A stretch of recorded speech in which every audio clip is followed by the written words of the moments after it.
Miniatures march, armies clash, imagination burning like a flash. Heroes fall and villains grin, but every loss where we begin.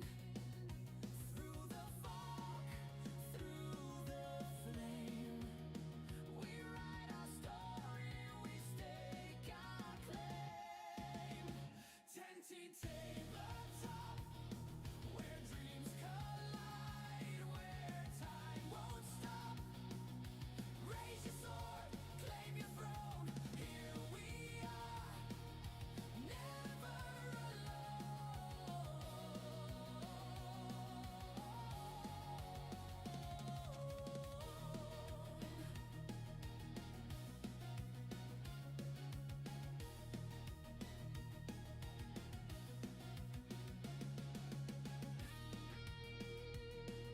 Thank you for waiting, and now we welcome you to TNT Tabletop. So kick up your feet, enjoy the show.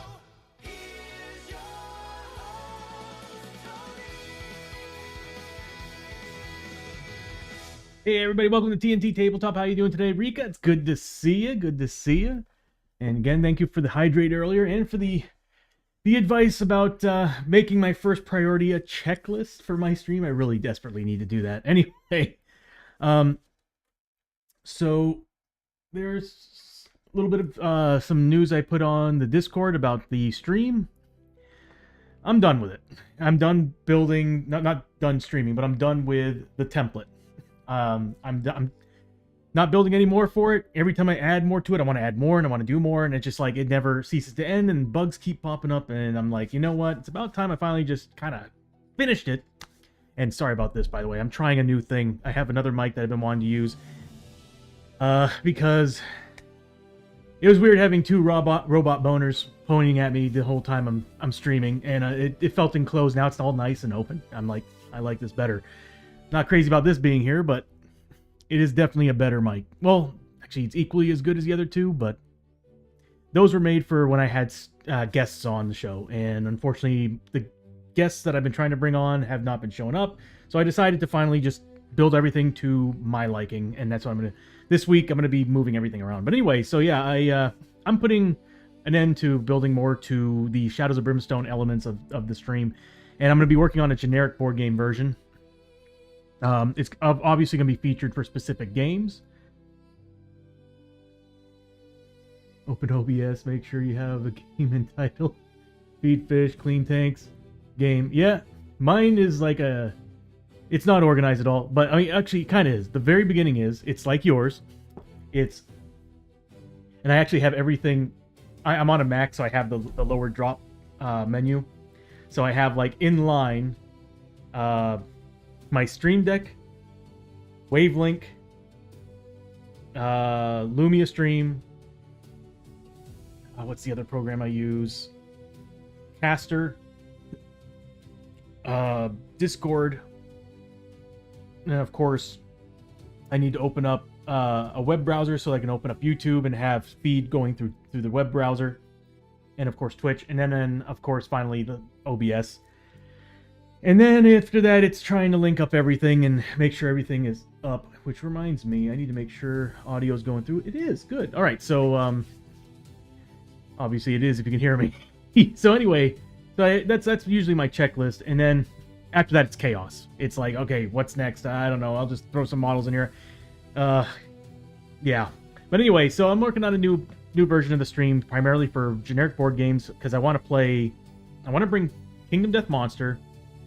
I want to bring KDM, Bloodborne, Death May Die. I kind of want to play some Massive Darkness 2. Of course, Arkham Horror. And a few of the other games like Eldritch Horror. Yeah, I want to play Eldritch Horror, but my only thing about it is that the moment they turn it into a video game, it's like I lose interest in it. And it's like, I hate that. It's like, keep it a board game. But Eldritch Horror, and then... God, I got like a whole bunch up there right now. I do have Elden Ring, but every time I open the box and I see the size of that booklet, I'm like... I'm like, I've already got one game that's got plenty of content and lots of books to read. I gotta go through them and keep up, because I don't know about y'all, but I happen to build very bad habits while playing board games at a certain length, because then I'll start forgetting the rules, and then I start adapting weird homebrew rules. I got to go back through and read everything, including the errata. But anyway, so yeah, I want to build a generic version of the board game stream. What I'm going to do is I'm going to build it kind of like the Shadows of Brimstone one. It's just going to be something that when I start the stream, I can press the button on my stream deck, and it will reconfigure, not reconfigure, but it'll just kind of reskin the stream. So it's going to look the same. The design, the layout, everything is going to be always the same. It's just when we go like from, let's say, Marvel United, it'll have a more, well, like this look, like metallic and like more modern look. It'll go from that to like gothic, you know, architecture look. So it's just going to be a reskin every time we go between the different board games. I think that the atmosphere kind of adds to it. So I'm going to keep that whole thing. And another thing too is that we'll still have the token system. I'll be rebuilding it. So I'll be rebuilding the token system, and what will happen is, I'm wondering if I really should. Well, anyway, what's going to happen is that I'm going to scan all the tokens, put them in the game, and we can actually use the tokens on the screen if we need to. And then I'll create generic player plates that can be reassembled and everything. So it'll display basic information like sanity and health and stuff. Flops onto the board game, yep. And so yeah, it's a mess over there. I'm seeing some stuff. But anyway, yeah, I need to clean up like really bad. I'm hoping this week I'll get some time. I actually want to take everything off, wash the cloth and everything that's on the table, dust everything, because it's been a few months. I'm like, I'm well overdue to cleaning, so I figured I would do that this week. I would have plenty of time for it. But anyway, so yeah, there's that. Also, in the distant future, once I get that done, which shouldn't take me too long, I want to start working again on my D&D part of the stream. It's crazy because I built this whole thing up and it looks cool and everything. It's just now that I'm like thinking about it, I'm like, maybe after building the Shadows of Brimstone stuff this season, I'm like, I could probably do a better job. So I'm thinking, yeah, I've got some ideas for that, and I'm pretty stoked. Pretty stoked. The only thing is, of course, I'm gonna have to look for some DMs who want to play, because I don't really have. Between building everything on the stream and everything, I'm usually pretty burnt out. So DMing is not probably gonna work for me until I finally get everything settled and done. But anyway, I don't know when I'm gonna do that, because I need to transition some of the elements from this stream to the new version of Advanced Scene Switcher, which the problem is whenever I do that, it crashes OBS. So I'm like, I kind of have to rebuild everything from scratch if I want to go to the new version of Advanced Scene Switcher, which kind of sucks. Not even kind of sucks. It really sucks. So anyway, on the last stream with our Season 2 characters, we had, let's see, we defeated the third Oni brother. Let me get it out here. So we took on 3 of the 4 Oni brothers. We took on Kita Shiro, Azuma Shiro, Nishi Shiro. Now we're after Minami Shiro, who is the Oni of the Fire Cave. So I do need... I just put those away too. Okay. That's another thing that I need to add to the stream is... I spent forever trying to get the background and everything for this. But anyway, we're only going to be in the Fire Cave for this one. Pull out the world decks, and yet the Fire Caves card is right in front of me. Anyway, so there's this. We're going to the Fire Caves to take on Minami Shiro. Now, if I remember correctly, the last Oni we fought was pretty easy. We dominated him pretty hard, so I'm thinking we're going to increase the difficulty here. But let's take a look at the rules. Fire Caves.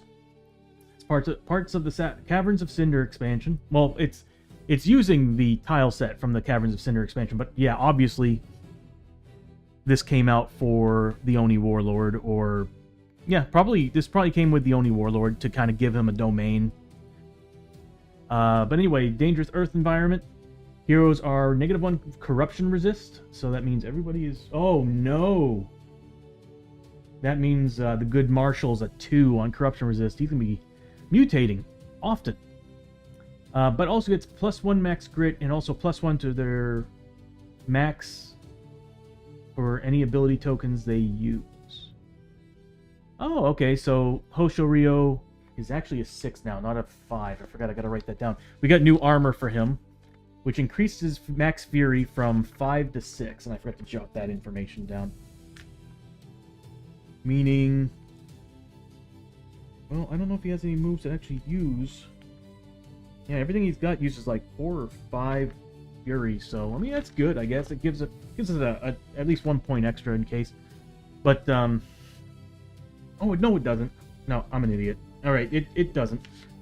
It added +1 at the beginning of the fight. So at the beginning of the fight, he's still a 5 max fury, but at the beginning of every fight, he's +1 to his fury, which also means that as a wandering samurai, he's getting D3 +1. Anyway, I'm sorry, I'm keeping this over here. So, hidden deep within the fire caverns of the southern mountains, Minami Shiro has become a master of dark magic, forging an undying urn to capture the spirits of the damned. He sits upon his rocky throne, delighting in the torment and torture of any foolish enough to seek out his lava-encrusted domain. Fire caves, caverns of cinder is the dangerous earth environment for the demon, or the Oni. He is a demon. Oni Death Relic, he has the Undying Urn. And that is... So he's this guy. So he's getting Regeneration 2, and he gets his Oni Death Relic, which automatically is the one that's inside this right here, which is the Undying Urn. Undying Urn, there it is. So at the start of its activation, each turn, the Oni Warlord casts a shadow magic spell. This is in addition to its normal attack. That's bad news. Shadow magic. Oh yeah, no, that works out perfect. So I was debating on who the real big bad was. I figured these are like... I'll get to that here in a second. Anyway, so mission... Anytime you draw a normal threat card, if it does not include a demon or undead enemy, roll a d6. On a roll of 3+, discard it and redraw. So I will actually have to pull out the Time Roller. How you doing, buddy? Give me a second here to give you a shout. Oh, I need to give you and Rika, shall we? Hold on a second. I am not bringing my A game today. One to Rika.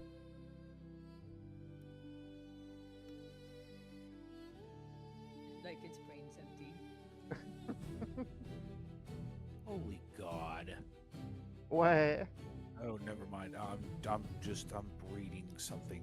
Like, oh Jesus. You're breeding something? blood. Reading something? No, reading something. Oh, I definitely heard breeding. I heard Oh my god, was that D&D? I loved how that looked. Oh my god. Kind of reminds me when I used to use... when I DM'd, I used to use Encounter Plus, and oh my god, I loved Encounter Plus. I used to spend forever, like, actually mapping out the levels and putting up, like, line of sight walls and everything. Oh my god, it makes me want to play again. And then... Time Roller. Get you 1, 2, buddy.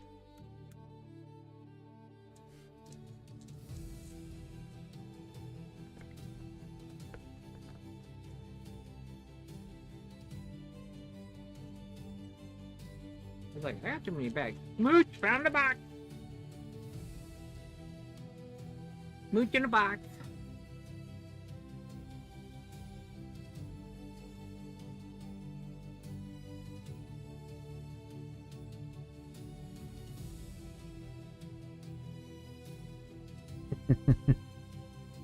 Gotta love Moochie. But yeah, everybody who's watching the stream, whether you're on YouTube or Twitch, I highly recommend these streamers for sure. They're wonderful streamers. Rika's got a great... She plays board games as well as D&D. And then, of course, we got Time Roller, who also plays an assortment of board games too. Really phenomenal streamers, and highly recommend them. I'm sorry my face is covered up, but I'm currently just trying to go over all the rules. But anyway, so we have to... I need to get the medium deck out, because we have to start drawing demon or undead enemies. And if they're not, on a 3+, we have to discard... If they're not, we have to roll a d6 on a d3. On a 3+, we have to discard it and redraw. Alright, okay. And then the reward, each hero may draw an extra loot card for the final fight and may triple any gold and darkstone found on their loot cards, pulling it... Oh my god! Oh my god, the riches. Alright, the riches. The riches! Alright, so there we go. We're in the fire caves, and we're fighting the Legendary Oni and his undying urn. So I'll set these to the side for now, because I don't really think I have a place for them. I don't really think I do. But either way, let's get a move on. Got everything set up, kind of. I like to think I set things up properly, but in the end, I tend to be disorganized. All right. Like my keyboard. All right. I've got dice. We got models. I think we're good to go. So let's go ahead and begin playing. Oh, I pressed the wrong button. I really need a toggle button. I really need a toggle button. Next time I build the stream, I'm adding toggle buttons instead of on and off, because I tend to press on when it's already on, and it screws the whole system up. Today we got lucky. All right. So our heroes left town, stocked up on supplies, and they are ready for what's to come. Now the problem here is, the last time we fought the Oni Warlord and his minions, it was easy. Oh, and we need to go over the mission too. It's been a little over a week, I think, so might be a good idea to go over it again. But anyway, yeah, because the last time we played, I think it was last Sunday, wasn't it? Yeah. I'm thinking about adding another day. Like this week, I think I'll be streaming a lot, so I might pull out the Knights characters, or I might just continue with these guys. I don't know. Like I've got some ideas of what I want to do with these guys, but the Knights characters, I'm trying to build something up for that as well. But anyway, so let's go ahead and go over this first. Again, legends tell of four soulless Oni brothers born as albinos and outcasts from their tribes, scattering to the four winds. They grew to become reclusive warlords, fashioning magical death relics to feed on the souls of all living things. So, we are setting up on the entrance map tile of the Dangerous Earth environment, which is the, as you can see here, is the Caverns of Cinder, Hell. Mission goal, the heroes must find 3 clue tokens to hunt down the legendary Yuri Oni brother and defeat him in battle to destroy his death relic and free the trapped souls from those he would consume. So what I'm thinking is, I'm not going to tell you yet. Okay, so I'll give you an idea of where I think they're getting the relics, who they're getting their magic from. And for some of you who are familiar with Shadows of Brimstone, the moment they said he gets to draw shadow magic, I was like, oh, there it is. There it is. That's who's doing it. Because I was thinking about having them work with another person, but I'm like, as soon as I saw shadow magic and I saw Caverns of Cinder, I was like, yeah, I know exactly who's behind all of this. And for those of you who've been who've been watching the paint stream since season 1, yeah, he's coming out.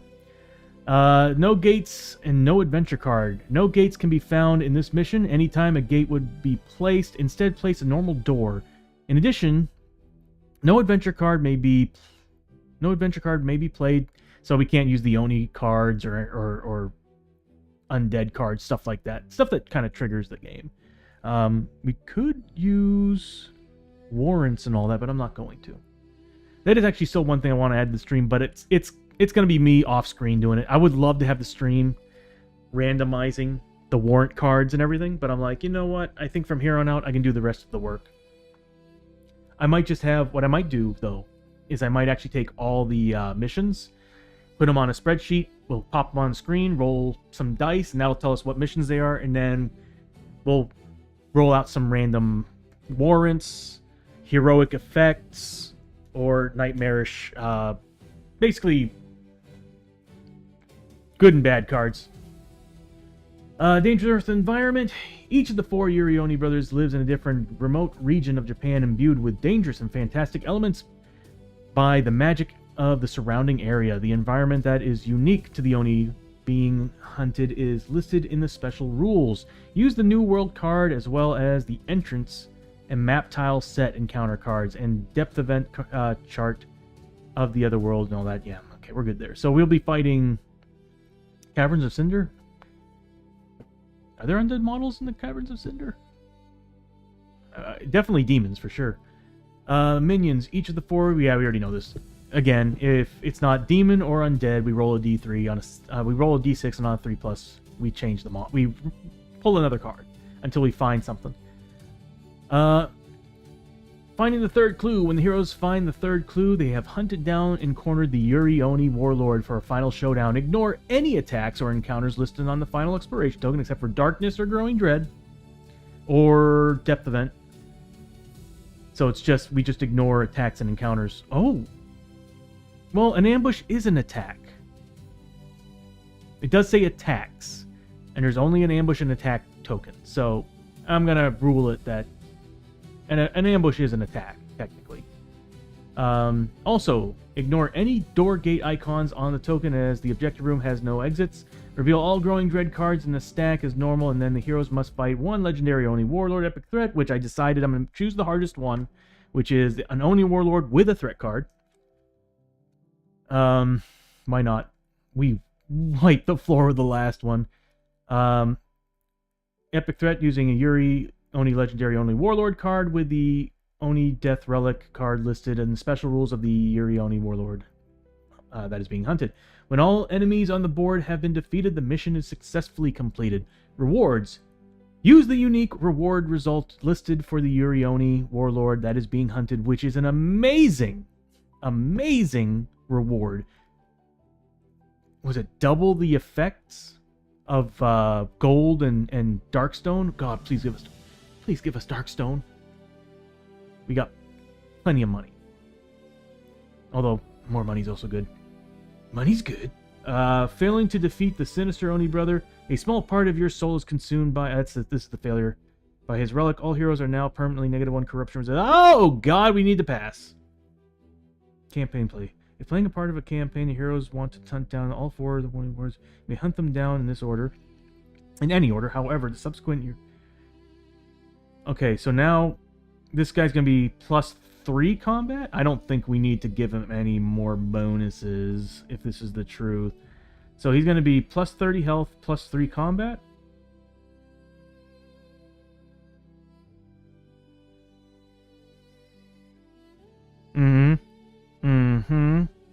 So +3 combat and +30 health. He's going to be tough. And we'll give him an elite ability.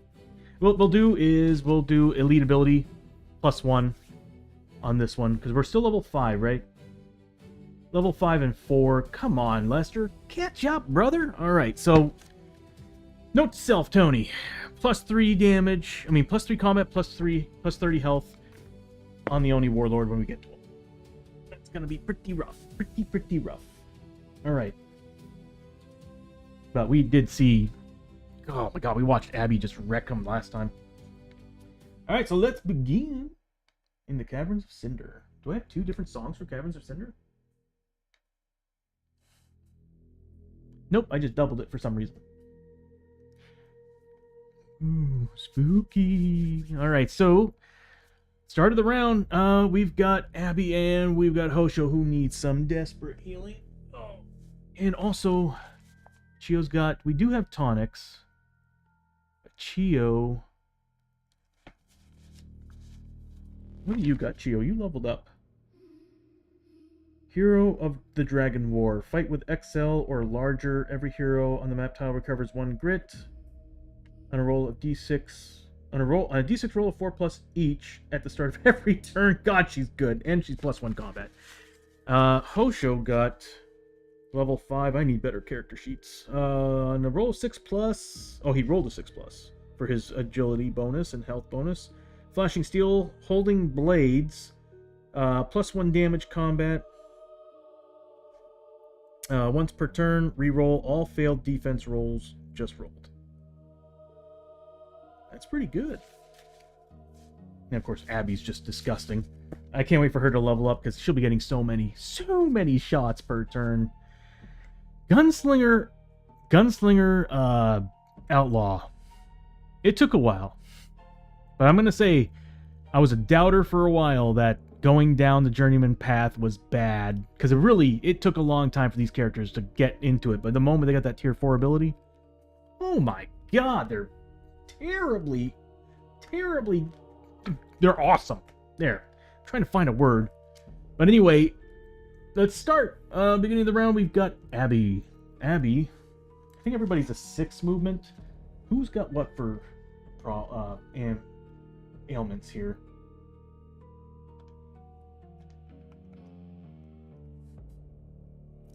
Lester. Okay, so Abby's just got paranoia still. The chills is both on Lester and Hosho. Lester can get screwed by the loot card. Ugh. Oh, right. And Chio has the Void Child, so +1 lore. She's a +1 initiative right now, so she's a 6 initiative. I need to bump her to a 6. Hold on. I think she's normally a 4, and she's now a 5 because of that. Yeah, that's exactly what it is. So she's still a 5 initiative because of the Void Child, and since we're in an other world, which is Caverns of Cinder, she is that +1 initiative. I also got to remember that's a big deal. So everybody right now is negative. I think Lester just mutated. Just walking into the Caverns of Cinder, Lester mutates. Oh my god. Well, that sucks. Let me go ahead and drop everybody's corruption here.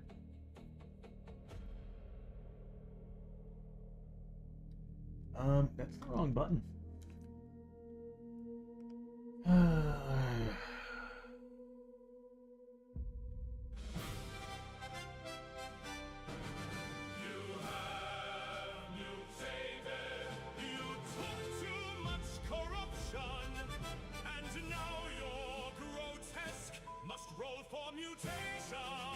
There we go.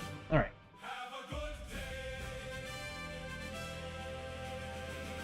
Geek out, how you doing, buddy? With the 3-stream streak. Good to see you, man. Good to see you.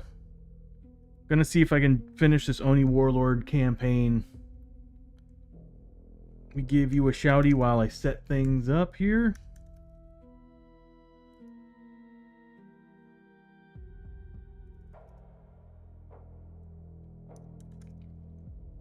I'm not seeing you.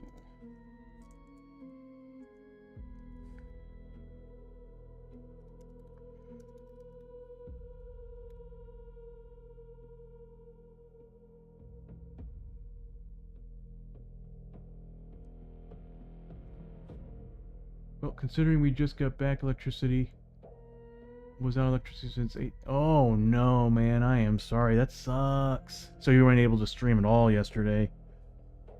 Oh my god, man.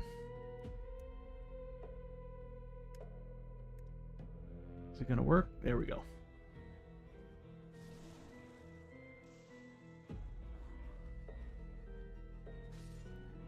You? Is that a cheater way? Maybe.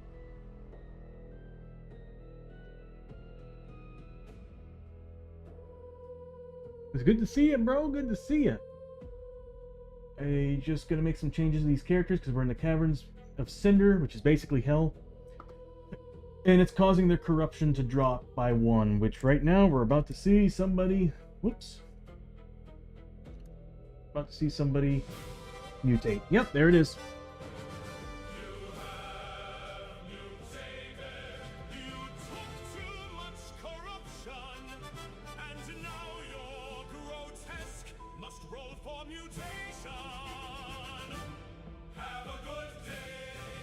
Well,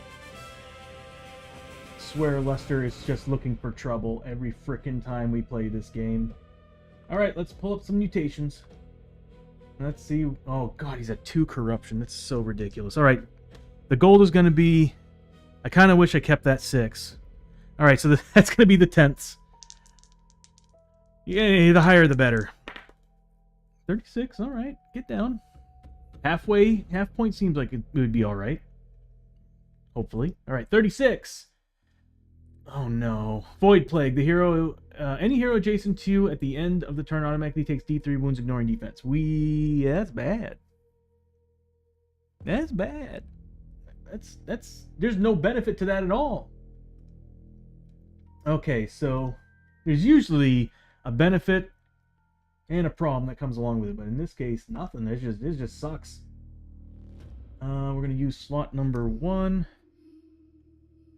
And we're going to use mutation 36. Void Plague. End of turn, adjacent hero takes 1 damage, ignoring defense. Yeah, that's one thing I actually want to polish on the stream is those little boxes only had so much space. And I'm like, you know, it would probably be better if I just had the boxes blank, actually put text in them, and then I can just be like, I want it to be a mutation box. So changes green, blue, or red, and then just type in what it is. Like Void Plague, and then... kind of like how this right here works. The note section. I think that would be a lot better. Because then I could probably stack some too. That might not be a bad idea. I'll have to think on it. Anyway, so... Poor Lester. Right as soon as he walked into the Caverns of Cinder, he mutates. And that's it. So everybody needs to stay the hell away from him, because... what would that be? He's basically got like a... well, it's a plague. He's got an STD from hell. Alright, so Abby's gonna go first. We don't really have anything crazy happening here. Whenever a threat card is drawn, roll a d6 on a roll 1, 2, or 3. Add a lower... oh my god! Okay, I didn't read that part. Whenever a threat card is drawn, roll a d6 on a 1, 2, or 3. Add a... this had a low Caverns Cinder Otherworld threat as well. Oh my god, dude, that sucks. Alright, let me go get the decks out, because we're going to need them. Oh, god. Caverns of Cinder. Grab it all. We need the tiles. Yeah, I'll just grab all the cards. We need the counters deck, tiles, artifacts, and definitely the threat cards, because we're pulling from that very deck. So that means higher chances of running into demons, lava monsters, a whole mess of terrible things. Oh, but look at the gear! Oh my god! We need to find artifacts here and now, because look at that! Look at that! Oh my god. And spirit armor? Are you kidding me? Oh, the gear in the caverns is so good, and also really bad. Oh, that fire axe is hot.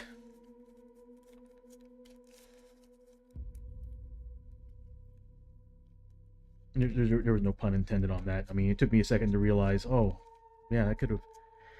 Anyway, yeah, so we shuffle these bad boys.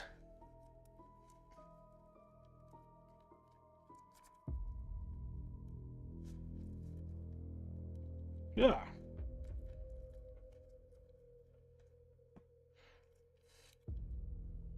And then we'll get going.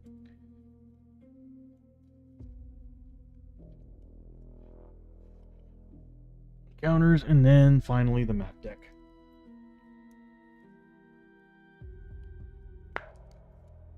I think the Caverns of Cinder was the very first like world expansion. Because I remember when I bought the game originally, because I didn't have the luxury of doing the Kickstarter.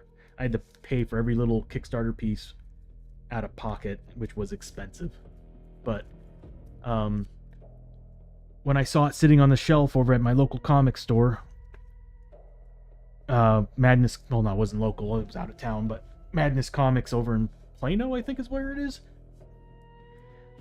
They had Shadows of Brimstone, Ruins of the Ancients, and then basically the Swamp Dragano and the Targa Plateau not expansions, the core games. And underneath it, they had the box for the Caverns of Cinder, and they had like a whole bunch of enemy boxes and stuff. And I remember my buddy Tom and I, we were just like drooling when we finally took a look at it. So we kept walking by and going, "Oh, that's cool." Not the Old West thing. I don't know, maybe. And then on our way back, yeah, it's somewhere around there, Geek Out. But I used to make trips out there like every Sunday with my buddy Tom. Like every Sunday we'd go out there. Like we'd go out clubbing on Friday and Saturday. Then we'd go to Madness Comics on Sunday and see what they got, whether it was D&D, new board games, stuff like that. Loved going there. Miss going there. Place was pretty cool. And they moved into the new building, and now it's a lot better. So I remember they kind of split it in half originally before they moved into the new section. And it was, yeah. But anyway, where was I? We got everything done? All right, we're going to start with Abby. Abby's going to roll for her grit roll. Let's see if she gets it, because I don't think we have anything else we got to do. So she needs a 6+ on 2 dice. Ah, she got it. So she does get a grit back. Abby gets a grit. I need to get rid of that, too. And she's going to move up. She's a 6 movement. She's going to move 1, 2, 3, 4, 5. Everybody stay the hell away from Lester. He is a problem child right now. Oh, actually, I have Chio. Chio can get rid of it. Perfect timing. Chio can get rid of it. She's a frontier doc. She has field surgery. And she's a master of it, so she should be able to get rid of it. The only time you can actually re-roll getting rid of an injury or a madness is using a frontier doc. So Abby moved up. I'm going to have her try to look in that room. She's got paranoia, so whenever she's doing a scavenge or a search, she has to roll a d6. And if she gets a... Oh, it's right there in front of me. She needs to make a 4+ test. So 4+, she actually can search through the door. She gets it. So it's going to give her 5 points of experience. She overcame her fear. It's going to give her 5 points of experience. It's another thing, too, I would like to add. So I'd like to have like a little number just kind of pop up, bubble in and out to show you the change that was made.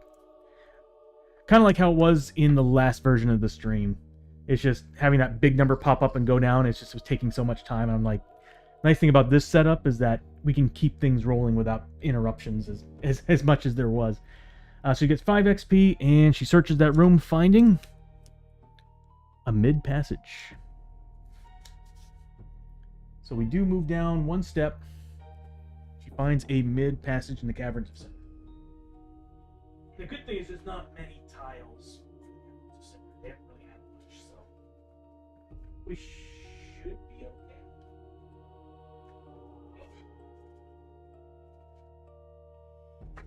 It's this one.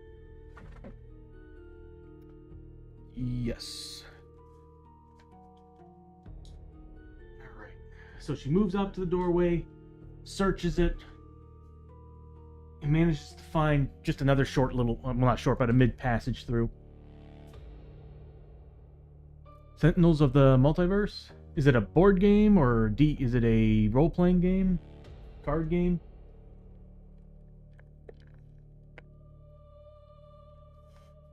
Can't say I can recall it. So she moves up, does that. That's going to be the end of her turn. So we will now move on to the other characters. I want everybody to get... Oh, wait. Is it the start of their turn? Hold on. No. Lester. End of turn. So at the very end of the turn, everybody has to do... Okay, so as long as everybody stays away from him, we're good. But that also means bad for Chio, unless she can get rid of it. That's important to get rid of. She has an ailment, though, right now, doesn't she? Yeah, I kind of want to keep it. Yeah. +1 lore lets her use the Sword of Destiny without any problems. card game. Every deck is a superhero, and you have environment deck and villain deck. Ooh, so you can play as the villain or the hero? Oh, that's pretty cool. No, the only ones I'm familiar with are usually a lot of the Fantasy Flight stuff. Like my buddy Tom, his big thing was the Warhammer 40k deck building game that Fantasy Flight made. He loved it. He still has it, I think, but it's out of print, obviously. They stopped making that game. It sucks because, like, Fantasy Flight had some pretty awesome card games. They still do. Arkham Horror is amazing. The only problem is I bought the original versions of it, and now they come out with an updated new box of it, and I'm like, I don't want to rebuy the game. Ugh, I hate doing that crap. It reminds me of... This is the only reason why I'm kind of against playing KDM on this stream, is I didn't like it. When I first bought the game, I bought the original box game of it. And then 1.5 came out, and I updated to 1.5 because it was supposed to be a whole big change, and it was. And I got everything for it, and it was expansive. Expansive. And then shortly after, when I finally dove into that 1.5, bought everything, they're like, oh, hey, check this out, 1.6. And I'm like, I was like, that's it. I'm not buying any more from you guys. I just can't do that. It's like, it's either just do what Flying Frog does and come out with an errata, or Fantasy Flight sometimes, well, they used to do, come out with an errata instead of just forcing you to constantly buy the same damn game, just with some slight updates. If they changed, like, here's the thing. If they changed a lot, like the core mechanic, everything about it, like the game itself is different, I'd be all about that. But when it's like tiny minor changes, I'm like, dude, just give us an errata. Stop. This is a money grab. Cut the shit. Sorry, excuse my language. It just pisses me off when they do that crap. That's why I just, it's like I get a little bit, I want to play KDM, but at the same time, I'm like, drives me crazy. Drives me crazy that they do that. It's like, ugh. Because it's such a cool game. Anyway, right, Geek Out? It just, and it sucks because it's like, they have such a great thing, but they abuse it, you know? Or they abuse their fan. In my opinion, it's abusing your fans. I get it. Anyway, moving on. So we got Hosho, Lester, and Chio. We'll start with Hosho. We're gonna have him move up. He's a 5 movement, I think, but he's also gonna roll for grit. Nope. But he's gonna move up 1, 2, 3, 4, and 5 because he's slow. I don't think I upgraded his movement. I think he's still a 5. Hosho-ryo's a 5. But anyway, he's gonna drink some whiskey. I think he has some. He's a little bit crazy right now. So I'll spend that 1 whiskey that he's got. We do have a flash token. Oh, hells yes. Flash grenades are good. We're probably gonna need them. If we get ambushed, we're gonna need them.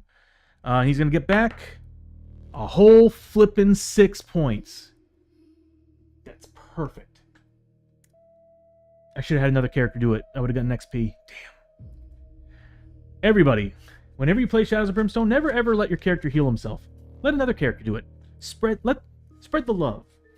I think that's why they did that I think they did that on purpose, is to kind of get healers more XP. Because you can't get XP when you're healing yourself, only when you're healing another character. So, I should have let somebody else do it and get the XP. Oh well. Oh, Chio's only got 9 sanity. We need to find some missions to bump up her sanity. Okay, so that's the end of... Well, actually, Hosho can do some scavenging. He does have some ailments, though. Yeah, he's got the chills. So the very first 6 that he rolls on scavenging is ignored. Okay, well. That's ignored. But he still has 1 left, and he's got some special rules. First thing is he's got the laser drill. So whenever you draw a scavenge card, draw an extra scavenge card. Whenever you draw one or more scavenge, get an extra scavenge. That's from the laser drill. Now he has something else as well.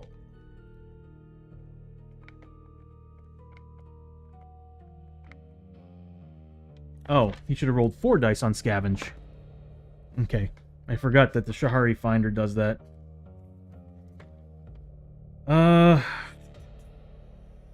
Yep, the walking stick. They gave him +1 movement. Wait, he's a traveler.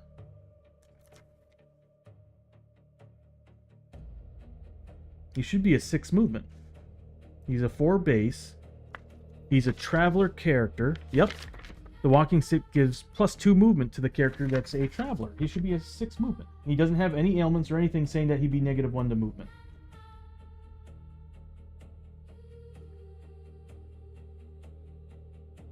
No, he doesn't. I don't know. I don't think I updated his movement. I think that's all new. So he should be a 6 movement, not a 5.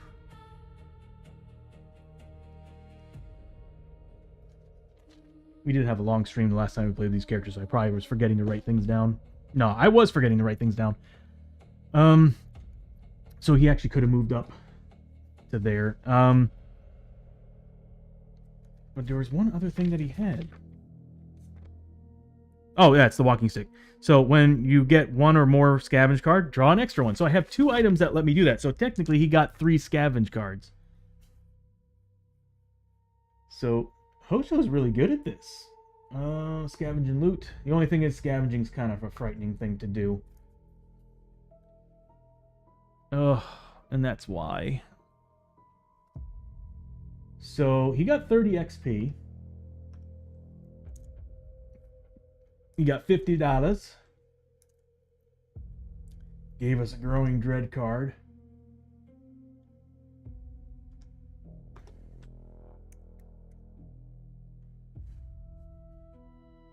I should have that over the animations. But he does find something in the scavenge. Let's see what he gets. Something shiny.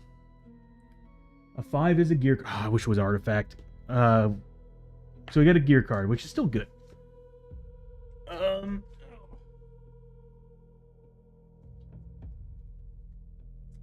Yeah, what we'll do... Is anybody interested in choosing the gear card?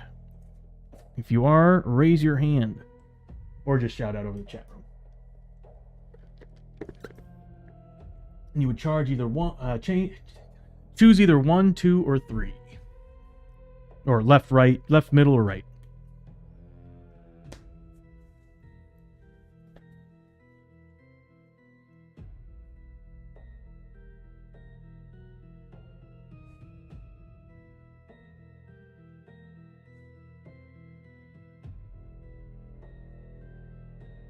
What I'm going to do is I'm going to go ahead and roll for it.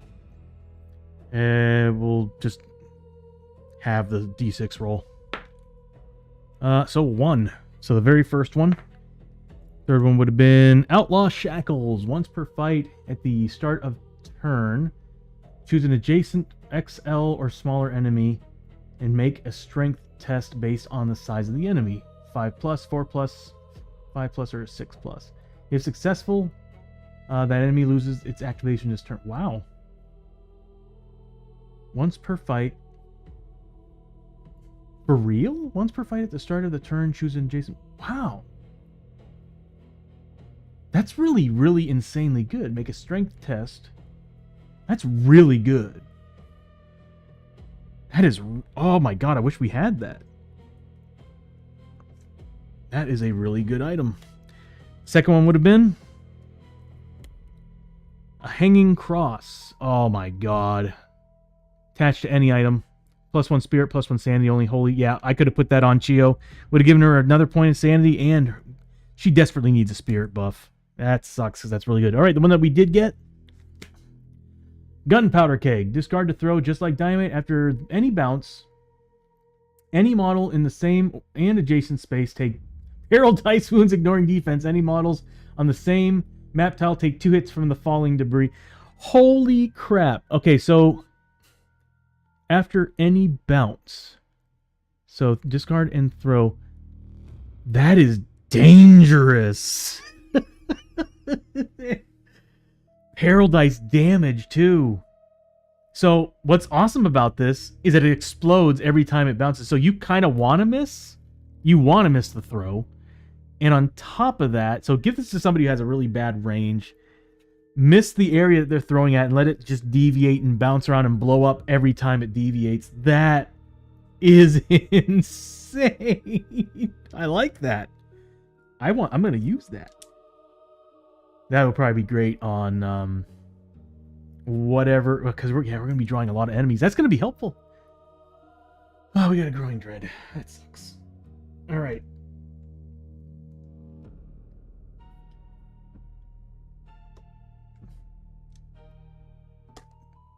Hosho, dude, damn. All right. We do have grit. We are building grit, so we do have a way to get rid of that one card, but that's already one card first turn. After Hosho, we've got Lester, who I'm going to try my best to avoid being near anybody. He's going to roll for grit first. Nope, he got a 4. He is a 6 movement. No. I have faith that Chio's going to get rid of it. So he's got a 6 movement. So 1, 2, 3, 4, 5. We'll just say he's right here, because I want Chio right here to... You know what? Is it corruption point? Everybody takes a corruption point.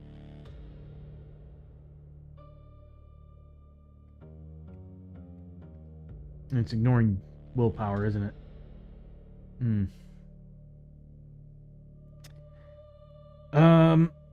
Yeah. Yeah, it might be a good idea to keep him away from people.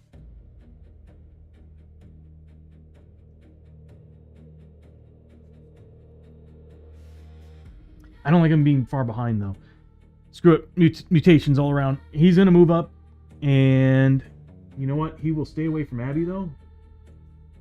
And I'll have Chio go up next. Chio's going to roll for grit.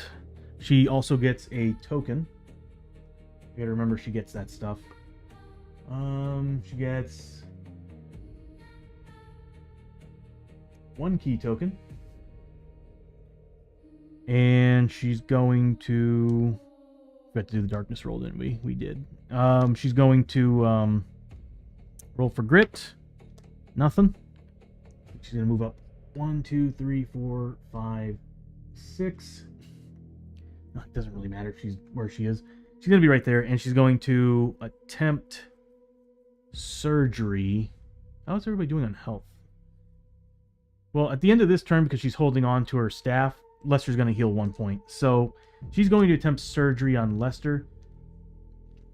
She's first going to... Let's see what we got on people here. I know we got some tonics. Actually, I think Lester has a tonic. No, is it Abby? I know somebody has a tonic. Yeah, Abby has one. She has 2. She's going to spend one of Abby's tonics to do the surgery.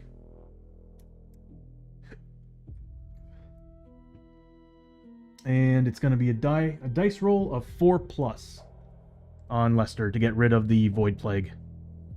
If it doesn't work, I do have another grit to re-roll it. And it's a fail. I'm going to re-roll it.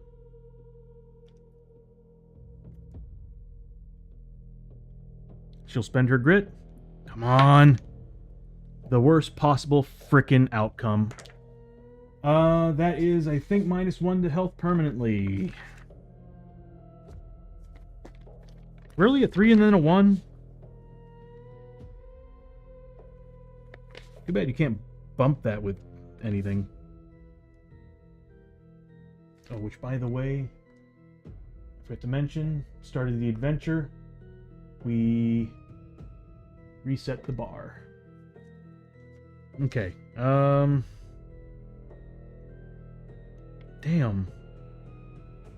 -1 health permanently. That drops Lester down to a 23. Now he's back to full health. Look at that. Isn't that wonderful? Good job, Chio. She's always been, like, the best at this stuff, so I'm not going to be too angry. Also, Lester's a bit, damn it, Lester. Stop. Oh, everybody's about to take corruption points. Adjacent heroes, not him. Oh. 23. There we go. Okay. Ad break in 2 minutes, everybody. Okay. Alright. Well, that sucked. Now everybody's about to take a corruption hit.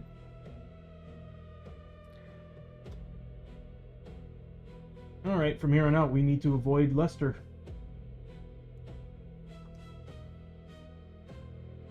Ignoring... Oh, it's D3 wounds, ignoring defense. Okay, well that's actually okay. So we'll do that first, and then we'll do the healing. Because Chio heals everybody that she's adjacent to. Okay, so that's actually not too bad. So we'll start with Chio and work our way down. So Chio's taking. That would be... It's D3, so that's 2 points. Does she heal herself with her monk staff?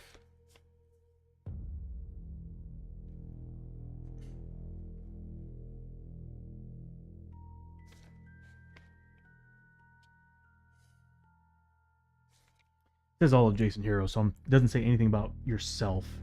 So I think she just heals everybody else. So she takes 2 points of damage.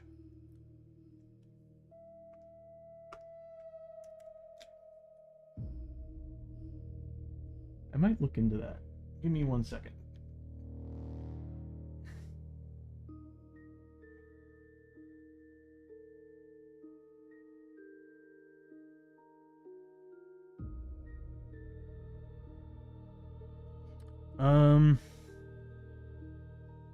Shadows of Brimstone.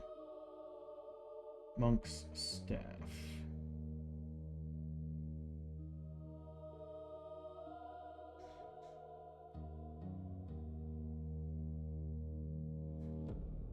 Yeah, no, it does not heal yourself, so...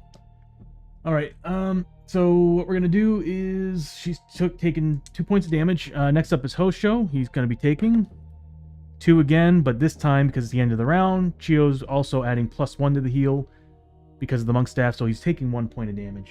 Okay, it's actually not a bad idea to just keep everybody next to each other. So 1 point of damage. Damn it, Lester. You are a serious problem, sir. And then Abby's taking 1, but healing 1 from the monk staff, so nothing happened. Oh wait, actually Abby's not next to Lester anyway, so. Okay, with that being said...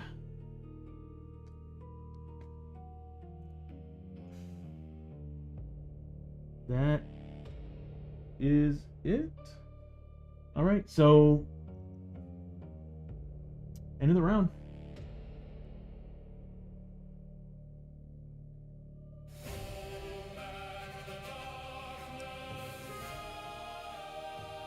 This place is going to be hard. That's a fail. Lame. At least we got the gunpowder keg. Alright, so, welcome back everybody from the ad break. We just went through Lester's Hell STD hurting Chio and Hosho Rio. And we failed the darkness roll, so not a great start. Especially when we have a growing dread already. So, start of the round, we have Abby, again, rolling for grit. She's going to move up 1, 2, 3, 4. And she's going to test to see if she can look in that room with her paranoia. She does not. She is freaked the hell out after seeing the Void Plague hurt the other characters. So that's going to be her turn. Next up is the rest of the team. We'll start with Chio. I really wish you passed that test. We'll start with Hosho. Yeah, we'll move him up. Where is my camera remote? Phone before? I guarantee you it's right in front of me and I'm not seeing it. It's typically what it is. Yeah, it is. Alright, so he moves on up, searches through the door. Oh my god, finding a cross passage. Can we please find a room? We got 3 clue tokens to find.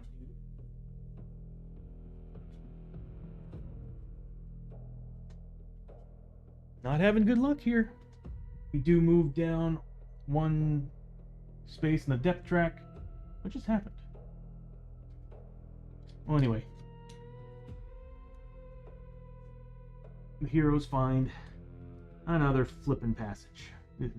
We've seen this before. This is usually when things go bad, is when we're finding nothing but passages. Because we haven't found a single room. And there are eight tokens. Alright, so they move it. He moves up, finds the room, finds the cross passage. That's going to give him 5 XP.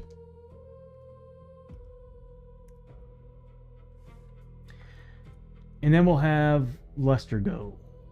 He's going to roll for grit. Doesn't get it. He's going to move up 1, 2, 3, 4, 5, 6. And he's going to search that doorway. Finding, there we go, a lava bridge. Yeah, I've always kind of ruled it that if you find a passage, other characters can just move up further until you find a room. Lava bridge. What is it shaped like?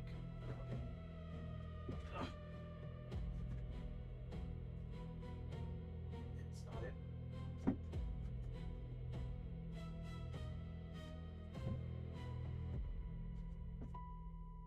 Whatever you do, Tony, don't break your tiles.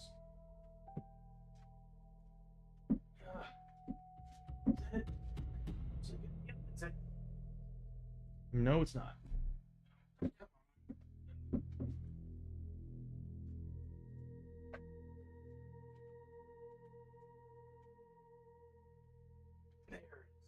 Lava bridge. And it's coming in from this direction, right? You know. Just kind of.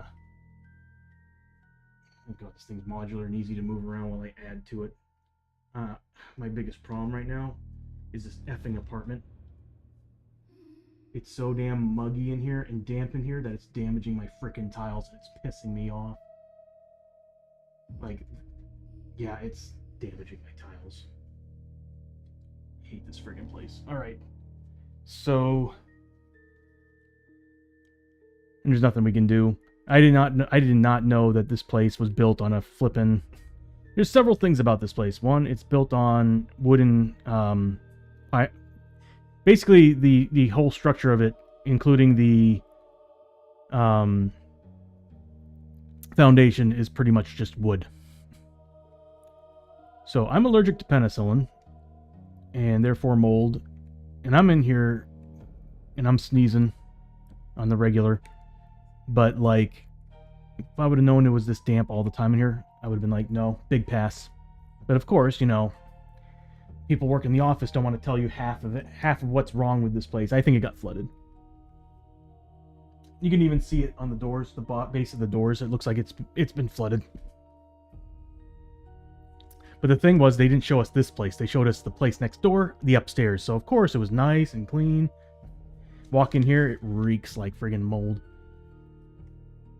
Anyway, this is the problem about living in a state that does not like regulation.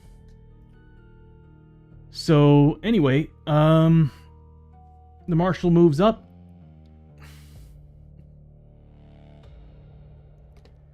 Gets his 5 XP.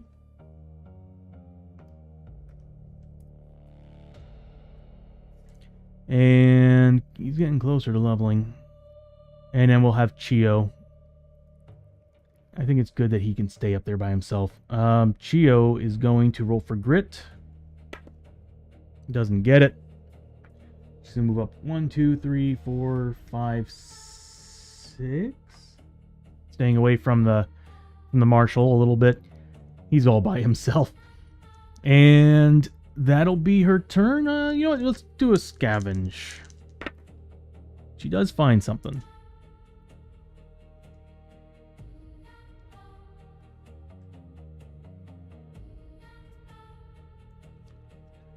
God help me. Alright. We got a darkness card. She did get 10 XP.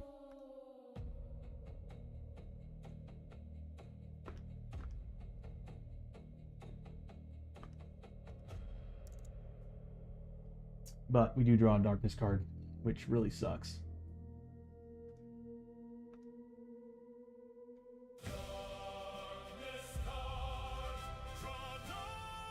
Waves of Dread. Every hero must make a Spirit 6+ test. If succeed, get 20 XP. If fail, draw a Growing Dread card and add it to the stack.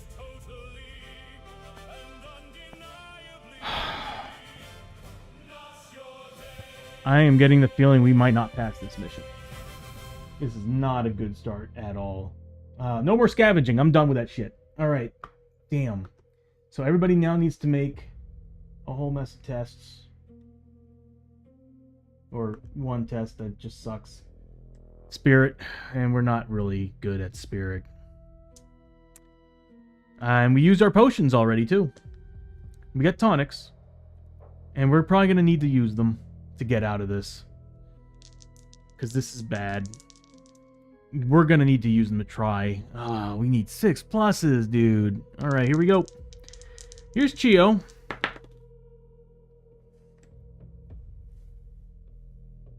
You know what? The game could at least make me feel a little better about it by rolling maybe a 5 in there. But no, double 6s? Are you friggin' kidding me? Alright, so that's 1. That's 2. Abby with another. Oh my god, 3. And then Lester. We already used our frickin' potions. Lester got it. I kind of figured he would have gotten it. We're adding 3 more Growing Dread cards to the stack. Well, we wanted it hard. Why? Alright, well there's that. Damn you, Chio. You failed me 2 ways. No more scavenging. I'm freaking done with it. I freaking hate scavenging. Why is it not? Because it's not a scavenge card. It's a darkness card. Alright. That sucks. That sucks.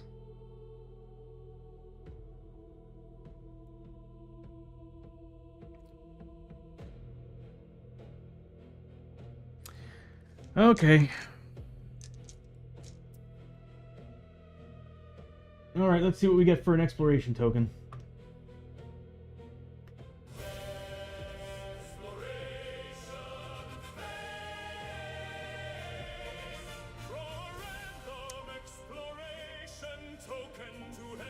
I mean, at least it's a clue. At least it's a flipping clue, but I don't want any more darkness cards. I really don't. Okay, so a darkness card, an encounter card, 2 doorways. So let me pull this out here. Across the way and to the right. So let me get some end caps here. Yeah, get off. There we go. Caverns of Cinder. It would only make sense this place would be like hard mode. So the left way is cut off.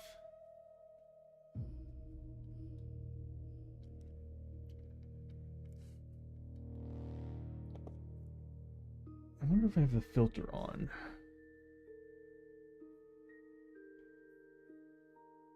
It also just could be possible that running it on that television, it just doesn't look natural.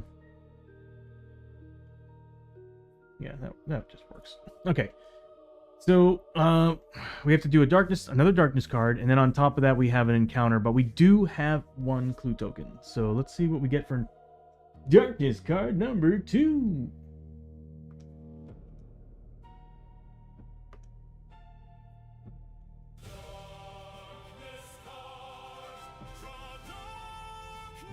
Watch out, darkness, cave in. Every hero must roll a d6. Oh my god! On the roll of 1, draw a Growing Dread card and add it to the stack. On a roll of 2, draw a darkness card. On a roll of 3 or higher, the hero takes a number of hits equal to the roll. You know I'm gonna roll 1s here. Alright, here's Chio. Hey, she takes 6 freaking hits. So we'll just put that over here. Next is Hosho. 5 freaking hits. I'll gladly take these. Abby. 5 freaking hits. And then finally Lester with you bitch. All right, he got a 1. And he is adding another... Well, there it was. He passed last time, but failed us this time. Okay, so Growing Dread +1. We're gonna have 5 Growing Dreads already. Turn 2. Are you kidding me? Oh, go away, dude. Alright. That's not a deal. She's taking 6 hits.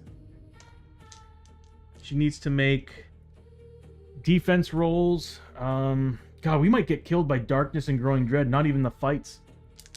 That's usually what happens. Usually it's the Growing Dread and Darkness that kills you, not so much the battles. Okay, so... At least in my experience, that's usually where the trouble is. She needs 4 pluses. Is it ignoring defense? Hold on. That's actually very important.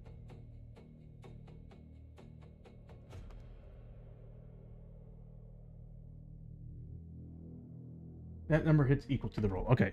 What? What?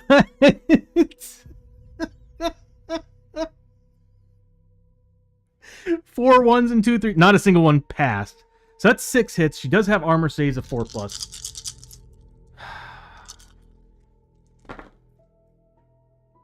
She does save 3.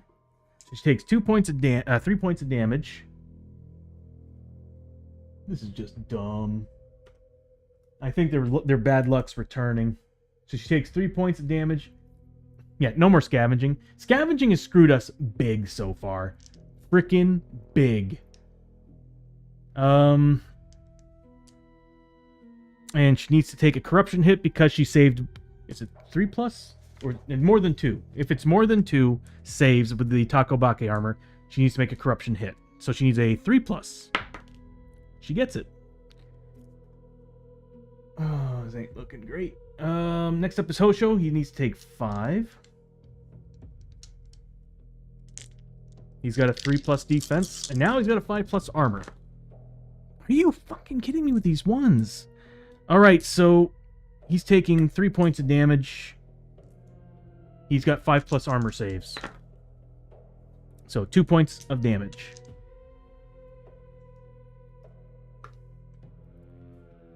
This is dumb. And then Abby with another 5. She does not have armor, but she has a 4+ defense, which okay, so she does actually take 3 points of damage, saving 2.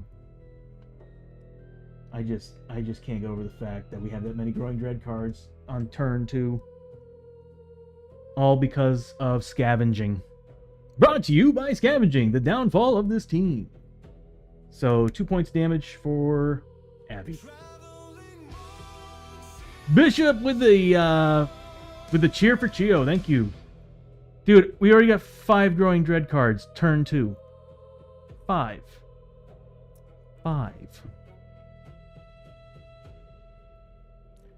Alright, so let's see what she gets. 2 points. Thank you, buddy. This team's gonna need help because things ain't going well. Is my chat room working? Alright. Let me check on something for a second.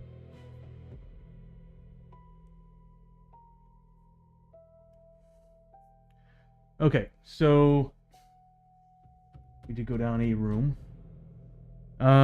Next we need to do an encounter, and then after we do the encounter, we can move on to the next turn. So here we go, encounter. I might go ahead and zoom in on that.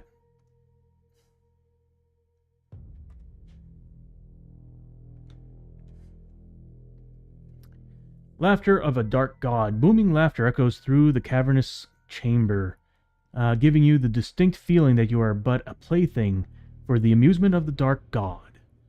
Your heart sinks as you begin to imagine what twisted evils lay ahead. Yeah, like the Growing Dread we've got. Just logged in, just got home from work. Nice. Hope you had a good day. Hope you had a good, productive day at work, bro. Everybody needs... God, why are they constantly making us do spirit tests? And more Growing Dread? Are you kidding me? Okay, so 5+ tests for everybody again.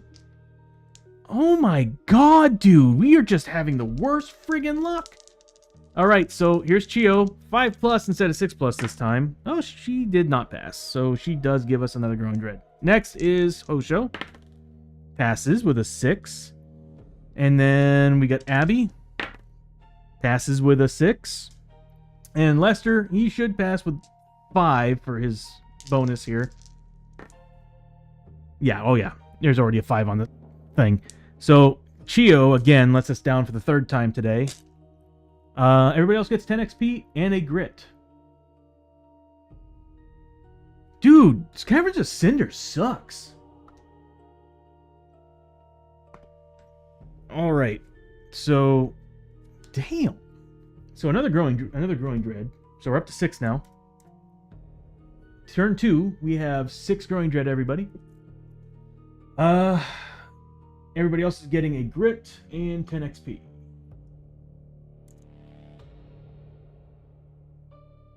Oh, Lester should have gotten 25 XP for that pass, right?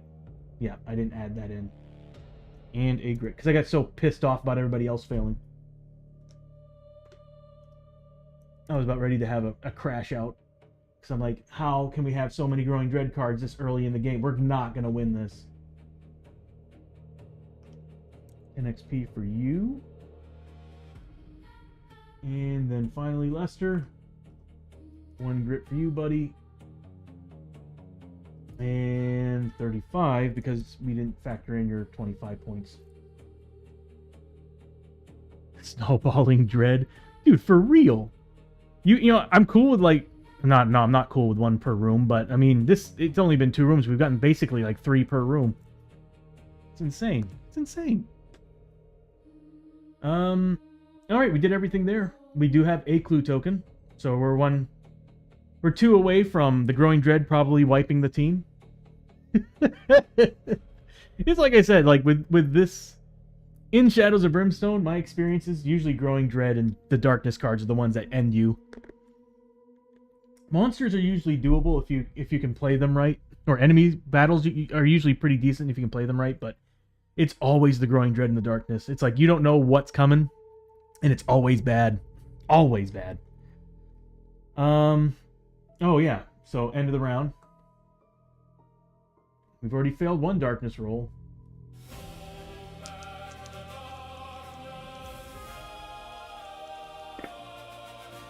That's a big pass. I need to zoom out.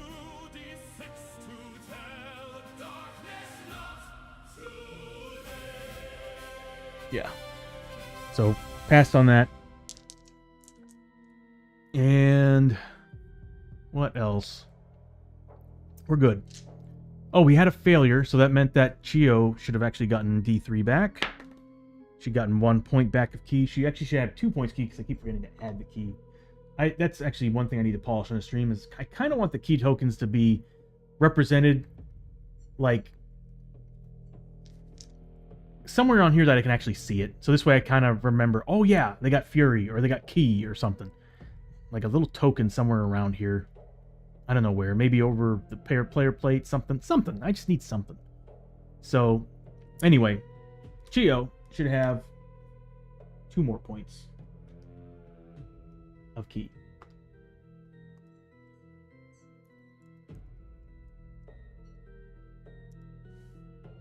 There we go.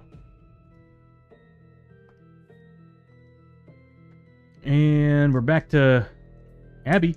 Grit roll for Abby. I gotta remember all these rules that we have to deal with. There's a lot of rules. A lot of rules. Between the Oni Warlord and the Fire Caves, there's a lot. She gets a grit. And actually, technically, we're at max grit of 5. So once people start going up there, I'll factor that in. So she's got an additional grit. So she should be at a 5. Everybody else should also be +1. That means Hosho's now at a 2. We need more grit. We need tonics. She's going to move up her 1, 2, 3. Oh, yeah. And Bishop, also Lester, as soon as we walked in the Caverns of Cinder, he mutated. The reason why is because he was at 2 corruption. His max was a 3. fire caves reduces your corruption by 1, so it dropped him right down to corruption. 1, 2, 3, 4, 5. We'll go this way. 6. And no more scavenging. I'm done with that crap. That's caused us nothing but suffering. Is there anything else we can do here? Hold on a minute. Give me a second. I think OBS bot crashed.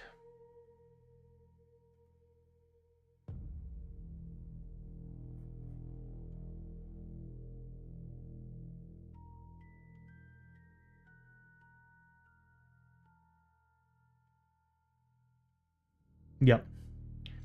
I think that camera crashed. I'll be right back. I need to fix that. I might have to switch over to a Thunderbolt 4 cable. Give me 1 second.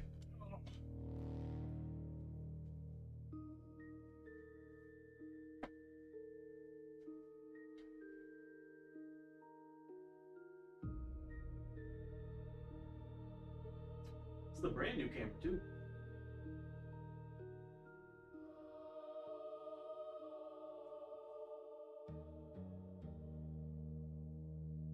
If it doesn't work, we'll just switch back to the other camera. That one's using a Thunderbolt 4 cable. I'm guessing the cable for this one kind of acts up. It's USB-C, but I guess I might have to switch over to a Thunderbolt just for the data.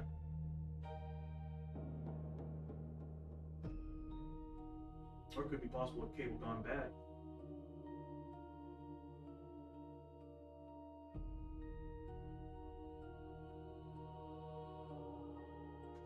Could be possible the cable's gone bad.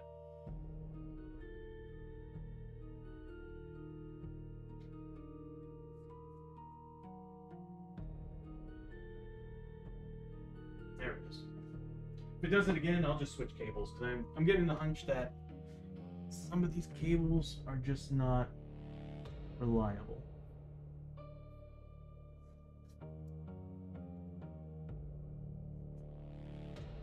Okay. Some technical difficulties tends to happen. Okay, so we're going to be going that way. I might as well go ahead and just move this over a tad here, because we're heading that direction. All right. So Abby moved up. That's all she's going to do, because scavenging is just not working out for us. Next up is going to be everybody else on the team. We'll start with Hosho. He needs to catch up. He does not get his grip back. He's going to move 1, 2, 3, 4, 5, 6. And that's all he's going to do. Lester's going to be next. Grit roll. Nothing. But he's going to move up 1, 2, 3, 4, 5. And he's going to search through that doorway. It's going to give him 5 XP. Oh, he still has the Void Plague. I hate it. And he's going to search that doorway, finding a magma tunnel. It's a cool looking tile. It's part of the regular caverns, right? Yeah.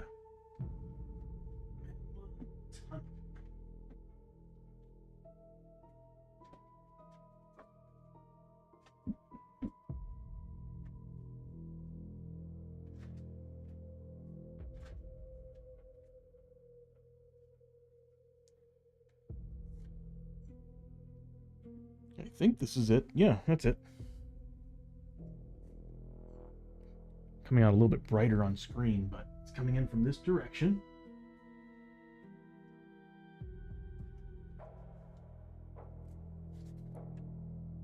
And we'll zoom out a tad here so you all can see what it looks like.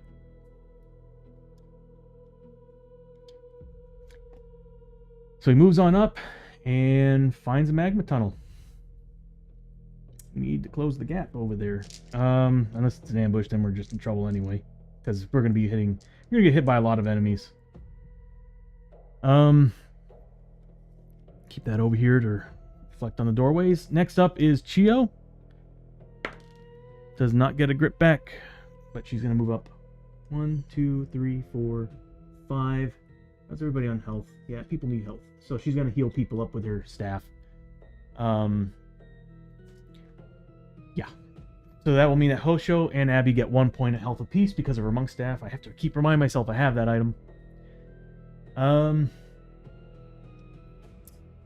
What else can she do? That's pretty much it. We don't have too much damage on the team, so we'll do the end of the turn stuff here in a second.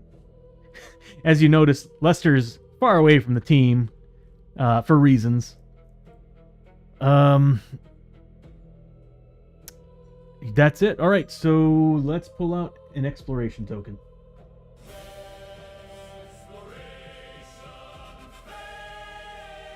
We're 1 clue token away from finding them, but we have 2 flipping encounters. All right, so the doorway leads to the right. Good.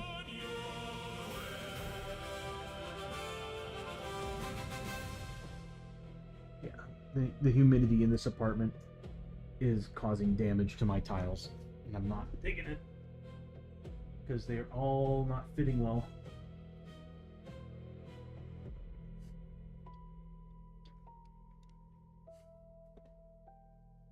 It's just way too damp in here. Whenever we have a storm, which has been non-stop, and it's going to be worse next week, it gets damp in this apartment. So there goes Coco.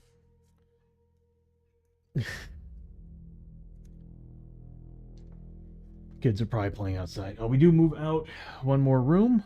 We are 1 clue token away from finding the Legendary Oni. Hopefully we can find them, but I'm terrified of how things are going to happen when the Growing Dread happens. Another thing, too, is actually I've got the canteens. We have the canteens. We should be using them. I'm going to have Chio pop her canteen first.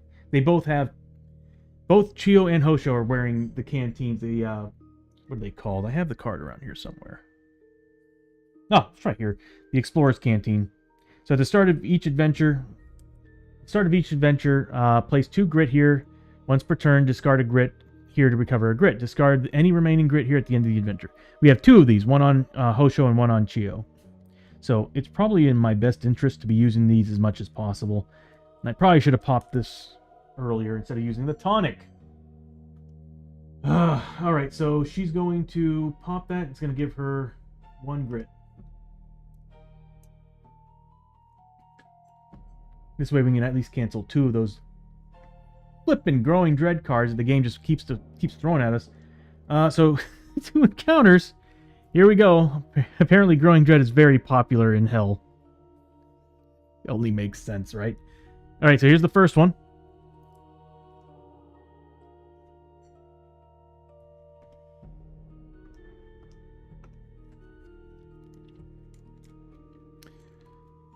Prison of the Madman. A frail-looking figure sits alone here at the center of a circle of burning runes etched into the stone. You can hear him gently sobbing. You can choose to call out to him or break the circle. Without lore plus 6+ test, without looking up. Oh, the whole team has to do spirit. Yeah, like we're gonna do that. Without looking up, he whispers a riddle which haunts your mind. Take 2d6 horror hits. Then if the... Are you kidding me? I'm half tempted to do the do not linger. Without looking up, he whispers a riddle which haunts your mind. Take 2d6 horror hits. Then, if the lore test was passed, gain 50 XP, and the next exploration token counts as having a clue token. Ooh. This is a lore test. This is a lore test.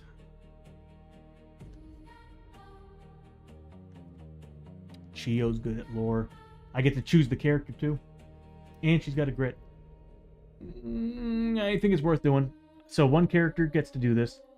To gain 50 XP. The only problem is she will take sanity. Damn, she doesn't have much sanity left.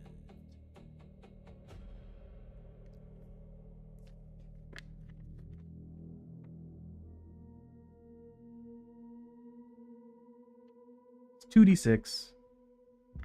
I Oh my god.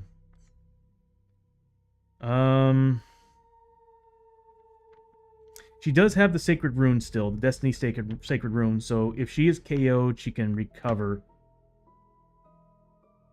And she doesn't roll on injury or sanity. Or madness. So this is like, yeah. She's gonna do it. I'm just curious, what's he gonna do? His sobbing turns into laughter as he transforms into dark smoke and floods past you out the door. Heroes that pass this test gain 25 XP.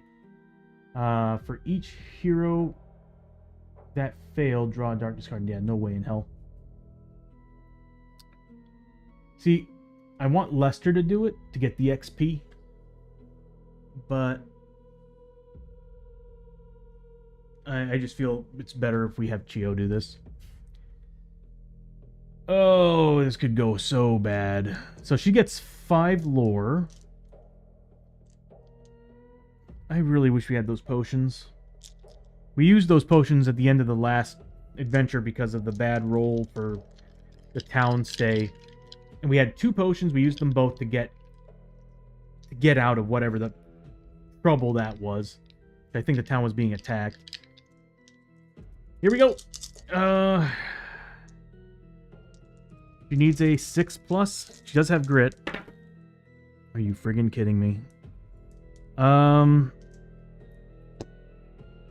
She's going to spend a grit.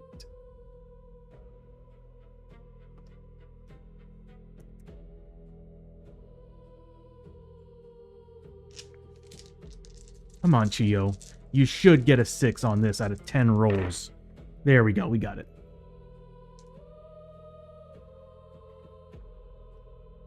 It was a 2, actually, over here.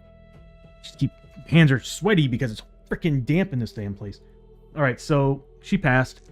So the next location will have a clue token on it. We found them. And she gets 50 XP.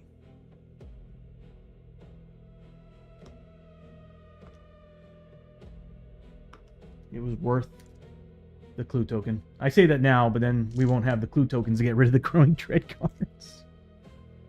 Oh, this is not good. We should take our time going over there. We should take our time. That was encounter 1. Encounter number 2. Laughter of a Dark Eyes. Again? Again? There's 2 of these. There's 2 of these friggin' cards, you guys. Oh my god, why? Booming laughter echoes through the cavern chambers, giving you the distinct feeling that you are but a plaything. Blah, blah, blah. Spirit test, everybody. Fail, get Growing Dread. Alright, here we go. Chio does not pass with 2 5s. Oh. Growing Dread's gonna kill us.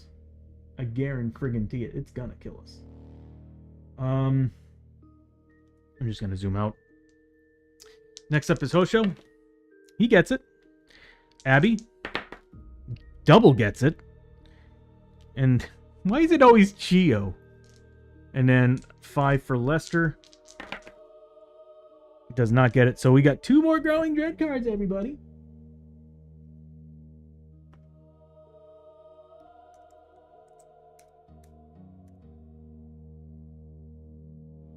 Look at that. look at that. All right. We got 8 cards. 8 cards. You know what's funny was like after we just did that one exploration token, I was like, all right, you know, I'm pretty sure the game's probably done with us at this point. No. It was like, oh, no. You're getting another one of these dumbass laughter cards. Okay, so this is not looking good. Especially when Chio's only got a freaking 9 for sanity. That's not a good sanity for a traveling monk. Well, anyway, the next room is definitely a clue token. That's all that counts. Alright, so that's it.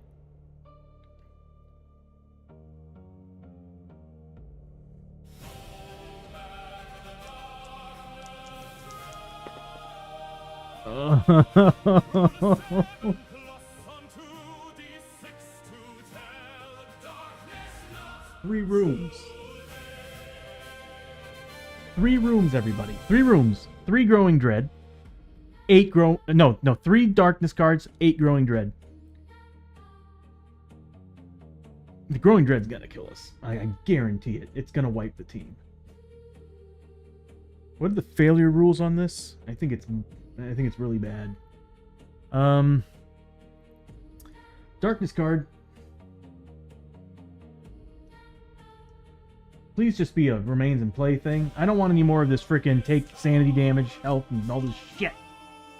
All enemies... Oh, god damn it. Fueled by rage, all enemies are +1 combat while they have 1 or more wound on them. Wonderful! Let's go ahead and give the Oni Warlord +4 to his combat because he's the last Oni Warlord. Oh my god, we're frigged. Oh, we're so much trouble. And what sucks is that none of this is giving us bonus XP. Elite abilities give you bonus XP. This is just basically the game giving you a middle finger. Beginning of the round, Abby. She is technically max grit 5. She would get it back. Okay, I didn't want to do the extra work, but I guess I have to. We're doing good on these grit rolls. So I do have to bump her up to a 5 max grit for now while we're in the Caverns of Cinder.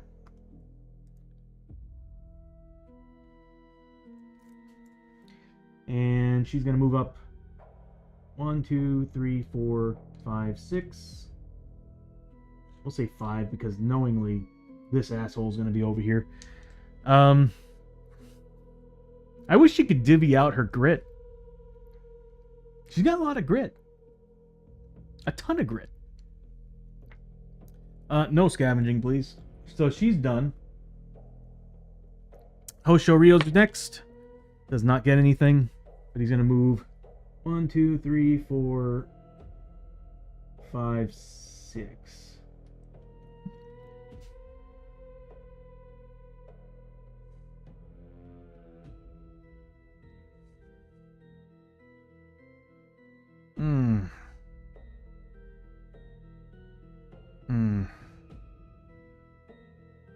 Oh my god, 8 growing dread. Oh my god, I'm so paranoid about this. Or worried about this. After that, it's Lester. Lester rolled a 1. He's gonna move up 1, 2, 3, 4, 5. Check that doorway. The game wants to drag this. The game just screwed us. That card just screwed us. Because now the next room that we're gonna fight the monster in is an 8+ on Pull Back the Darkness. It's a short hallway.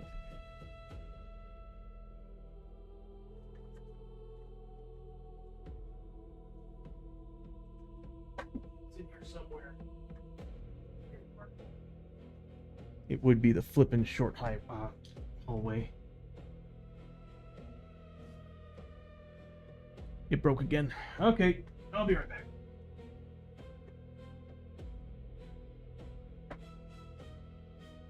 This cable is probably bad.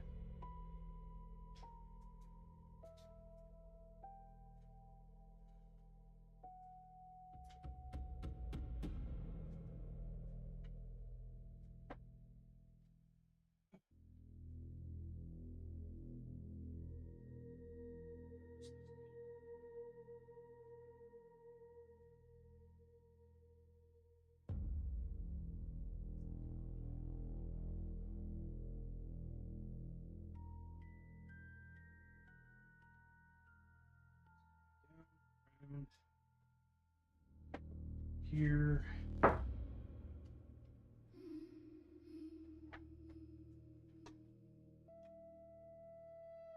Into the front port.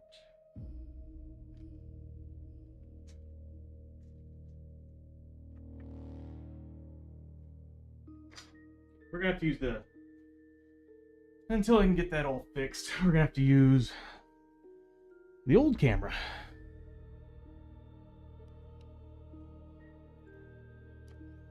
Which actually kind of looks better in my opinion.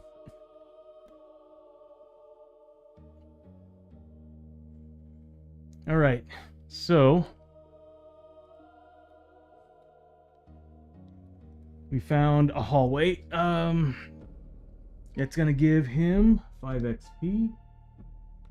This is probably gonna be a mission we're going to have to run away on because the odds are so against us, like very badly against us. Yeah, I'm not gonna lie. I am half tempted to just say we failed the mission.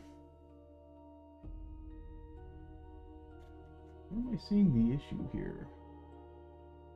Oh, it's this one. Yeah, I'm half tempted to say we're probably gonna fail the mission. I might just have the team run away. Because 8 growing dread cards is gonna kill us. Double digits? You want double digits growing dread? Bishop! How dare you? Alright, next up is Chio. Does not get grip back. She's gonna move 1, 2, 3, 4, 5, 6. Yeah, I don't want her near the Marshal. I gotta remember she heals the team up too, standing next to them.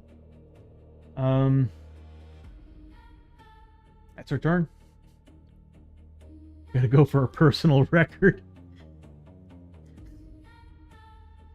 I mean, yeah, I guess.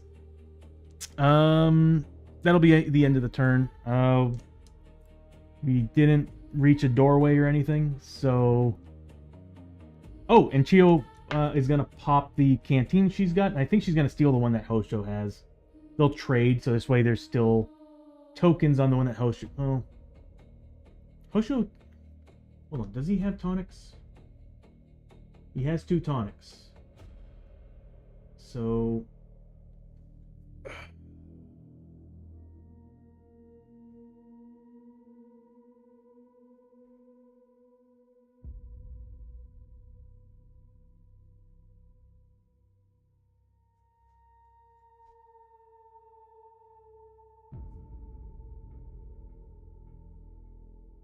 Well, she's gonna pop her canteen. That's the last one that she's got. The last grit. I really should mark these down. It'd be so much easier. I'm probably gonna make like a little icon for it for tokens. Giving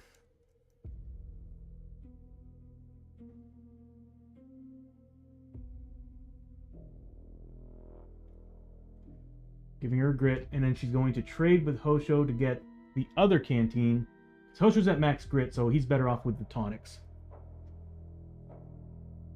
And she's going to heal the other 2 characters that she's standing next to using her monk staff.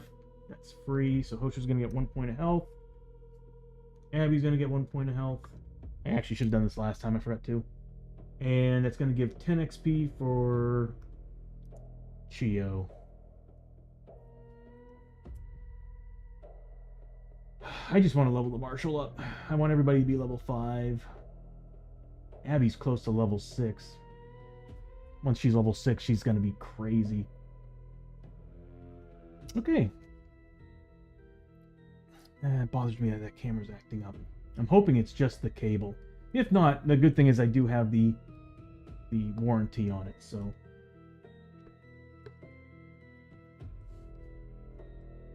Okay, so... It's the end of the round. We're kind of stuck in the 8+ realm, going into the next room. I was really hoping that this would have been a room. That's a pass. I'm watching that rolling, and I'm like, please, please, please. But we do have one awesome thing. A powder keg, a gunpowder keg. Like dynamite, but does peril dice and wounds, and anytime it deviates and it bounces, it always hits the top, that spot and the adjacent spot. So you want deviation. So it's like, bam, blows up, hits everybody. Bam, blows up, hits everybody. I'm like, that is one of the coolest cards I've ever seen. Right there. So you want to fail. you want to fail on a ranged attack with that. You want it to fall and bounce around and continuously blow up. Boom, shake, shake the room. Yeah, for real. All right, so beginning of the round, we passed. We start with Abby. I mean, this could give her extra movement points. It does. God, she's really doing good today on this. Doesn't really need it, though. She's going to move up. Does she search the room? She does. She searches the room, finding a long... It's like this game is seriously giving us all the passages. Or this round, it's giving us all. There's all these tiles, and it's choosing passages. We've gone through 1, 2, 3, now 4 of the passages. God, they do feel damp-ish. If I can get more of it in the shot.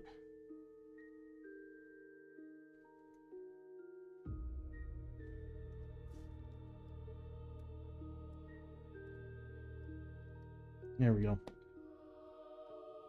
Oh, really? I was even thinking that. I was like, I bet you it's going to be a frickin' passage. Well, sure enough, there it was. A freaking passage.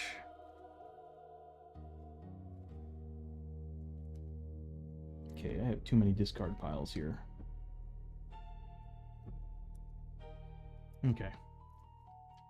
Damn it, Abby. Abby gets 5 XP for searching through that. Finding a simple hallway. And then we move on to the rest of the characters. Again, we'll start with Hosho. I wanted to catch up. He gets a grit.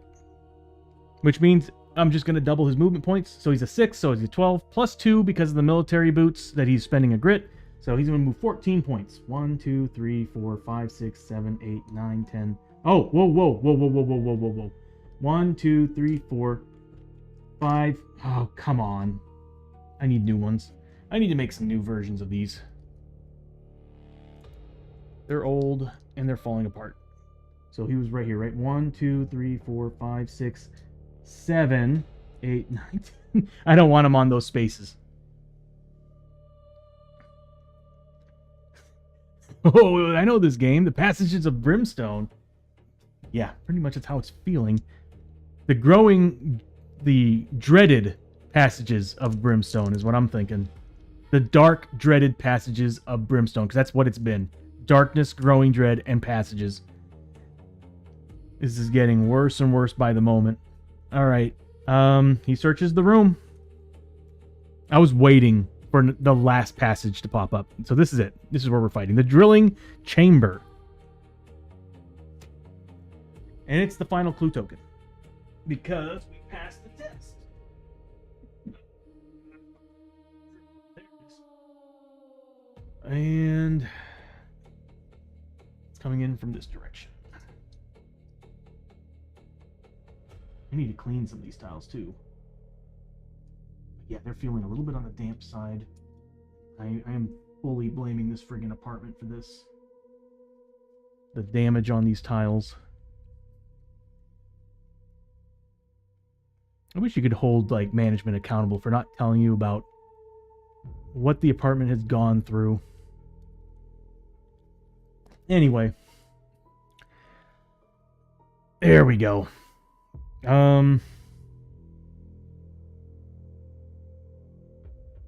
Yeah, so he moves down, finds that room, and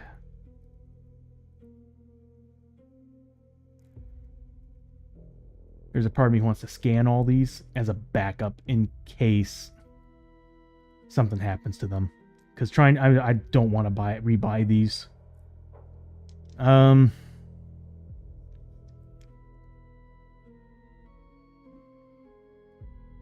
I gonna do? He's gonna get 5 XP.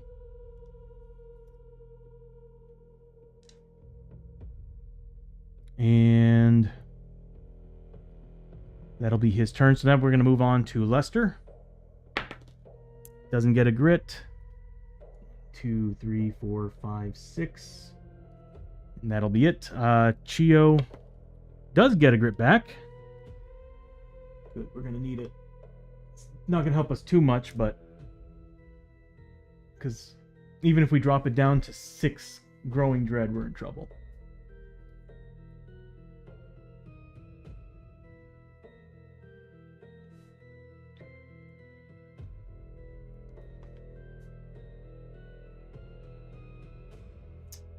I should have had her go first and give Lester the canteen that she got from Hosho. Oh well. She's gonna move 1, 2, 3, 4, 5, 6. And now we get to watch this team lose it.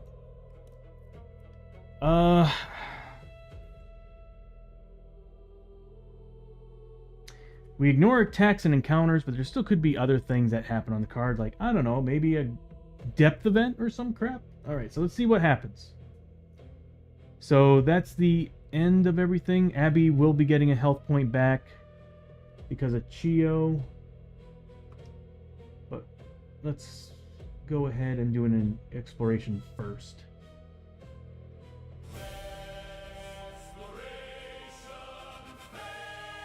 I friggin' knew it. I frickin' knew it. I was like, it's gonna happen. It's gonna happen.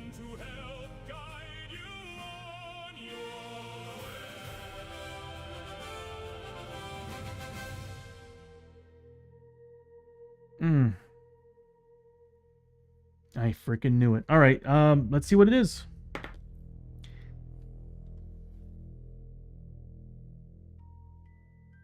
Norse traveling pants. 3+. It's canceled. All right, there we go. Oh my god. I was like, don't do this to me. We're already done in as it is. Okay, so we are fighting the Oni Warlord in this very room. This is gonna be rough.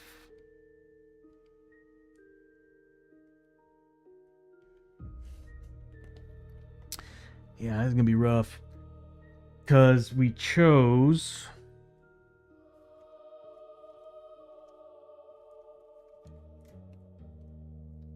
that. So we're taking on a one elite Oni Warlord with a threat card, but because of the darkness card? No, it's the Fire Caverns. We're also adding a low Caverns of Cinder enemy to it. So let's go ahead and pull out some Caverns of Cinder stuff here. It's the 7th today? I thought it was the 8th. Huh. Well, alright.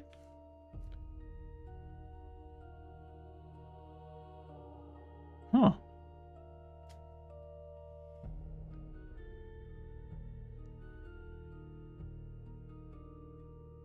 Oh, you're talking about the Growing Dread, aren't you? 6, 7, 8.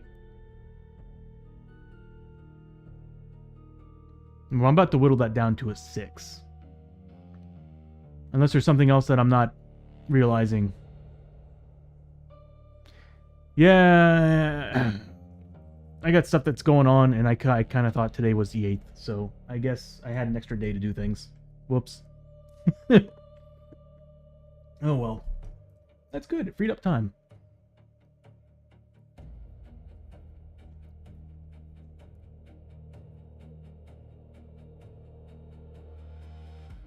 What's June 7th? Oh, is it? Hold on. You gotta understand, I worked in broadcast for 13 years, so holidays and whatnot stopped mattering to me.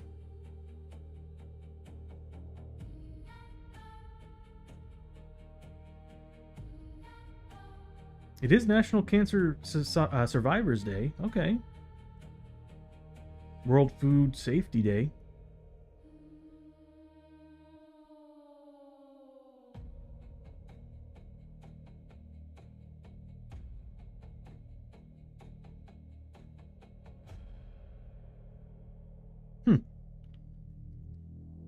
Oh, just a bad joke? Oh, okay. I thought there was like something that I just had no idea what was going on. Well, I mean, we actually should have been down into the 8+ by now. We gotta draw threat cards. So, first thing that happens is that the monster needs to be a demon or an undead. If it's not a demon or an undead, we have to roll a d6. On a 3+, we ignore that card and redraw. And we keep doing that till we find... We either roll a 1 or 2, or we get a demon undead. So, This is going to be the medium threat, because we have a low threat. We have to draw thanks to the fire caves. That's an undead. Alright, so we are dealing with 6 Scourge dead. These burning corpses are the reanimated victims of the plague-ridden... It's kind of fitting. They're on fire and in hell. Plague-ridden... Carrion Phoenix. I can barely read it.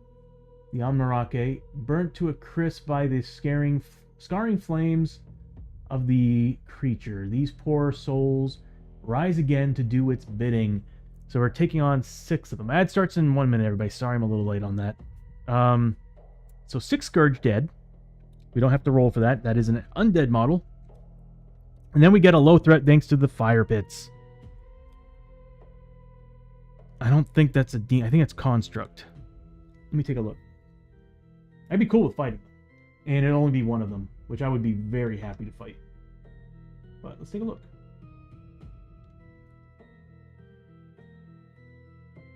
Tony, you have to press 2 buttons, bro. Lava Man.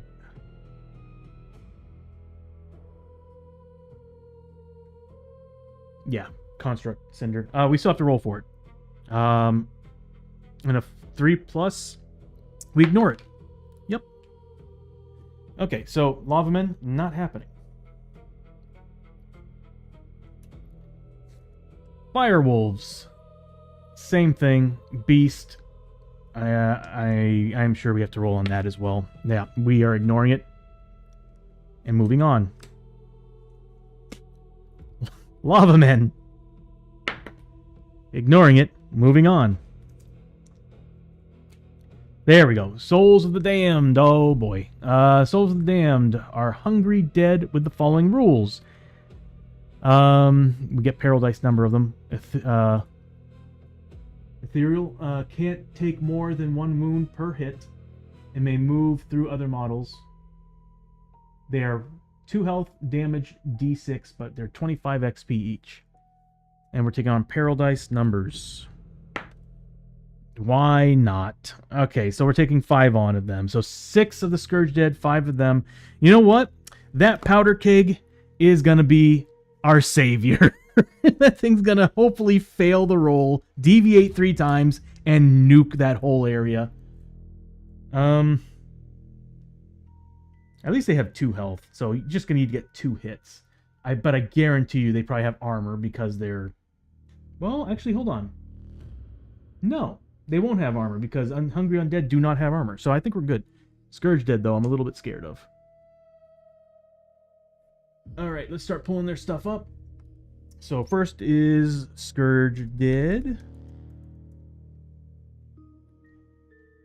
They are initiative 3, so at least they're going last. And we'll be pulling out all the stops if we survive the Growing Dread cards. Oh god. I am in absolute fear of what's to come. And then we've got Hungry... The Hungry Dead. Hungry Dead. Ah, I like Initiative 1. These guys could nickel and dime us to death, though. At least they didn't come with a spawn point. Spawn points in this game, if you don't make them your priority, it's pretty much over. So 5 of them, 6 of the other guys, and an Oni Warlord, which I'll need to pull his card up too, and everybody gets an elite ability! Yay! Oni Warlord. If we actually win this, that'd be pretty amazing. I think he's initiative 3 or 4. Forgot to put the other cards away. He's a 4. I'm glad that we upgraded. I'm glad Chio has the Void, the Quado, because the Quado's giving her a +1.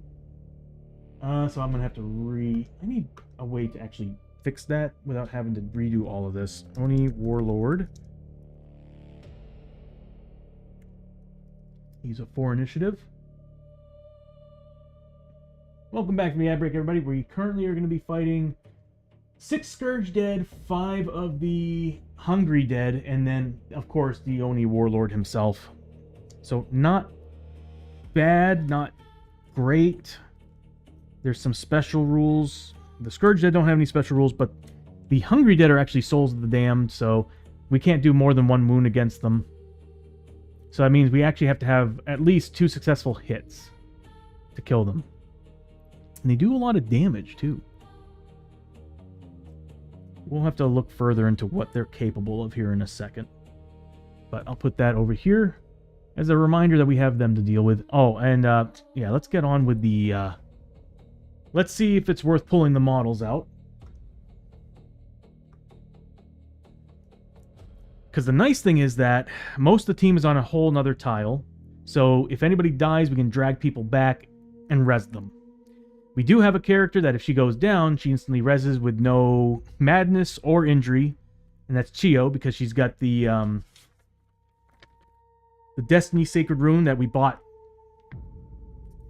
back in, like, February? It's like one of the first upgrades that we got for her. So what happens is that while she's KO'd at the start of the round, discard the rune, recover, get 2d6 wounds, sanity. Yep, get 2d6 wounds, sanity, any mix, and do not roll on a chart for injury or madness. I need to buy more of those. I think everybody needs one. I think everybody needs one of those. Yeah. So let's do this. Let's see how many we can get rid of. So Abby has a lot of grit.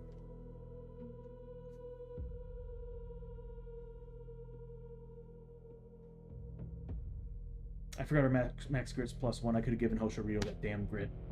I could have given Hosho the grit. Oh, that was not bright. He does have 2 tonics, though, so he has 3 ways to get rid of grit.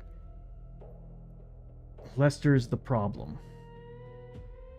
Where's Lester? Lester is the problem. Now, there's no monsters on the board, so we can technically trade amongst each other, no problem. So what I could do is get rid of 3 cards. Because we can freely trade amongst each other as long as there's no enemies on the board, so... Oh, we can get rid of 3. That will leave Abby with just 2 grit. Everybody else will be at 0. But what will happen is that Chio will be at 2, Hosho's at 1. But Hosho every round can just keep spending his tonics. Or not every round, but every single card can spend a tonic. So we can get rid of 3 of those Growing Dreads right now. And that's what we're going to do. So I will get rid of... Because I'll give that tonic to Lester. Abby will just spend 3 grit. Chio will spend 2. Pop the canteen she got from Hosho earlier. So pop that, leaving it with 1 more use. Which she will hand to Lester, giving him a use on it. The tonic from Abby will go to Lester, giving him 3. That's it. We got it. Okay, so we're getting rid of 3 of those Growing Dreads. And you know what we'll do? Just for fun, we'll draw 3, just to see what would have happened. So, we got 5 instead. Chances are better. Not great, but better. I look at the biggest problem this team has is sanity. And Growing Dread is usually playing with sanity. So that means I'm going to need to get rid of all the grit. So we'll get rid of 2 grit on Chio. She still has dynamite too. Oh god, she should have more ki. And we've been failing darkness rolls too. So she should have gotten back at least 3 more ki. Yeah, she should be actually at max ki by now. Because that would have been 3 ki, bring her, she should be at max ki by now.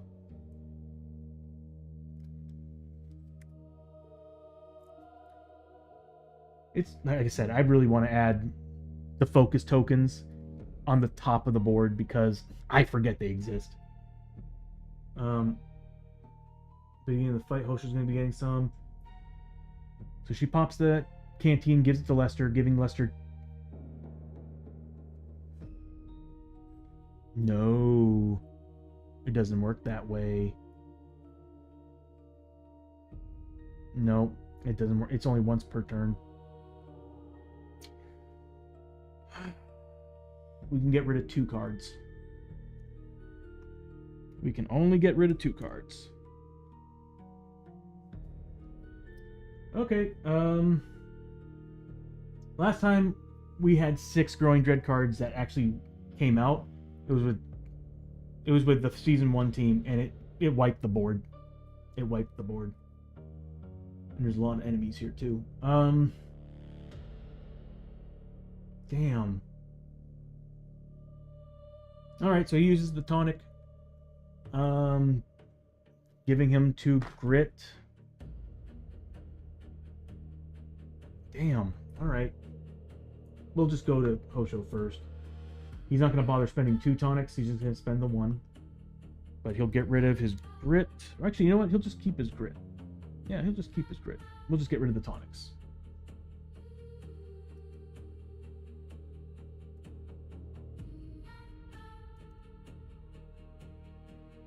Abby will get... She'll use 2 grit.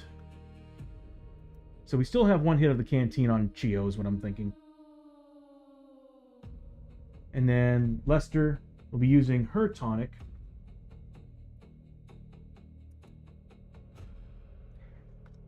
And he will be spending his grit to get rid of just 2 of those 8 flippin' Growing Dread cards. Alright, so we got 6. We've got 6. Alright. Do you all want to choose Bishop? You all want to choose the Growing Dread? Or just cycle through?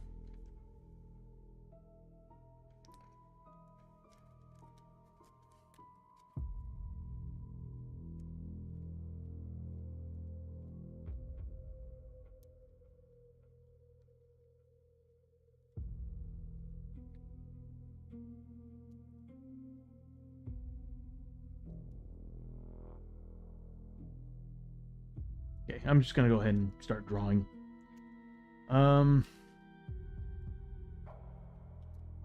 Alright, here we go.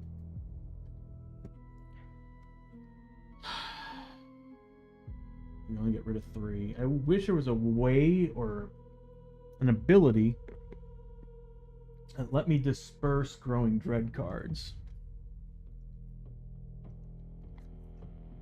Here we go. First one. The smell of hell. Wow, that's fitting. Your nose twitches and stings with the acrid stench of decay. I just learned I finally have a day off tomorrow. Nice, Bishop. Hells yeah, buddy. You got any big plans then for your day off? Stench of decay and burning char mixed with infinite despair. Oh, really? Reeling back as waves of hopelessness wash over you, your heart screams for you to leave this place at once. It might not be bad advice. Every hero takes 1 hit and 1 horror hit for each map card. Oh god, all in the discard pile. For every blood splatter and Growing Dread space the darkness has passed on the death track, move the hero party marker 1 space forward on the death track. So we did go 1. So we do have to... Nope, relaxing, hopefully. Nice. Maybe painting some minis? So we do go down 1 on the depth track, and everybody's taking... Oh, no. Okay.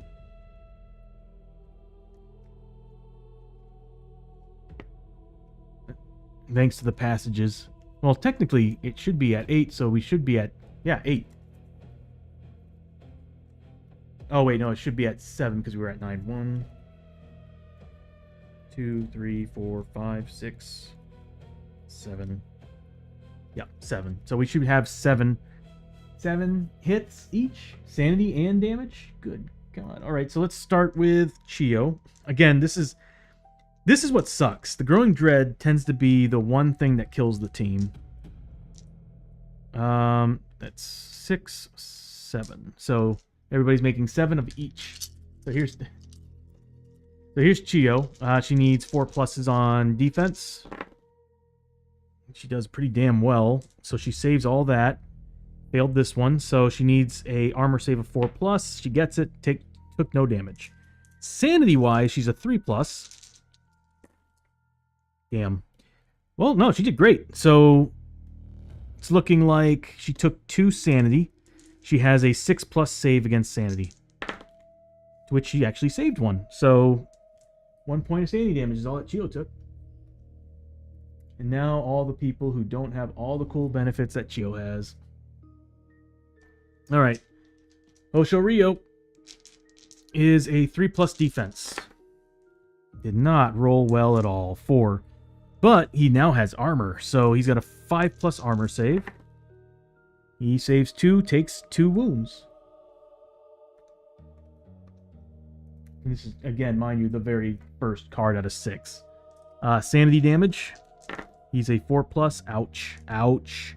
Ouch. I don't think he has spirit armor. I think there's only one character that has spirit armor. Yeah.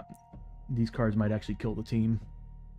We're looking at 5 points of sanity damage on Hosho Ryo, unless I want to grit roll that. No.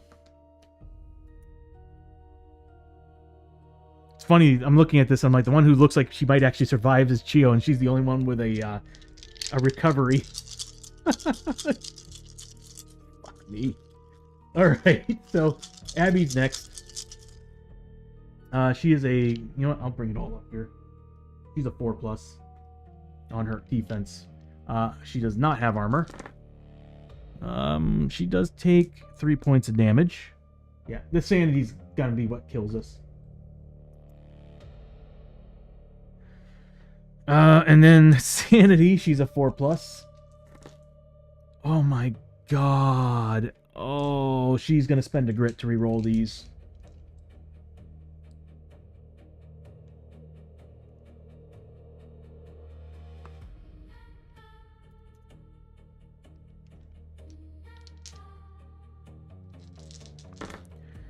Are you friggin' kidding me? Look at all this. I'm constantly rolling 1s and 2s. She takes 4 points. No, did I miss a roll? I missed one. I did. Yeah, didn't matter. 5 points of sanity damage.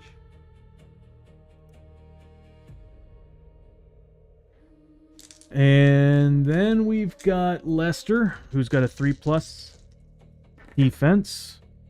He does take 2. He's got armor 6+. He takes 1. The guy with hell herpes is the one surviving here. And then sanity damage 4+. He does not have any spirit armor, so he needs a 4+. Did not do bad at all. So he did take 3 points of sanity damage. All right. That was dreaded. Growing Dread 1. God, we're down to 5. Growing Dread 5. The last gasp. Distracted by greed and war, humanity cannot conceive that its true fate will come, not at the hands of each other, but of the darkness that lies just below the surface of reality. No shit. During the next fight, all enemies have +2 combat +1 shot. No, no more. I mean, at least it's not damaging us, but that's going to make 3, 4, 5, 6. He's going to have 6 combat on top of whatever he has. He's going to kill us. Next. So, folks, this is a reason why you never see me scavenge in this game, and it's because I get screwed every damn time. Deathly despair. An overwhelming despair weighs heavily on your hearts. With every moment that passes, it seems the foul darkness only grows stronger. Every hero immediately loses all the hero class ability tokens. They fuck me. Oh man, no fury, no. We lost all the key points that Chio's been building. Oh man. Goodbye key points. We could have used those for some damage. Oh, whoops.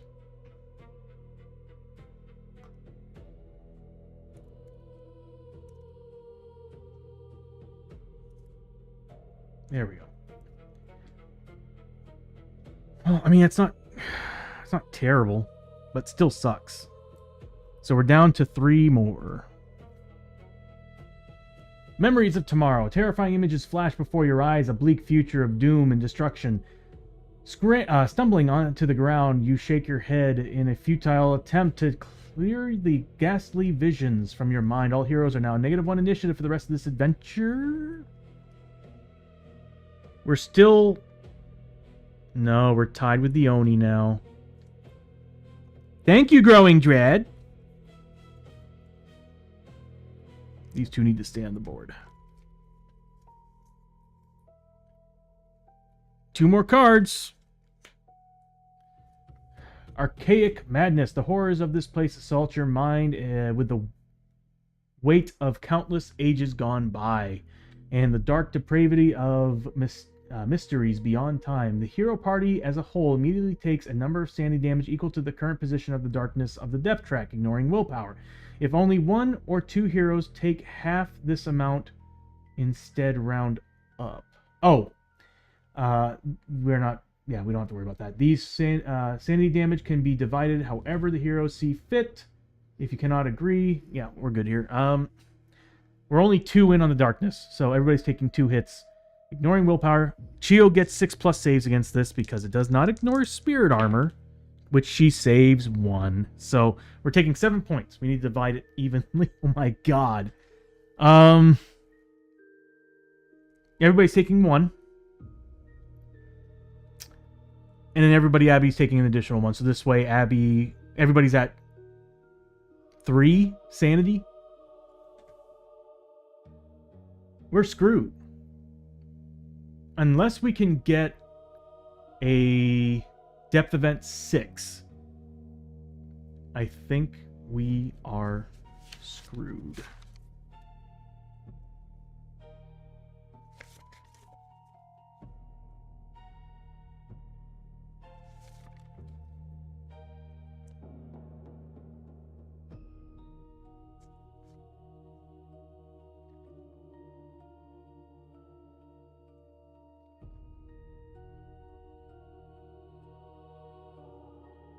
Not looking good.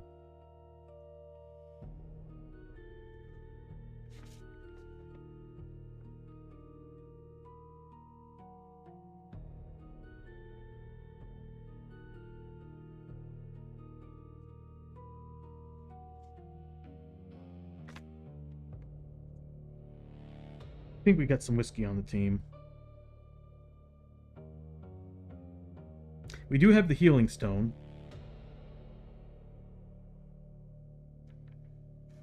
Well, either way, how many are we in now? 2, 4. This is the 5th one, so we got 1 more after this. So yeah, what we'll do is we'll just drop everybody down to 3 sanity. Ugh. After this, we'll just drink the hell out of some potions.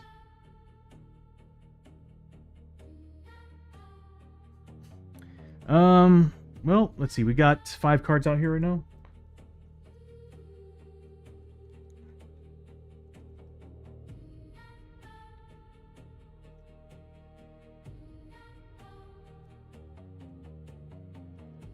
About 40 cards. 39 cards.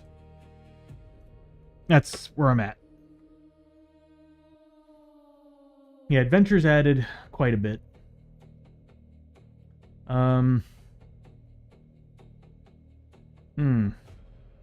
Okay, so let's start removing health, or sanity. So 2 from Chio.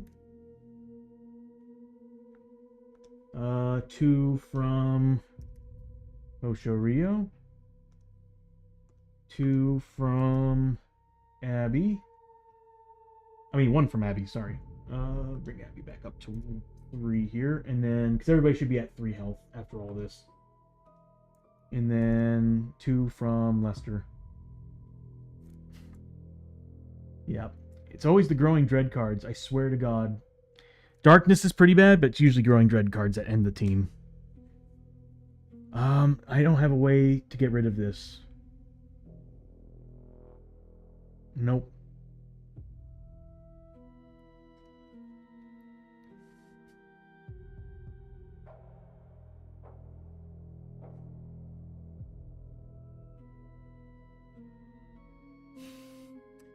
Well, she was going to pop that canteen before the end of the turn, so she's going to get a grip back. And then she's going to hand it to probably Lester so that next turn he can get a grip back. Yeah, they focused more on the darkness cards, Bishop. And it makes sense because it's like, you know, it's cool to have more growing. They'll obviously add more in the next Kickstarter, but I mean, at best you should be getting, well, as we saw here, 8. But I don't think I've seen more than 12 growing dread cards, or maybe 11, somewhere around the early teens. Yeah, I think it was the early teens. I don't remember what exactly the number was, but it was double digits. But it was like way back. But I don't see them really needing to add any more. Like, I feel like it's already bad enough as it is. But the darkness, they're constantly adding. That darkness deck is huge. Yeah. Yeah, that darkness deck is probably about 4 times bigger than the growing dread deck. One last growing dread card.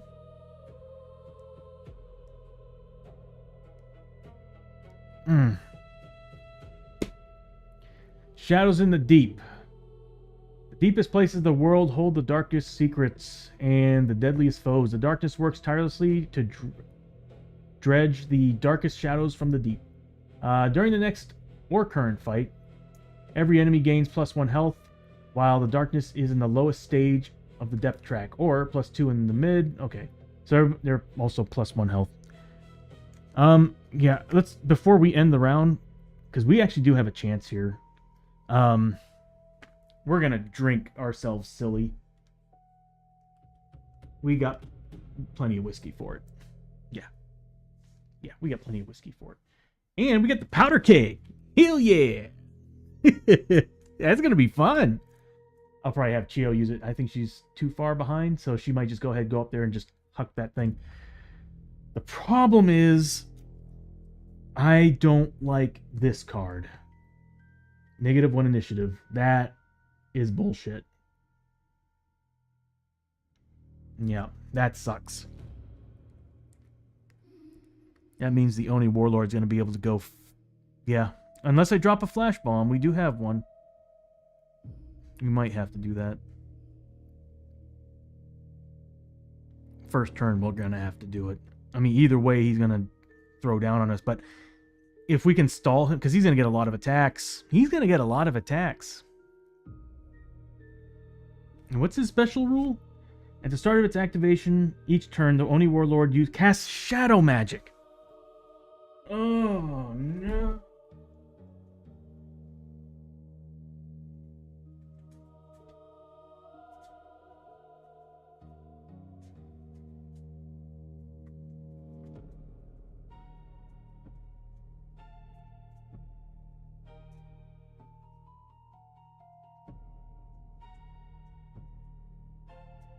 Okay, we get the Shadow Magic deck.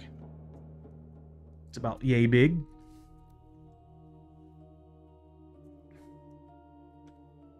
No, Bishop, they don't need any more Growing Dread or anything to... I think they've done enough. In my opinion, like, yeah, I'd be cool with that if they wanted to do like an Ascension type of thing. Where they're like, you know, once you're like level 6 and you want to make the game more difficult, I'd be all about that. But they kind of already do, though. Like, you can actually use the Nightmares deck if you want to make it more difficult. Yeah, you can use the Ruinous Nightmares deck to add some difficulty to the game. I feel like Growing Dread's enough, especially with Darkness coming in and out. Unless you're saying, like, this should be cards that come out at play instead of waiting till the very end. That would make sense, but we get that with Darkness. Ugh. Oh, Shadow Magic. It's been a long time since I've seen this deck in use. Alright, so I'm going to go grab the models.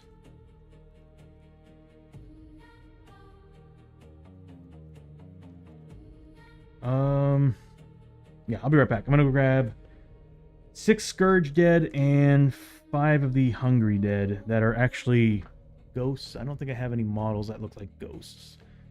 Wouldn't be a bad idea to probably get... No, to get the Hungry Dead models, you actually have to buy the core game. I wish they added like a... It would be... You know what's crazy? They have the swarm rules for everything but the Hungry Dead. I'm like, give us swarm rules. Give us the swarm stuff for the Hungry Dead, because I want more models for the Hungry Dead. I want to make them the ghosts. It is so buggy in here. It's insane. It's bad for the tiles.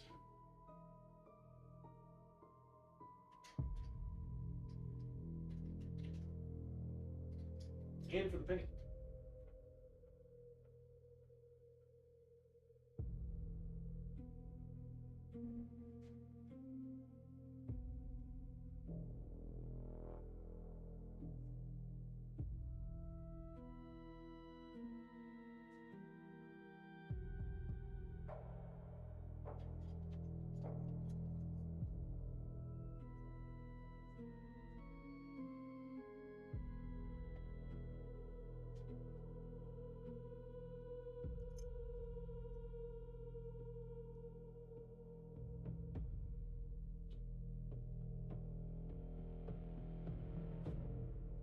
Dilute. Oh, so you mean like it's kind of mixed in with the growing dread cards?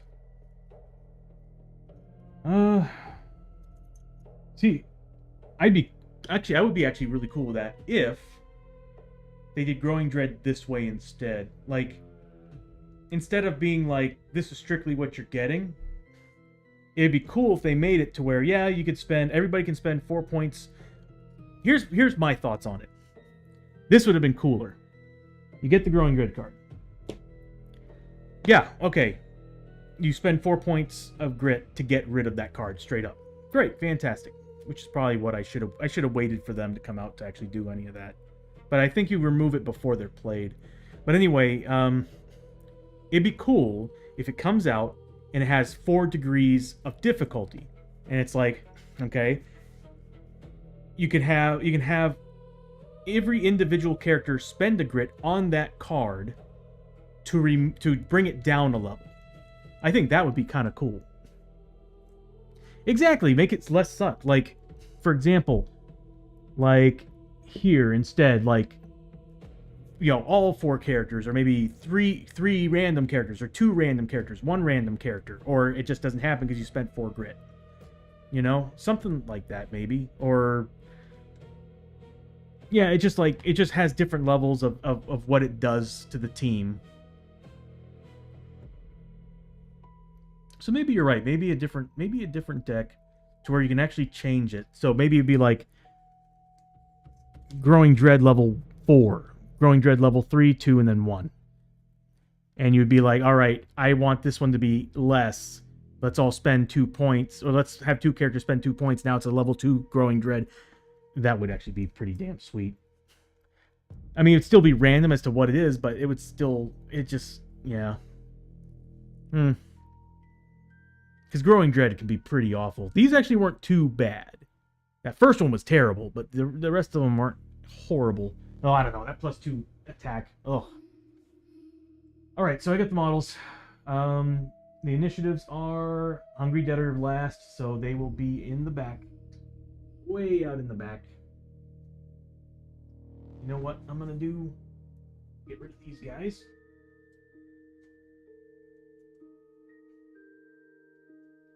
I am seriously in hate of this apartment. I put this over here so I can be a little closer to it. Yeah, they are just, they feel damp. This place sucks ass. That's not a tile. Well, it's more than half. That's gonna make the Oni right next to us. I just know it. And then 6 of these guys. There. Here. Here. Here. Here. Here. Oh my god. And where's the Oni? And yeah.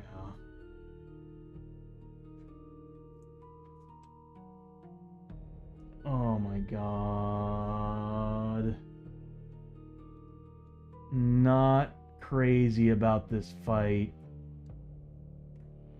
But we're gonna try. We got all the health in the world, defense, all that stuff. It's just our sanity is not gonna do well against these guys. Let's see what they've got.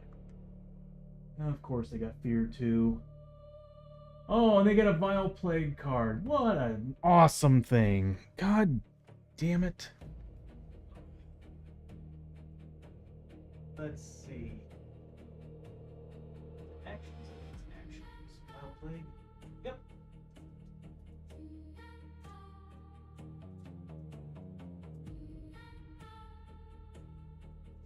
There are so many Vile Plagues now. They've added more, I think.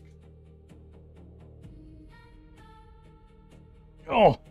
Yeah, I think they've added more Vile Plagues recently.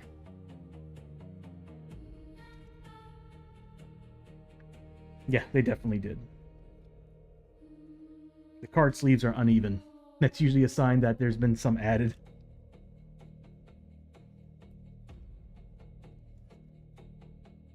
Alright, we get to draw. You know what? Bishop, I'll let you decide. I'll draw 4 of them.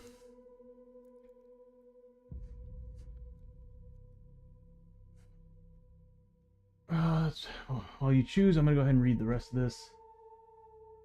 Rise from the grave. When killed, place a corpse token in that space. All corpse tokens generate Scourge of the Dead. And, oh, come on. Burning Strike. Anytime a hero takes 1 or more wounds from Scourge Dead combat hits, they also gain Burning Marker. This is not a good fight. This is a really, really, really bad fight. Let's roll for their stuff, too. So yeah, Bishop, if you're there and you want to draw, it's one of these 4. And I'll go ahead and start pulling up some stuff here. First, let me go ahead and start spending. We're probably going to spend all of the tonics that we've got. Or not tonics, but whiskey. So Chio is spending a whiskey, giving her 4 points. I think that might be enough.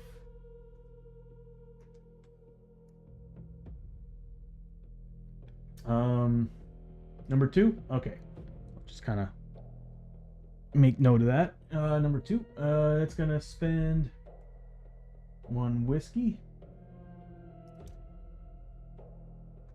Next up is Hosho. He's going to also heal up, spending the whiskey on Chio. All 6. So he gets 6 back. That'll give Chio 30 points of experience. So 6 sanity. Good. And it's going to give Chio. She's going to get rid of a whiskey. And 30 points of experience. Next up is Abby. She's going to... You know what she's going to do? Yeah, I should have been doing this from the start. She's going to spend a whiskey from Lester, giving her... There it is. And she's going to do it again from Lester, giving her 5 total points of sanity back. So she's spending 2 of Wesker's whiskey. Lester's whiskey. Giving her 5 points of sanity. And then Lester is going to do the same thing for his daughter. He's going to take a couple swigs of hers. 1. He's getting 2 sanity back. That is so dumb. God, I hate... it's like I love and hate this game, but it's primarily because of my rolling. I need to stop playing games that require me to roll dice. 2 sanity back. And it does not get him out of being bloodied. We do have ways to get some sanity back on the team, but I'm not going to waste it right now. I'm going to wait till things are really bad. That sucks. That really sucks. That's a bad rolling. Alright, so the 4th one would have been the Void Pox. At the start of each turn, every hero must roll a d6 for every undead or void marvel, oh, thank God, as well as every corpse token on their map tile. For each roll of 1, take 1 wound, 1 sanity, and 1 sanity ignoring defense, willpower, and armor. Frig that. Get out of here.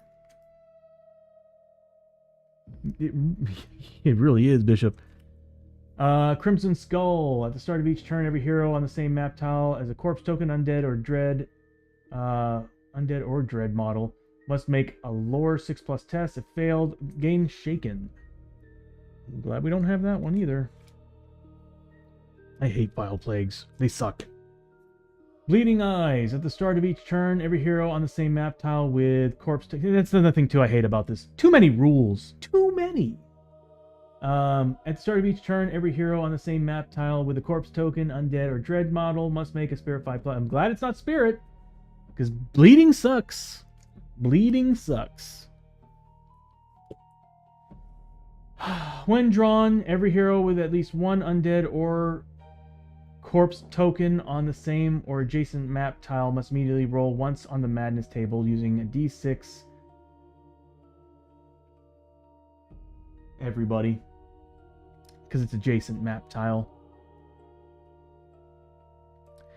On the madness table using d6 plus 3 instead of normal 2d6. I think Lester might be going down. Any allies affected instead take that and blah blah blah. Discard and discard and remove any madness generated by it. Okay, well there are. Luckily, at least it's not a remain in play card. And madness is not really a big deal. I say that, but it does kind of suck. All right, everybody's got to make this. So, madness at d6 plus 3.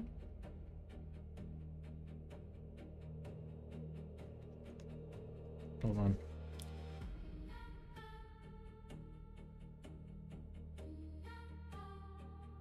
When drawn, every hero with at least one undead model or corpse token on the same or adjacent map tile must immediately roll once on the madness table using d6 plus 3 instead of 2d6. Okay, yeah, alright.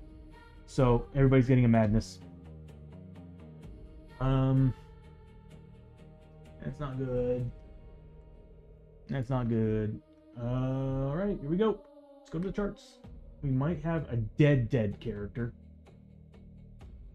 Yep, because I'm looking at Lester and I'm like, if he rolls a 2 or a 5, he's probably gonna die. Like, he's dead.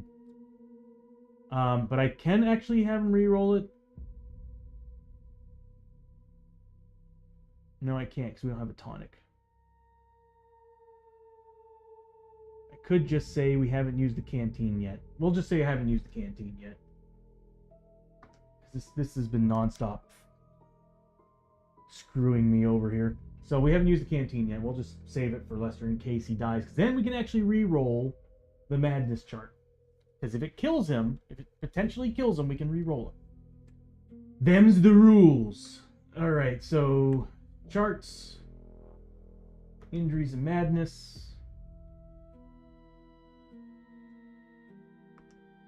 Alright, so first off, it's Chio. She doesn't have a madness yet, so d6 plus 3, so a 6. So she's now paranoid.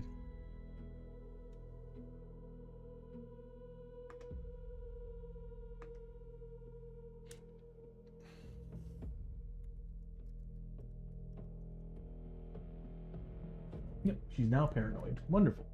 Hoshoryu. Hoshoryu. Well, if he gets an 8, he's dead. But he does have a grit to re-roll.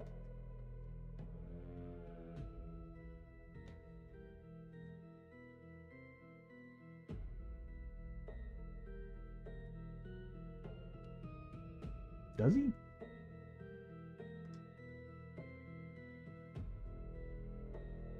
Yes, because he used 2 tonics to get rid of those. And then he still has a grit left. Okay. Alright, so here we go. So a 5. So he's now got... Oh no, I'm coming for you. How does it know your name? You can hear it calling you in the dark. What does it want? Whenever the hold back the darkness has failed, including doubles that would fail, you take D3 sanity damage ignoring willpower.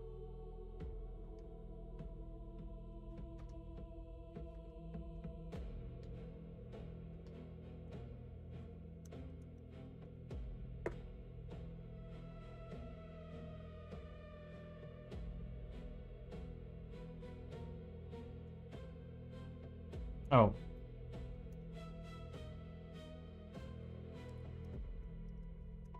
Madness 5. There we go. Abby. +3. All right, so she got a 5. That was close. So she's got the same thing as. And we need to go see. We need Jesus. We need Jesus. So slot 2, she's now a Madness 5. We need to find ways to get rid of this stuff. There are missions to do it, and I think we might have to start doing missions just to get rid of all these ailments. Lester's probably gonna die. Here we go. Lester. He did not. He got a 4.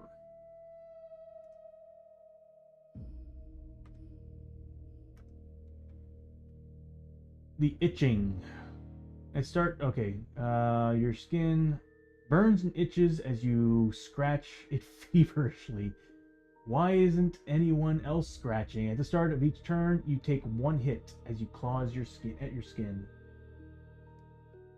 There's so much to follow. I'm tired of. Hey, dude, seriously, I'm at the point where I'm thinking I need to stop playing 4-player games by myself because this is just remembering all this. This is just too much. So slot 2, Madness 4.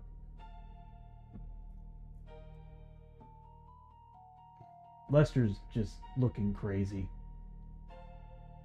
They've got crabs. Actually, it's Lester who does. He's the one with the void plague. And the itching. Yeah, that kind of works out. There's a reason why people aren't scratching at themselves. He's the one with the void plague.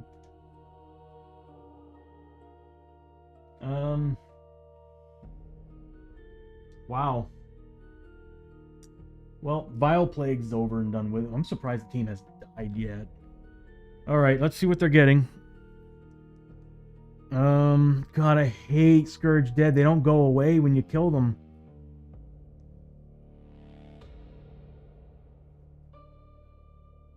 Alright, what are they getting? 1's usually one of the worst. Each time a hero that is adjacent to 1 or more Scourge Dead rolls a 1 on the hit roll, the hero immediately takes a burning. Like, son of a bitch.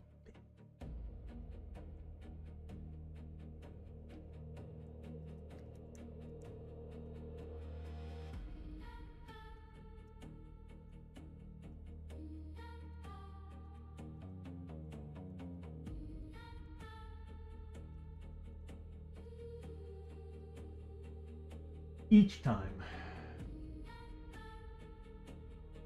Dang, that sucks. That's actually really bad. And they keep coming back. That's what I hate about this. They keep coming back to life. This is going to be a really bad battle. Oh, and they're also... Everybody's getting all these bonuses. Oh my god. Okay, I need to go back and fix that. So these guys are getting 5.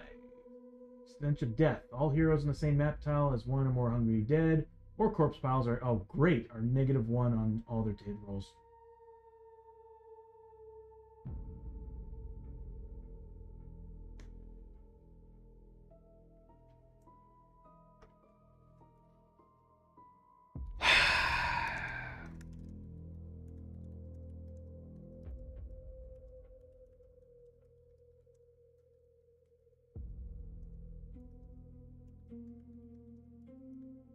I said I wanted a challenge. I wasn't expecting this.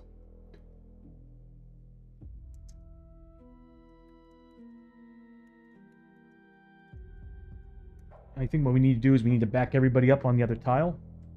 Right here, block this off. Do this, block this off, so this way we're technically not on their map tile. Like, get somebody over here to just tank. So this way everybody is over here dealing damage to this guy. God, these tiles. This friggin' apartment is actually murdering my tiles. They're also getting...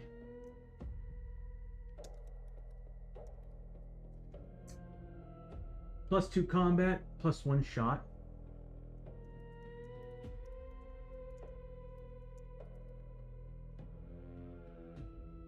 Uh-oh.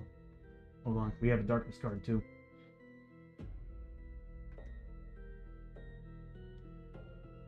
+1 combat if wounded.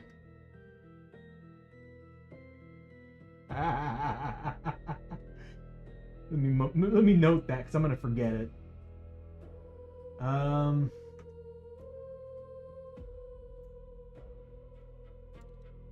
If wounded, +1 combat. So we're looking at 3 combat, 4 combat with 3 damage. Bit of a swing from one extreme to another, dude. It's Bishop. This is basically the Lizard King all over again. It was like, hey, you know what? We're just fighting the Lizard King, and all of a sudden he brings in vampires and vampires and more vampires and more vampires, and it just went to hell. In this case, it was the growing dread that ended everything, and some darkness problem. Well, these guys are trouble, and we got dynamite. Put them away. We do need to add those specs to these guys as well. So.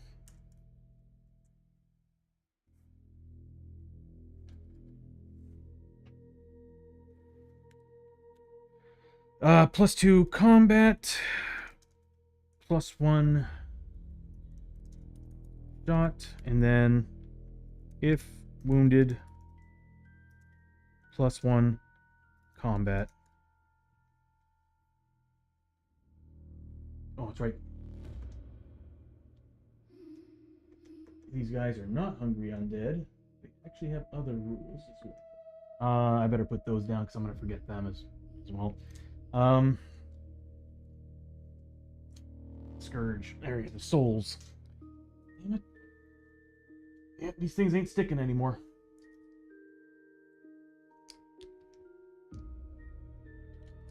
Oh my god.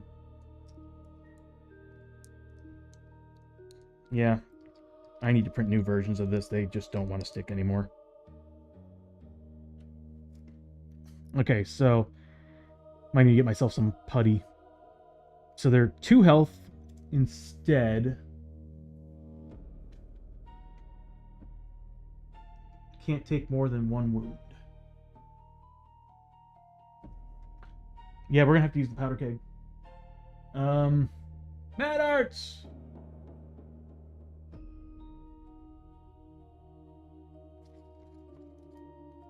And they get... Can't take more than 1 wound. Moves. Oh, they move through models. That changes everything. And they are 2 health, not +2 health. They are health equals 2, and they do damage D6. XP 25. Too many damn rules on the board right now.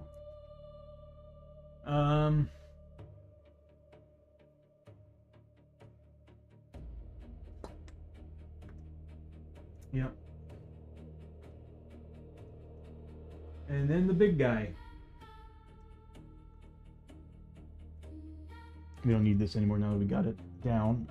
The big guy. Those are not his rules. Oh my god, he's got so much coming to him. He's the 4th.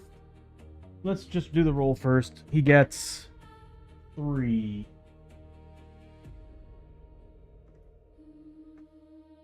Unstoppable, +1. He gets more combat and endurance 3.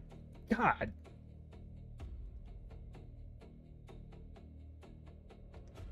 Okay, so he gets 3, which is another combat.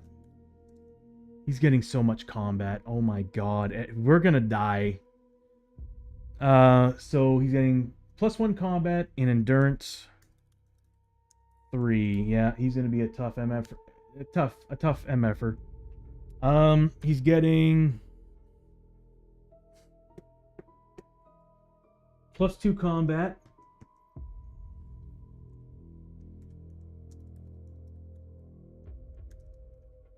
+1 shot. He doesn't have a shot. +1 combat if wounded.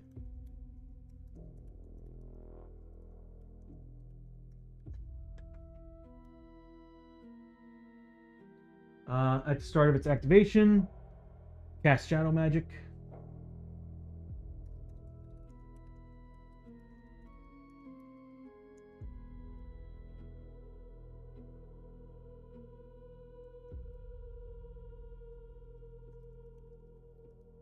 Yep. You definitely learned this from somebody. What else?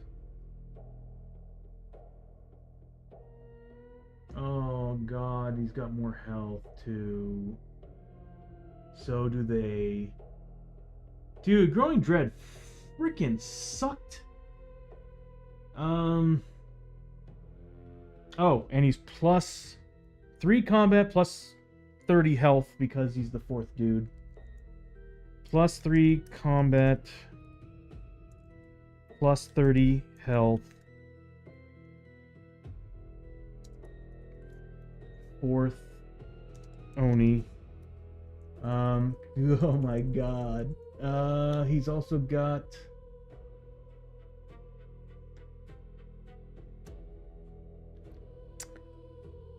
yeah, we're good. I think that's it.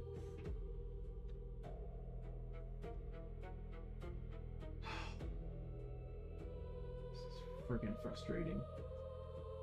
Alright, so he's going to have 1, 2, 3, 4, 5, 6, 9 combat at 6 damage base. The moment he's wounded, he's 10 combat at 6 damage base. Hey everybody, ad start in 3.5 minutes. What was that?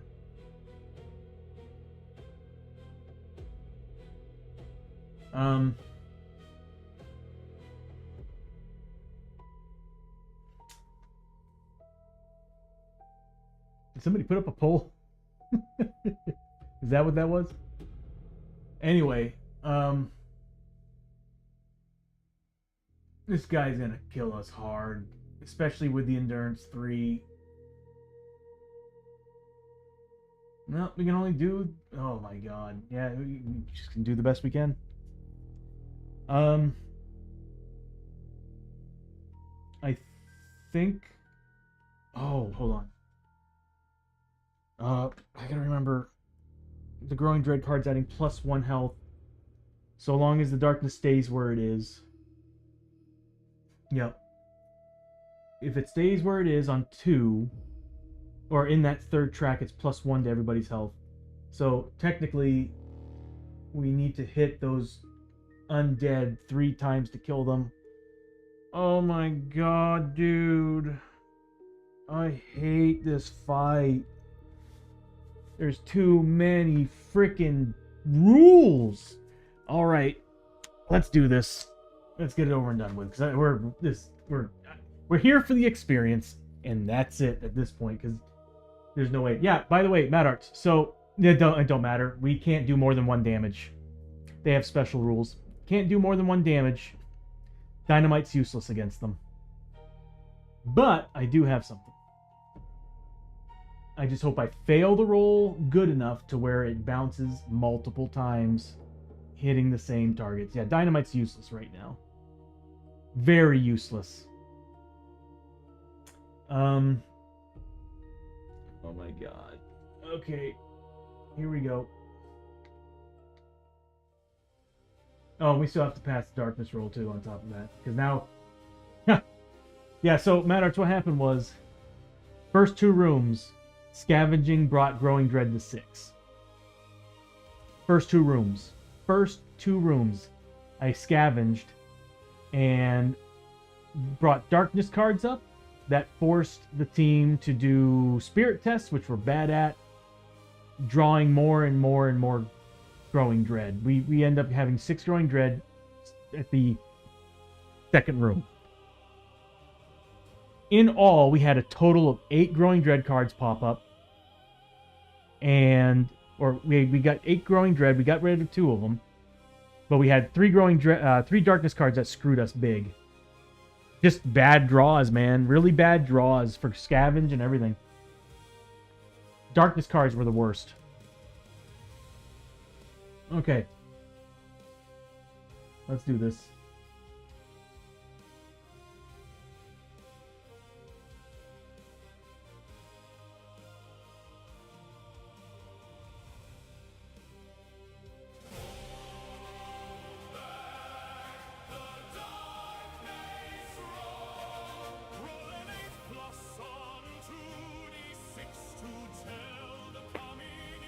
Well, at least the game kind of feels it for us. So we passed.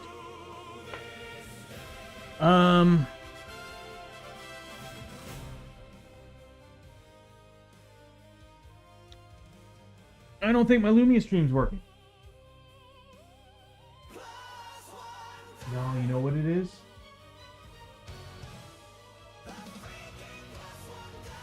Alright, I'm gonna have to manually edit. I think if it's not playing the animations, I think OBS disconnected from Twitch. Let me just take a look. Twitch connections. It's disconnected from Twitch. I have to reconnect it to Twitch. That's why it didn't pop up. Alright, so thank you, buddy. I'll add that +1 die here manually. Glad I've got that set up. +1 die. There we go. Yeah, I have to reset OBS. OBS is a pain in the ass when it comes to keeping connection with Twitch. Or at least with the assets. Alright, so Growing Dread's done.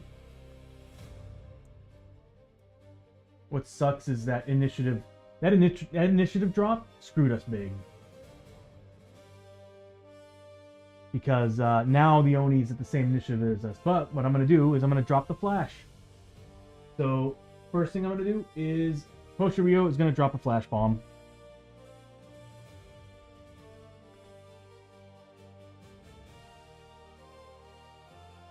Making every enemy -2 on their initiatives. So the Oni Warlord's a 2. The Hungry Dead are a 0. And the Scourged Dead are a 1. Don't matter on them. It's the Oni I don't want. I don't want him going first with 10 attacks. Especially if he's going to hit everybody. Because if he can draw a line... Actually, he wouldn't be able... He'd be able to draw a line between Lester and... Yeah. Actually, he can move through them. We're in trouble. Yeah, that's all there is to it. We're in trouble here.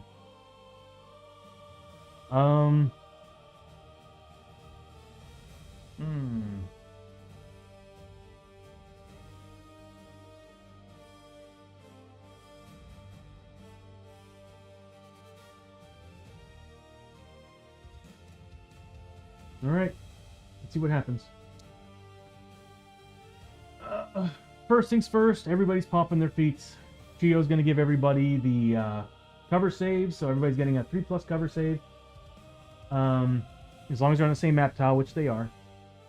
We can't really go anywhere. Lester's going to pop the badge, giving everybody +2 combat, +2 shot. Welcome back to the ad break, everybody. We're currently debating on what we're going to do against all these guys. We dropped the flash grenade to make sure everything goes last. That Oni is terrifying. He's going to have a grand total of, oh my god,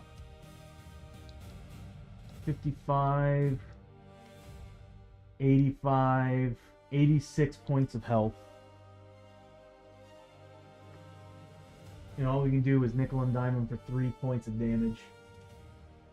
So what are we looking at? We'll use token 1. He's got 86 points of health.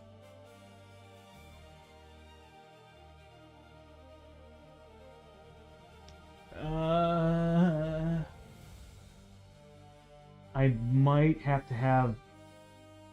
Yeah, I'm going to have Abby go in there and hopefully nickel and dime him to death. As the country song goes, he's trouble. Trouble. Trouble. Yeah. Yeah, this ain't gonna go well. I wish I had a way to stop him. You know what's funny? Earlier, we could have gotten an item that would have done it. We were drawing items, and we found... Well, we didn't find it. Would have been nice. But the powder keg's gonna help us. The Outlaw Shackles would have been so... Well, actually, it's on XL models, so it wouldn't have done anything to them. But you can still stop an enemy from activating during a fight on a dice roll once per fight. That's pretty sweet. It's pretty sweet. Not good against this guy. Now, if I had the freeze pistol, the cryo pistol from the derelict ship, I'm half tempted to get that. I am half tempted to try to go to the derelict ship and get that because it's very, very helpful. Okay, so we're getting Flag of what is it called? Flag of Conquest is going to give us +1 damage each. Abby still has all 6 of her shots. We haven't used anything. So +2 to our cover saves, +1 damage to everybody's combat hits for this turn, and then +2 combat, +2 shots from Lester. Oh, it started a fight too, actually. That would mean Chio fight with an XL or larger enemy. Every hero on the same map, map tile, on the hero's map tile, recovers a grit. They're all on the same map tile as her, so we're good there. It recovers a grit on a D6 roll of 4+ at the start of every turn. So Chio does not get one. Hosho Rio does get one. He's at max. Damn it. Abby gets one. And then Lester doesn't. Oh, wait, no. Hosho does get one because we're at +1 max crit thanks to the fire caves. Okay, so Hosho is now back to 2 grit. Got. Alright. And Abby now has an additional grit.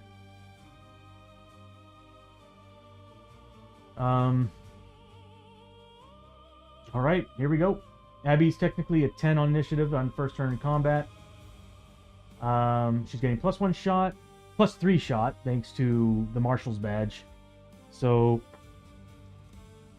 it's same map tile, right? That everybody is a -1. It's same map tile, I'm sure it is. Hold on a second.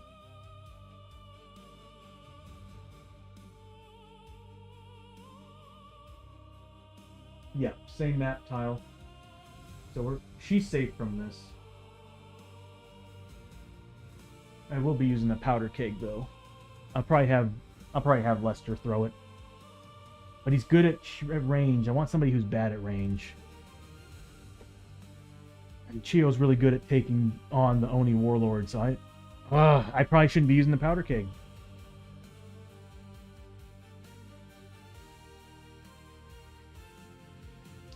Well, luckily the Hungry Dead movement shouldn't have changed. It should be still pretty damn slow. So I don't think I'm worried about them. Alright, so Abby's going to move up 1, 2, 3.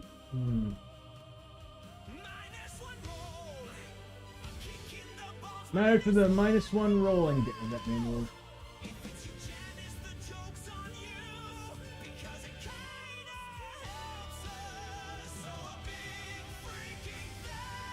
Alright, so she needs to move up close enough to shoot at him to get the bonuses. So what we're looking at here is 7 shots with her main hand at 3+, 4 shots with her offhand at 4+. So 3+, 4+. Being defense 3, she's getting +1 damage there. Being within range of her laser pointer, +1 damage there. +1 damage for the Flag of Conquest. So she's already cutting the defense. I can start piling on damage with the bullets as well that she's got. So It's all about how many hits she can get on this guy. Of course she does, Mad Arts.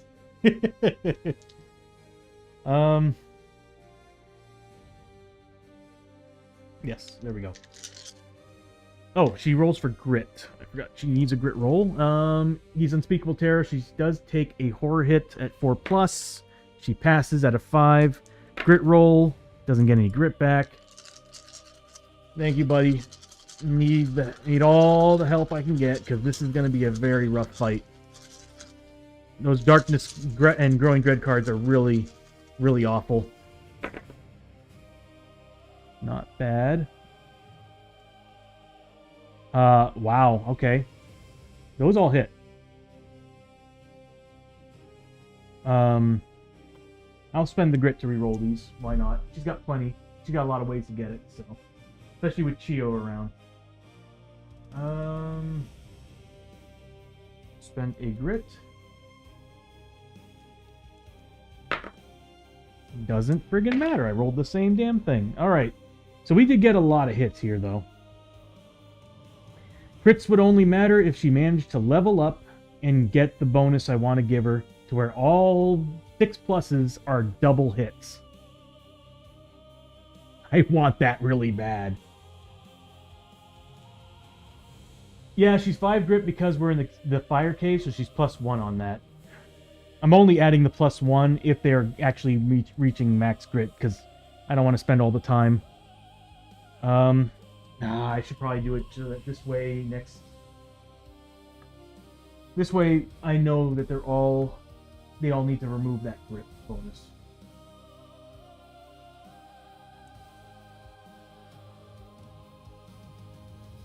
Well, she can level up. She's close. She might be able to do it. But anyway, I'm just gonna start. Let's see. So for the bonuses, +1 damage for Yeehaw. +1 damage for. He's a demon. So +1 damage for the shackles, the demon shackles. +1 damage for the Yeehaw. +1 damage for the Fog of Conquest. +1 damage for the laser pointers. +1 to all my rolls for damage. I'm not gonna bother using the bullet bonuses. I'll save them for next time. Alright, so we're looking at +1 to these rolls. 2 pluses is max damage. So 3 points of damage on one. 3 points of damage on the other. God, endurance is so... I need to find a way... I need to get a way to ignore endurance on her. 2 points of damage. Am I sure? Am I missing anything? I mean, she's doing a lot of damage as is. You know what would have been nice? Darkstone bullets.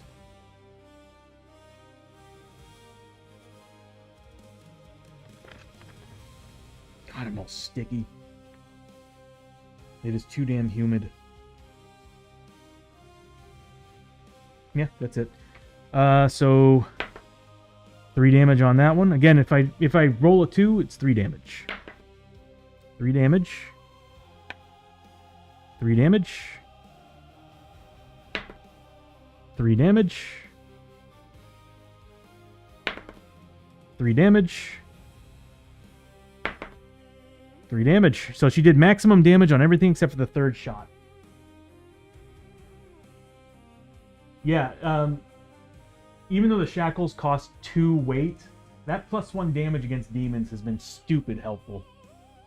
I mean, there's moments I want to get rid of it, because I think if I can find a way to get a 1 weight item that adds +1 damage, I will gladly take it, but right now, that's been... Every time we fight the Oni Warlord, that's been the most helpful item. Alright, so grand total, she did... That's a 3. Let me put this down here. That is 6, 7, 8. Is that 24 points of damage? 26 points of damage? I think it's 26 points of damage, right? Yes, 26 points of damage already. Hold on.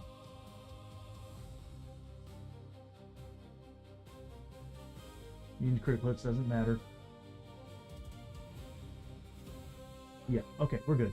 So yeah, 26 points of damage is what he just took from her. I need to move Lester because I want to make sure that he doesn't screw her over.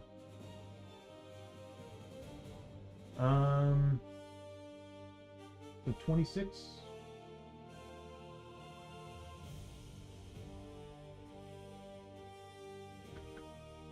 So he was at 46, right? So that would mean he would need... I mean, he was at 86, so he needs 43. The moment he hits 43 damage, we start having to take 6+ tests instead. Wow, she keeps this up. Yeah, it's hot and humid, like hardcore. We had a lot of rain this week, and this apartment is built apparently, and it makes sense, is apparently built on wood. It doesn't have a solid foundation. I think it does underneath, but I think they have like wood planks or something that's pushing it up, because none of this is even. None of it feels even. It feels odd.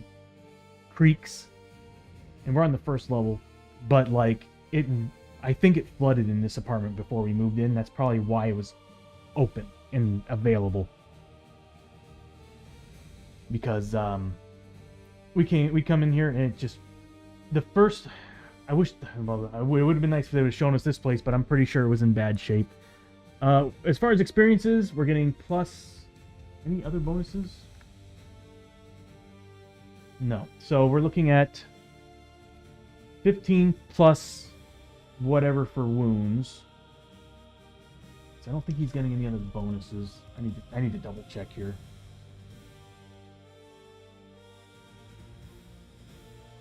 But yeah, because we talked to one of the maintenance guys and he told us the whole story. And I just remember being like, wow, really? If we would have known that, we wouldn't have moved into this friggin' place. But go figure. I need to do math. Okay. We're looking at, let's see, 15 plus, so 30. There's what? 8 sets of 3? Yep. And then plus another 25. She just gained 265 experience from all that.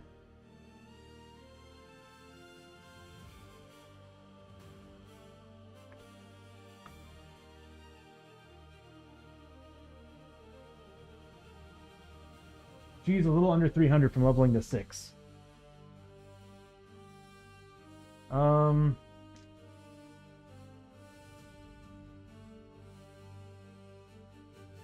there anything else I can do with her? Lester needs more sanity. He's far away from... I think Chio has 1 whiskey left. Or did we use them all? We'll figure that out later. I know she had... I think we used them all.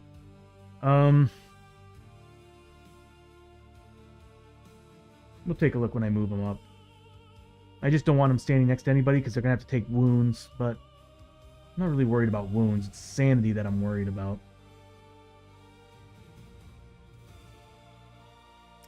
And I need him to be further away. Actually, it doesn't matter because that... I need to like avoid them creating a line hitting each other. And being in this hallway is not a good thing. I might have to have him move in. Oh, all right. So that's Abby's turn. He's not sharing initiative with us right now. We're technically a 4. But anyway, I'm going to have Posho probably go next. Unfortunately, he's going to be a -1 on his to hit rolls. So he's going to be a 4+. And I can't use push on XXL models. Let me just check. I remember watching somebody play and they used push on an XXL model, and I was like, I'm playing as one now, and I'm like, how?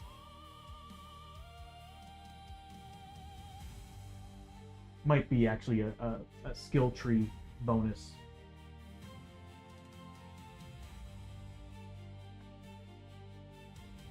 Sumo.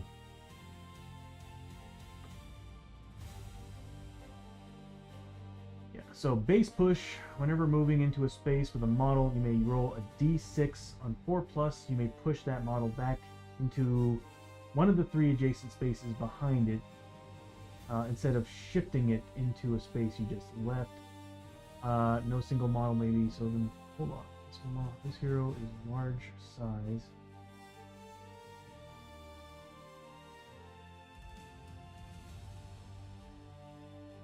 Automatically passes escape test for medium or smaller enemies.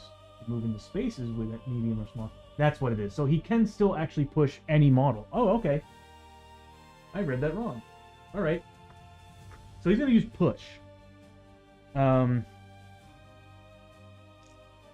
he's gonna use push. He needs a 3+ because he's actually got a bonus for that.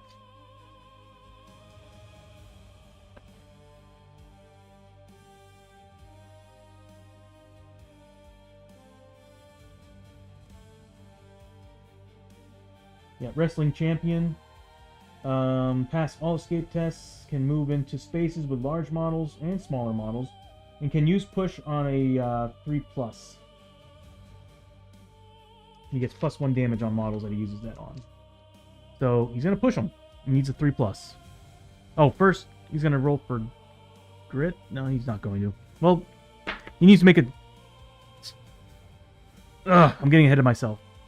All right, so that's his grit roll. Here's his unspeakable terror. I think everybody else is fear. Yeah, so unspeakable terror passes. And push test 3+. That was cocked. Pass. Basically, he moves into this, pushes back this model. He can actually be on the same tile as that guy, so he's like pushed here. That guy's on that spot. Hosho's now getting +1 damage against him. Alright. So he's a 3 combat base, if I remember correctly.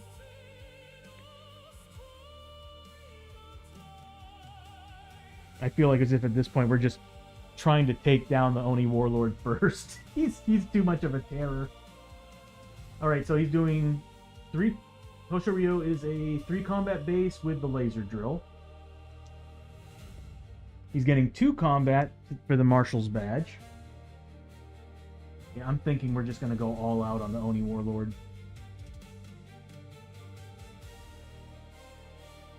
I mean, we're getting all our extra shots this turn, so it's probably best just to do that. And the next turn, throw the dynamite. They'll all be closer together, too. Oh, no, it would almost be better just to throw it here. Well, anyway, he's getting through 5 attacks. He's got crit to reroll.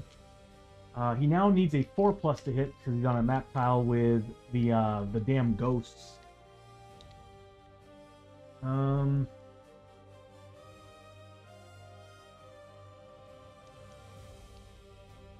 Lester, can you sit down for a second? Okay. He's going to attack.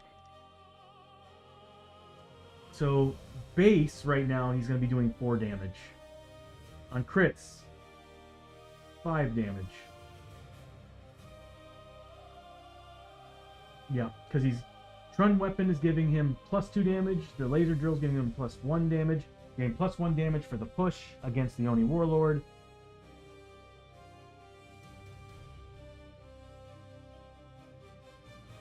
Oh, hold on. +1 damage for holding a blade for flashing steel.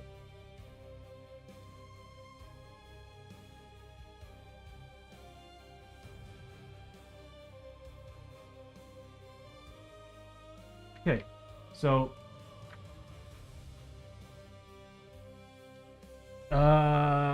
push +1 damage, +1 damage for laser drill, +2 damage for that. For the Trun Weapon, +1 damage for the flashing steel. 5 damage base, 6 damage crits.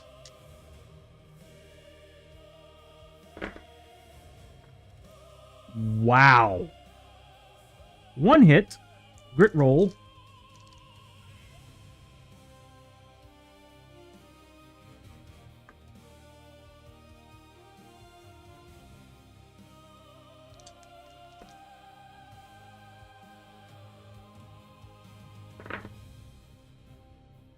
he does get a crit. So 3 hits and a crit. What we're looking at here is 6 damage base on that. So that just straight up does 3 damage. Don't even need to roll for it. I'm not sure. I don't have anything that's like you can ignore anything.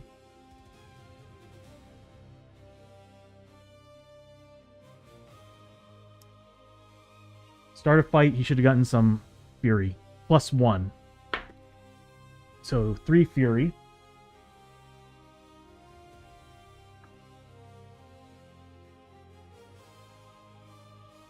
This does an additional fury. So he's at 4, which I think he can... Well, he can't interrupt the attacks. So he can do it after he's done here. Alright, so he did 3 damage with that one. He's 5 damage base with these. I roll 1s, it's 3 damage. So he did another 3 points of damage on each one of these hits. So we're looking at 12 points of damage. I mean, with all things going as bad as they were, shockingly, this team is doing surprisingly well. So we're looking at 30 times, what's that, 4? Oh, 120 points of experience for Hoshoryu.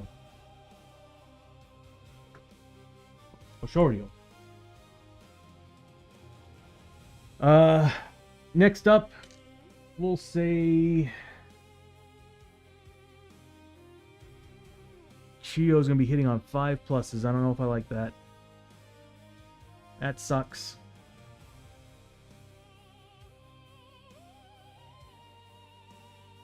She could go in there and attack him, but I hate the idea that she'd be... Yeah, I'm half tempted to have her just move up. And...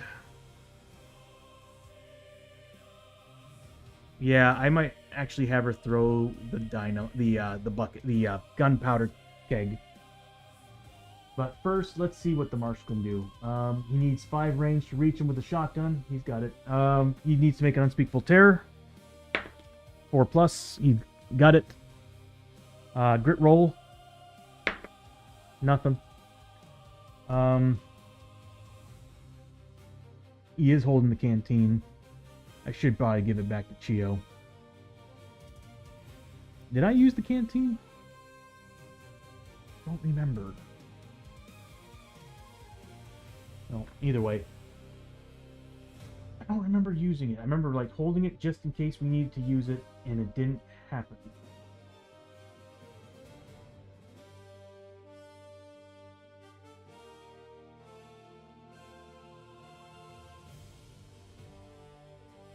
Well, anyway, Lester's gonna go next. Well, see, the problem is, Mad Arts, we popped the badge right now, and Chio's really good at dealing damage to this guy, and she's gonna be getting, I think, 5 combat, and I'm like, if that's another 12 points of damage, I'll take it. We need to do as much damage as we can to this guy. As much as we can.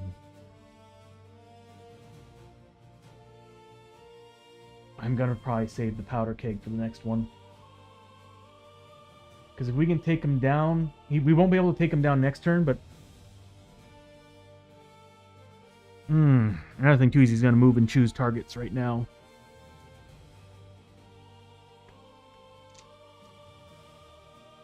But Chio's gonna be hitting on a 5+. I don't like that at all.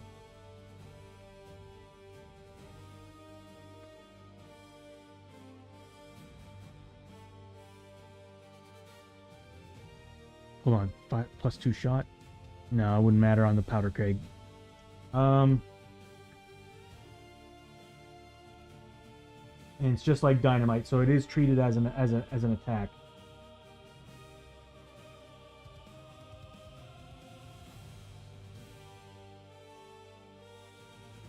Actually, it would be a good idea to do it right now. It would be insanely a good idea to do it right now. Okay, yeah. Chio is gonna move up 1, 2. Oh, whoa, whoa, whoa. 1, 2, 3, 4. Hold on. Yes. Yes. No. Here. Okay. The reason for this is now she's a range 6. I think, right? She's gonna fail this roll. That's good, because now it's gonna deviate and explode every time it bounces. Let's hope for big numbers. Okay, so I'm gonna elect to throw the powder keg. So here it is. Discard to throw, just like dynamite. After any bounce, any models in the same or adjacent space takes peril dice and wounds, ignoring defense. Any models on the same map tile take 2 hits from falling debris. So that means that there's a chance... Well, we wouldn't be able to come because there are 4 health, right? They are 4 health, but still we might be able to take them down with the powder keg. Alright, so I'm going to like to put it like right here.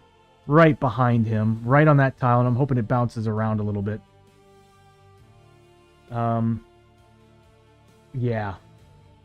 So, what I'll do... Because it uses peril dice for damage. We'll put it right here. Or actually, you know what? I can use an icon.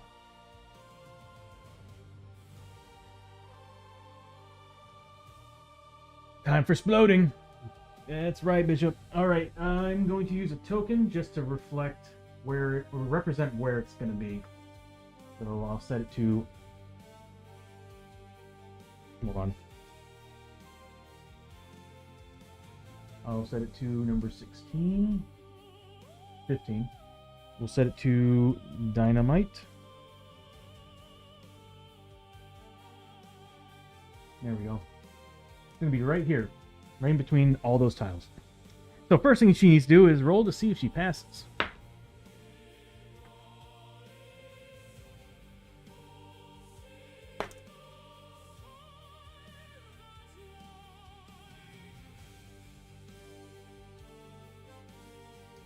I can't re-roll it. I don't have grit. I want to fail the roll. I need to fail the roll. Who is she next to? We'll say she was walking by Lester, grabbed the canteen from him, and popped the canteen. She's re-rolling that friggin' thing. Come on, dude.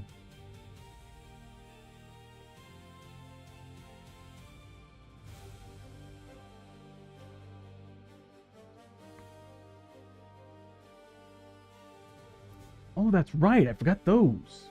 We'll just say I used the -1. Thank you, Mad Arts. You gotta understand, I keep forgetting I have those. Like, the only time I remember is when I play with you guys, because you all seem to remember. So we'll just say I used the -1 roll. That was a guaranteed fail. Okay. That would have been nice for the deviation. How many times is it gonna deviate? Question, can I use the +1 die for this? Nah, that'd be cheap. That'd be so cheap. I mean...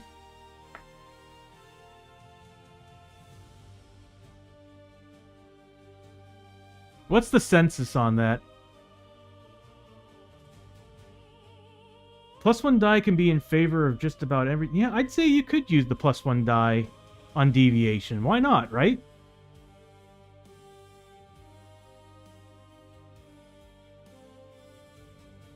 The only thing is this will benefit me a lot if I roll high on both dice. What do you all think? I want to know your opinions on it. Is it too broken to spend the +1 die on deviation? I don't see the problem with it to a degree. That's what I'm thinking, Bishop. So I'm going to spend the +1 die to add an additional die to the deviation, because it's just going to go off non-stop. So let's see what happens. There we go. We got a 6 and a 2. So we got 3, 4 deviation. So every time it bounces, it blows up. So first, it deviates 4 times. So let's see where it goes first. How it works is the direction of which it's pointing. So it's going to be going from 1 2, 3, 4, 5, 6, 7, 8. I need a D8. So the first place it bounces, whoops, is 4. So that would be on top of the guy. Whoop, I'm actually reaching out to the token that's live on the that's digital on the stream. So it bounces right here. So it hits the Oni, the Scourge, 2 Scourges, the Oni, and 2 of the ghosts. Yeah, I'm cool with it being on that. I guess it makes sense that it should be used on it. I just don't want to break it. Alright, so it's peril dice damage. Let's do the Scourge Dead first. Well, actually, we'll do the Oni first. So it's ignoring his defense, right? It is like dynamite. Yep, ignoring defense. Okay, this is going to be interesting. So this happens 4 times. Let me go ahead and... So this is where we're at. We're down to 3 after this. Peril dice damage. Oni Warlord, let's do him first. He's taking... It's ignoring defense. No matter what, it would be a 3. He's dead. Not dead. He's taking 3 points damage. I need to mark these down because... Who threw this? Chio? I should have made it... I should have had Lester do this. He would get so much XP. So she's getting 3 XP for that. And the Oni Warlord's taking 3 points of damage.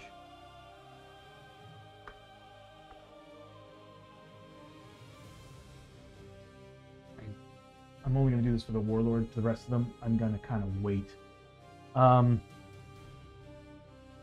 Okay, next, we need to pull the cards up because there's so many rules. Scourge Dead. Nope, Hungry Dead. We'll do them first. So there's 3 of them. They can't take more than 1 damage per hit. So they do have 3 health because they're getting a bonus from the Darkness... Not Darkness card. They're getting a bonus from the Growing Dread card. So they're 3 health technically. So the first one does 1 point of damage to each one of them.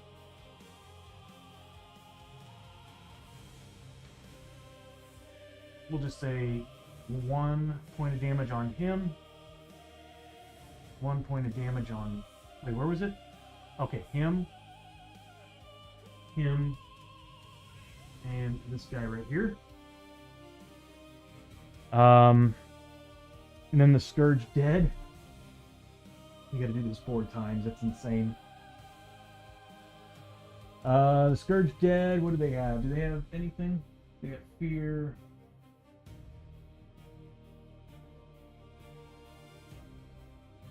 I'm so glad the Vile Plague is not an ongoing effect. They do have 2 health. It's Peril Dice damage. Both of them are down.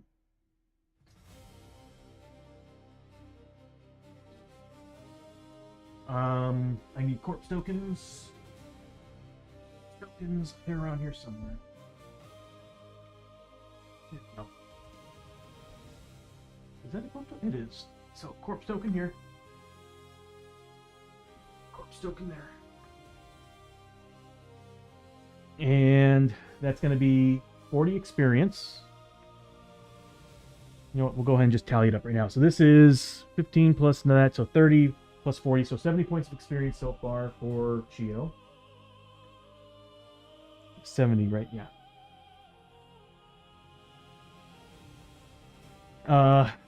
That was the first bounce. Wow. Third bounce, second bounce goes 7, so it does go backwards a little bit. So it's 1, 2, 3, 4, 5, 6, 7, right back. I keep reaching over thinking there's a token there. Right back to the Oni, to this spot, and hits this guy again. This guy again. Hits that guy right there. The Oni takes, ignoring defense, can't roll any lower than a 3. Another 3 points of damage.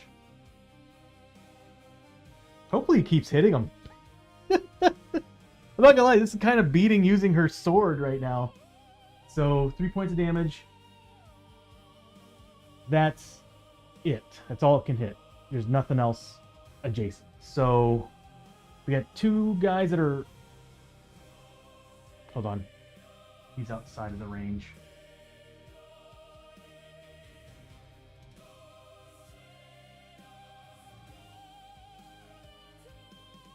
I screwed up somewhere. It landed there.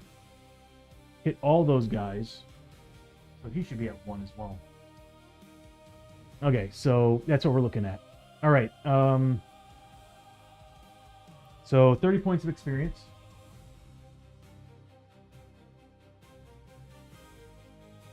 Another 3 damage. He's now at 6 plus on his grapple. Another deviation roll. 6, so it does go straight backwards, landing exactly in the center of the Oni. Yep. That sucks. Does 3 damage to the Oni.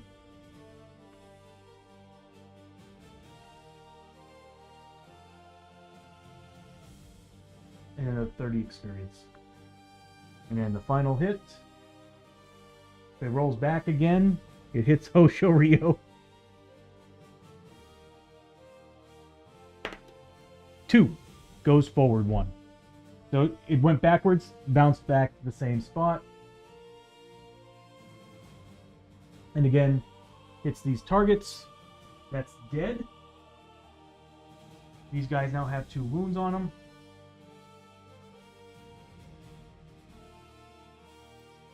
And that's it. So it just kept bouncing around in that one little spot.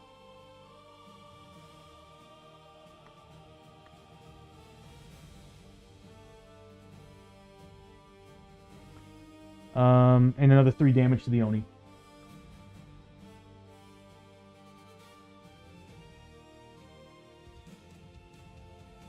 I mean, that's 4 hits on the Oni for 3 damage. She did another 12 damage to him. Giving her another 30 XP and killing that guy. So they're additional 25 XP, if I remember correctly. Or are they 25 XP base? That's not the right card.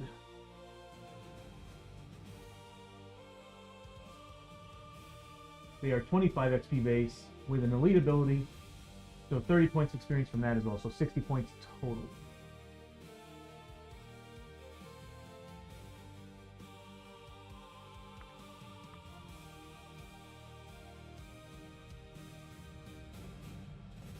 Oh my god. Okay. That's Chio's turn.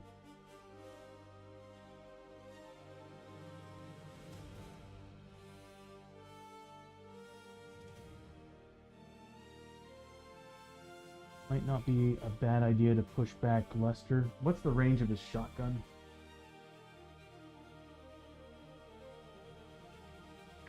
Five. So he can be back one more spot. So Lester's turn. He's gonna roll for grit. Doesn't get it. But he's gonna move back 1 space.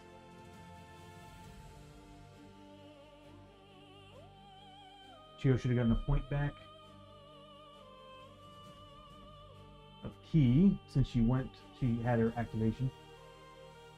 Lester, with the shoddy, he is D8s to hit. He's normally 2. He used pull back to move back 1 space, so he didn't suffer from losing his extra shot. So he's normally 2 shots, but he's now an additional 2 shots for the badge, the Marshal's badge.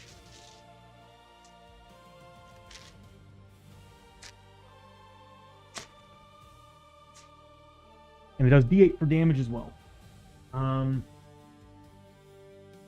Obviously, we're just gonna pummel every shot we can into the Oni at this point. Am I missing something? What? His card out. Take them down, bring out the Oni Warlord. We pretty much brought him down to his base health. My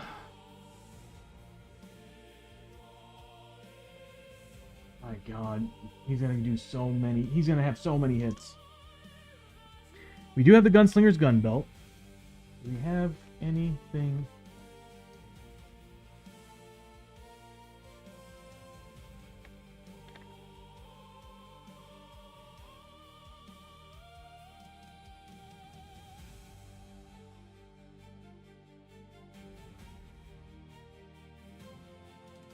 He's got the Hero's Journey. You got the Concealed Flask. Why am I not counting this? Once per adventure, fully heal your sanity. He's going to go ahead and do that after his roll, which he passed. Because they're Fear 2. What's their movement speeds? That's actually very important. 4. They can't get to Lester, so I'm not really worried about Lester doing anything then. You guys are probably at 2. Yep. Okay. I think we're actually pretty safe from a lot of stuff for leading up to the next turn. So Lester's not going to bother using that yet. But he's going to definitely use his Deadeye's gun belt.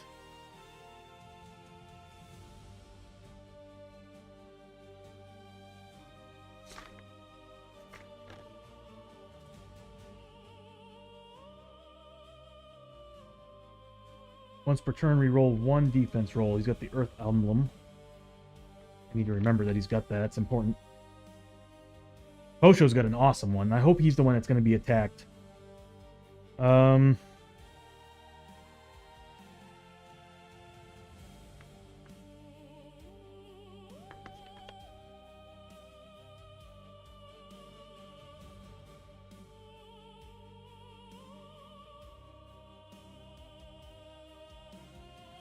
End of the turn. Okay. Jarvy's turn to take a hit. So he needed to do that earlier. So he took a hit. He needs a 3+. Passes. He's good. And you remember that he's got coming for you. He's got so many problems. All right, Lester. He's getting 4 shots. He didn't get his grip back.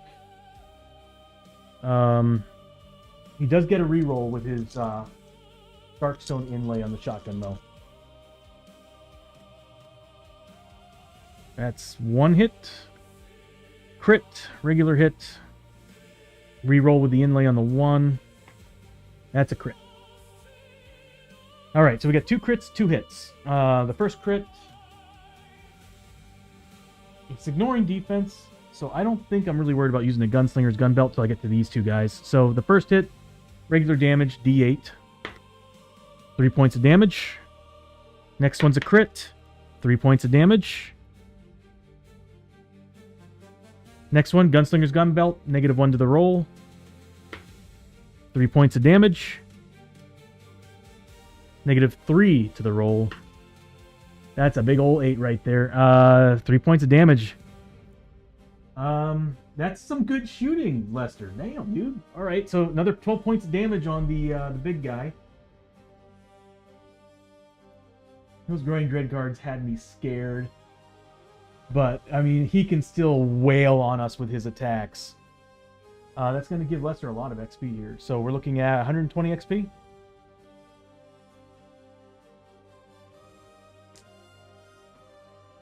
Pinky, how you doing, Pinky? Good to see you. How was your Monday? Is it Monday? I am always terrible at remembering. Not bad. Good, good. Good to see you. Hope everything's going well. He is under 150 away from leveling. 145 away from leveling, everybody.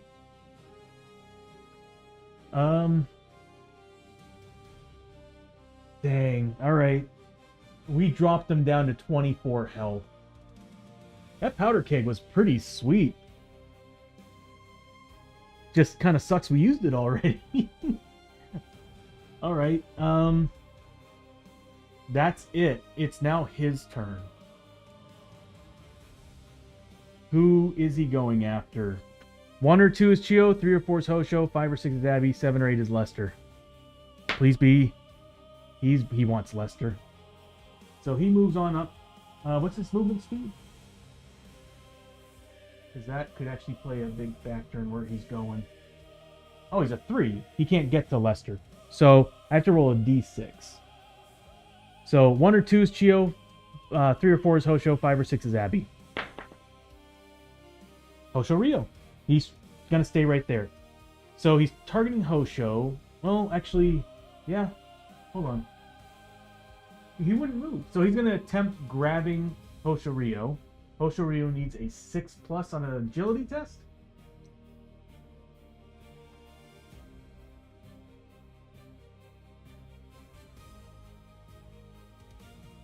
The king's birthday. Oh, okay. Well, happy holidays. So just chilling at home, pretty good.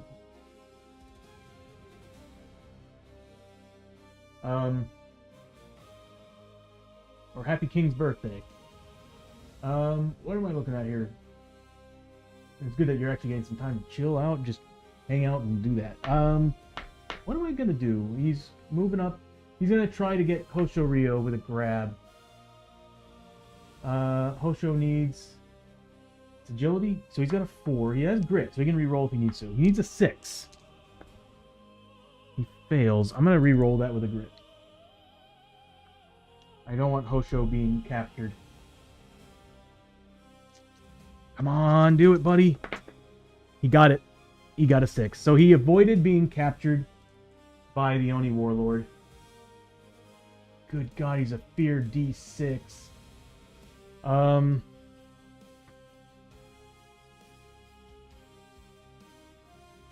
he's immune to crits.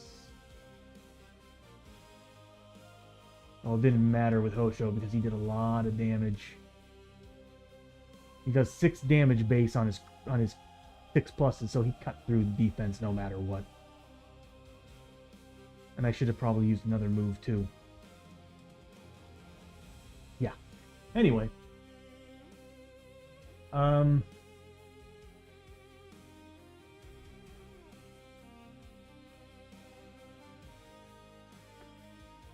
That would have made a difference on Lester's shots, though.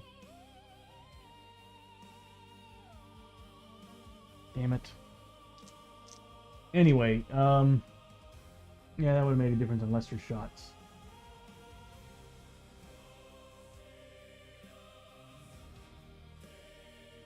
Because I would have rolled a 4.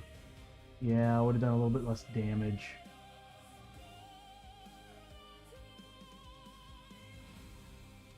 Give me a second here. I'm going to give him back his health. We did 4 on that one.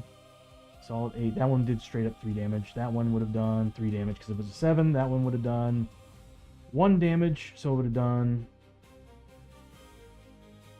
1 damage on that one. That one was a 5, so it would have done 2 points of damage. So we're looking at...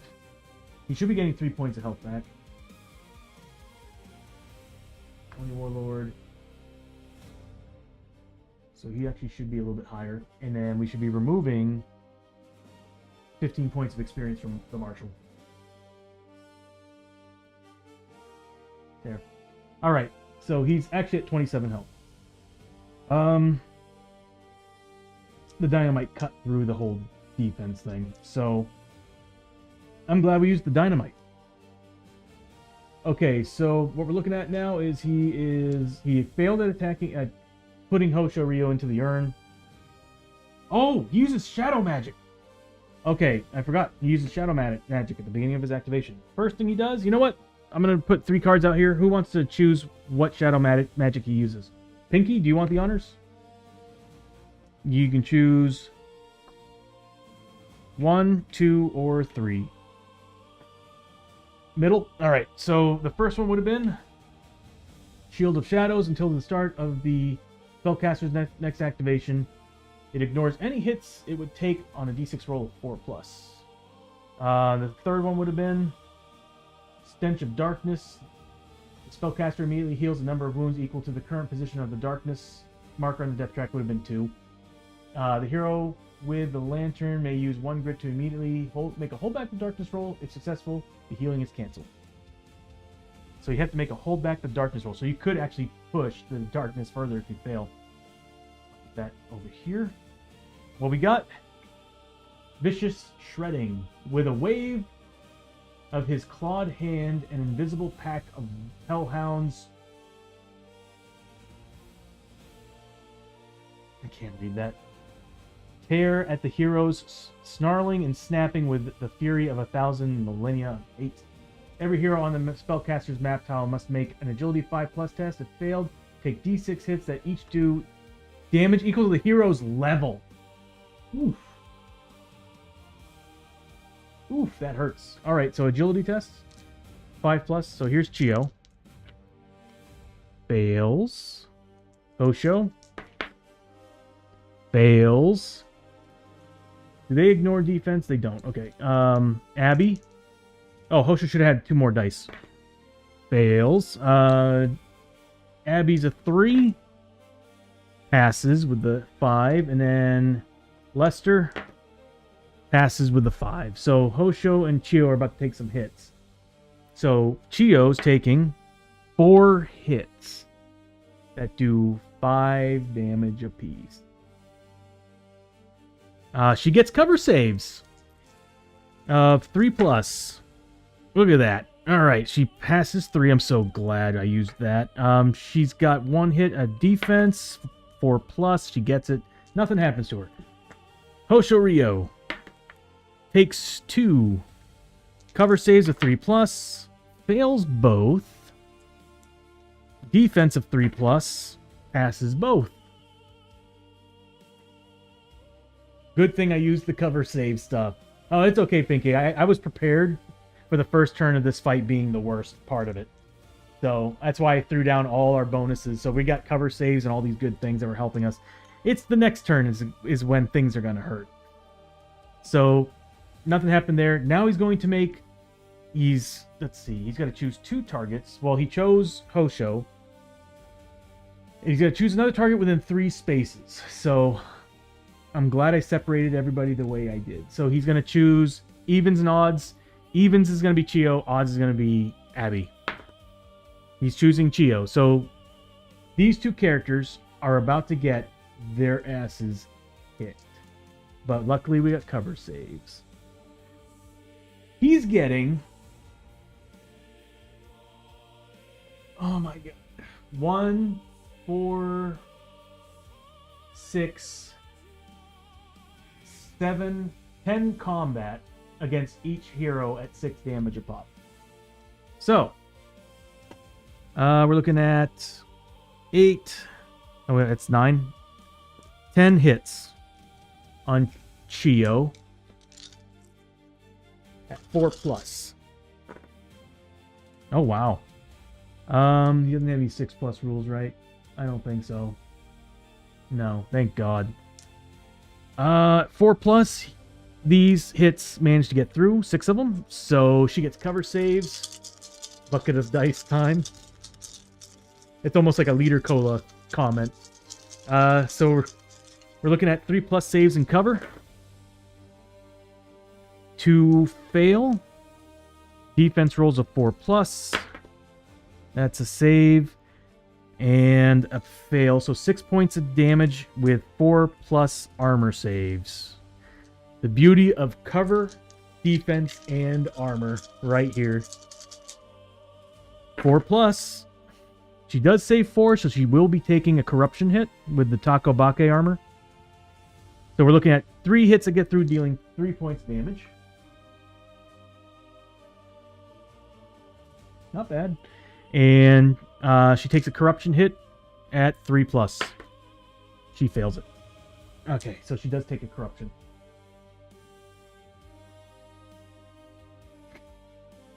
So that's 60 points of damage that she whittled down to 3.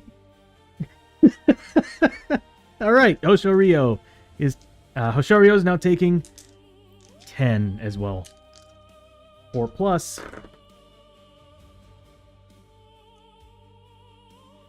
That's 6. 6 do get through, just like last time. He gets his 3 plus cover.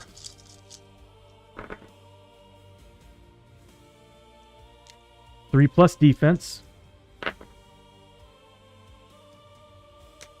And then a 5 plus armor save.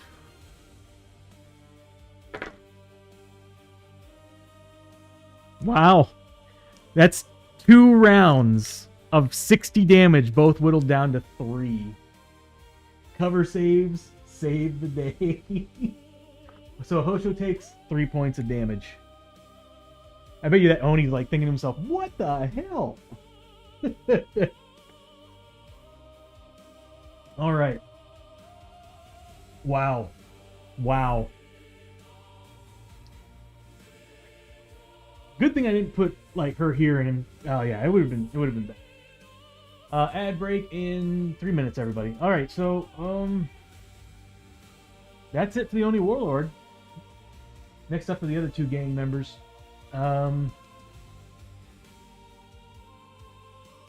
Put him away. Yeah, Scourge Dead would be next. They're technically a 1 right now, and the Hungry Dead are a 0 because of the flash bomb, but it don't matter. So Scourge Dead is first. They are a forward movement, so they will catch up to a couple characters. 2 of them are dead. They will actually have respawn chances. So who can reach who? They can't move to other targets, can they?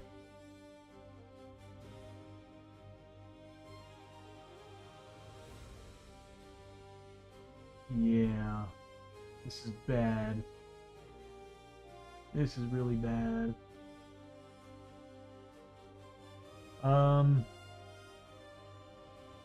Rise from the grave. When killed, place a corpse token, and they do a dishonored dead at the end of the turn. Burning strike. Anytime a hero takes 1 or more wounds from a Scourge Dead combat hit, they take a burning. Oh my god, dude. Alright, let's see who they're going after. They can't move through other models, so they have to go through either Chio or Hosho. And you know what I'm going to do? Before any of them do anything, before they activate, Chio's going to heal people. So she's going to pull out her bandages. She's going to use... She doesn't have the healer's glove anymore, does she? I think I got rid of it. I sure did. For good reasons. Okay, so she's going to spend 1 bandage on Hoshorio, giving her... She's going to get +3 because she's a frontier doc with the bandage bag. So, +3 to the roll. That's 4 points of health back. What else? What would that bring him up to? 27? That's good enough. So, she's going to give... Because I rolled a 1. That's right. So, he's going to get 4 points of health. And that's going to give her 20 points of experience. That's the wrong button, Tony.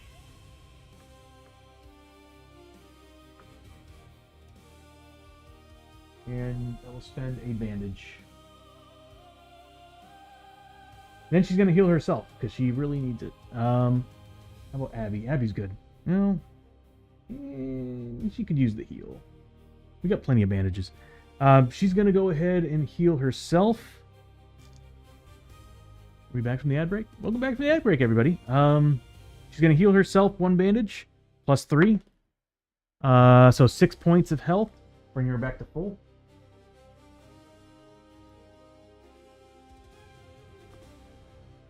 Frontier docs are so good. And then she's going to heal Abby. And she's going to spend 1 of Abby's. Yeah, she's going to spend Abby's. So she's going to spend Abby's bandage. Healing her. 6 points of health. So bringing her to full. Giving 20 points of experience to Chio.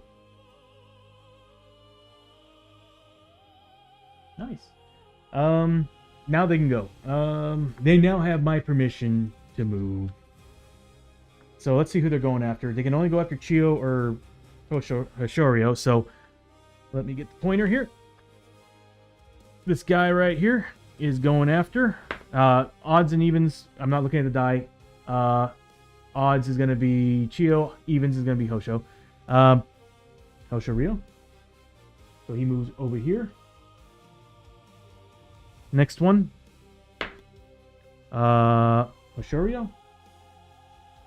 They can actually share the same spaces as XXL models. So next one, those two are dead. So the other two over here, this guy.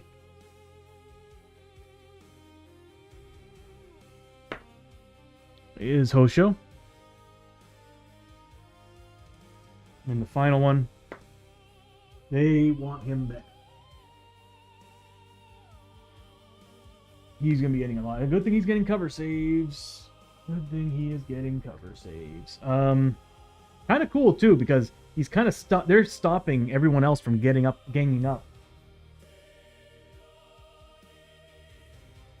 What could go wrong? Famous... Extremely famous words. Yes, very much.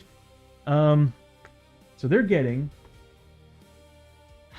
None of them are wounded, right? No. So they're getting what exactly?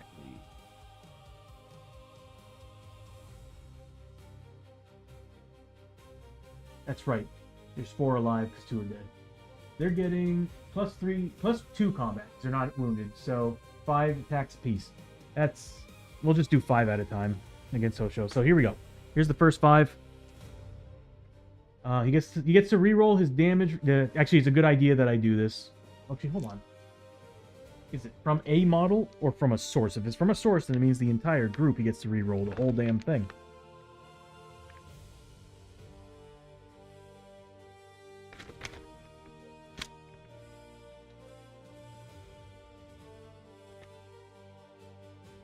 Once per turn, reroll all failed defense rolls, just roll. This is all from the same monster enemy group, and that's considered a source, so I would say he would be able to reroll all the defense rolls that were missed. Alright, I'm just going to roll them in 5s, and we'll add them, pull them together. And when we get the defense rolls, I can reroll them. I think he's not going to take any damage. He shouldn't take any damage. And they're 5 pluses. Alright, I don't want him taking any damage. Oh god. Do they have any 6 rules? Anytime a hero takes wounds, activation, whenever the enemy group enters play, 1 killed, place corpse token. Okay, so nothing. Alright, those are 2 hits. These are misses. Okay, next 5. They're 5 pluses. 2 more hits. Next, the third 5. Good God. Statistically, this is frigged up. And then the final set of 5. 1. We'll just use one of these. Wow, alright. So he gets cover saves against all these first. Yeah. Of 3 plus. So he does manage to ignore these. Whittles it down to these 4. Gets defense save, 3 plus. Yes, 3 plus defense saves. And he gets to reroll his misses. Because once per turn, he can reroll from all his defense rolls from a source. So this is a source. It doesn't matter, he got them all. Okay, yeah, he took no damage. 20 attacks, and Hoshorio just sat there and just dodged and... I guess used his... He probably used his drill and the size of the Trun blade to just kind of swing and parry the attacks. Wow. Next turn, though, is going to hurt. It is going to hurt. Those cover saves, good God, they're so good. Next up are these guys who have different rules than a typical Hungry Undead. So there's still a movement too, so they're not going to get anywhere near us.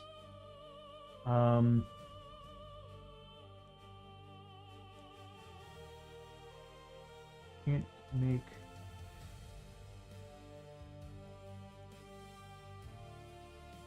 Mad Arts, I didn't really need to use the +1 roll. I mean, the -1 roll. These guys would have made her a -1 anyway, because she was still technically on their map tile. Anyway, can't take more than 1 wound. Move through models. They're, yeah, +2 health. No, they're 2 health, but technically 3 because of a card. 2 of them have 2 wounds. If we can get some shots on them, we can get rid of them. They move up 2 spaces. Bishop with the hydrate, thank you, buddy. Yeah, they're not gonna be able to do anything this turn. We're spending the whole turn moving up. Who's here? Need to make sure I keep these together. I would use tokens, but a lot of enemies. He moves up 2, right? Oh, he moved from the back. Moves up 2. That's all they can do. They really got nothing.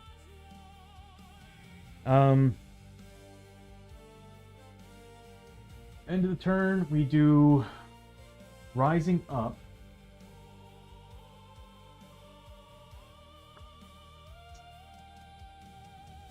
Advanced rules, where are you?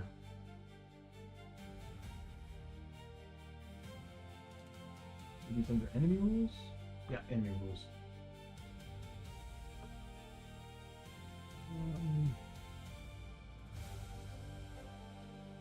Rising Up.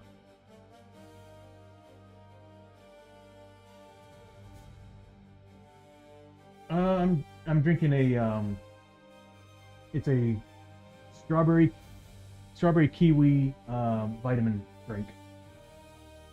It's delicious. It's got a little bit of sugar in it. Oh, I forgot. I even need to fix these cards. At the end of each turn during a fight, as long as there is at least 1 hero or enemy model on the same map tile as the corpse token, roll a d6 of... I hate these models. Because we have to keep killing them until we get rid of all of them, and then eventually... And there's 6 of them. What we need to do is we need to pull back and force them onto the other tile. When we take them all down, that is. So, yeah. Roll a d6. The roll of 1, remove it. On a roll of 5 or 6, replace it with a Dishonored Dead. In this case, it's these... the Scourge. Instead, remove the marker. Move the darkness 1 space.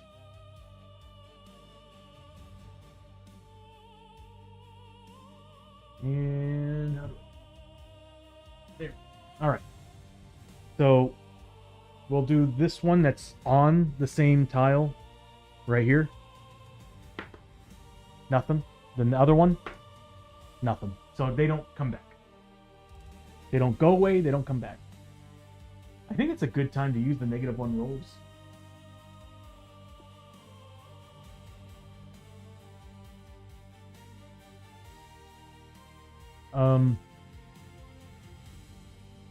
I think that's it. There's a lot happening here.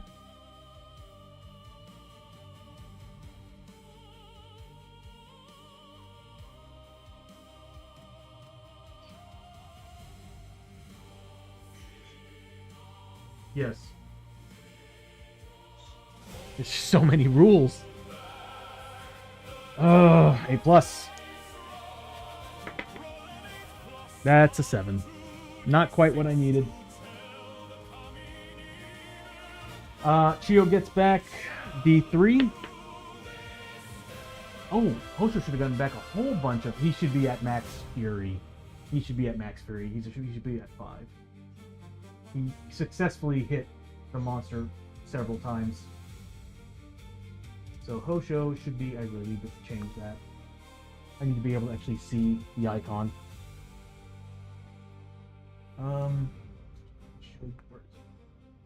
He should be at 5.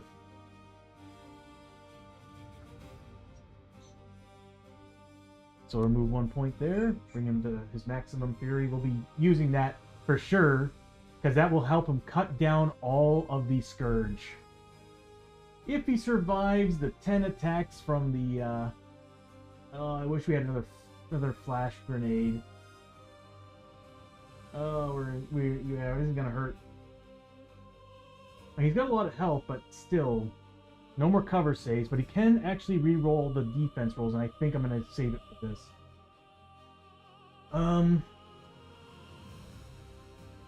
In Chio, we failed. What did I roll? 1? I don't know what I rolled. Well, either way, she got a point of key back.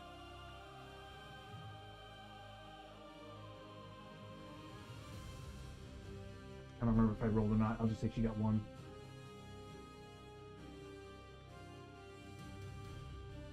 Oh, everyone heals a sanity too.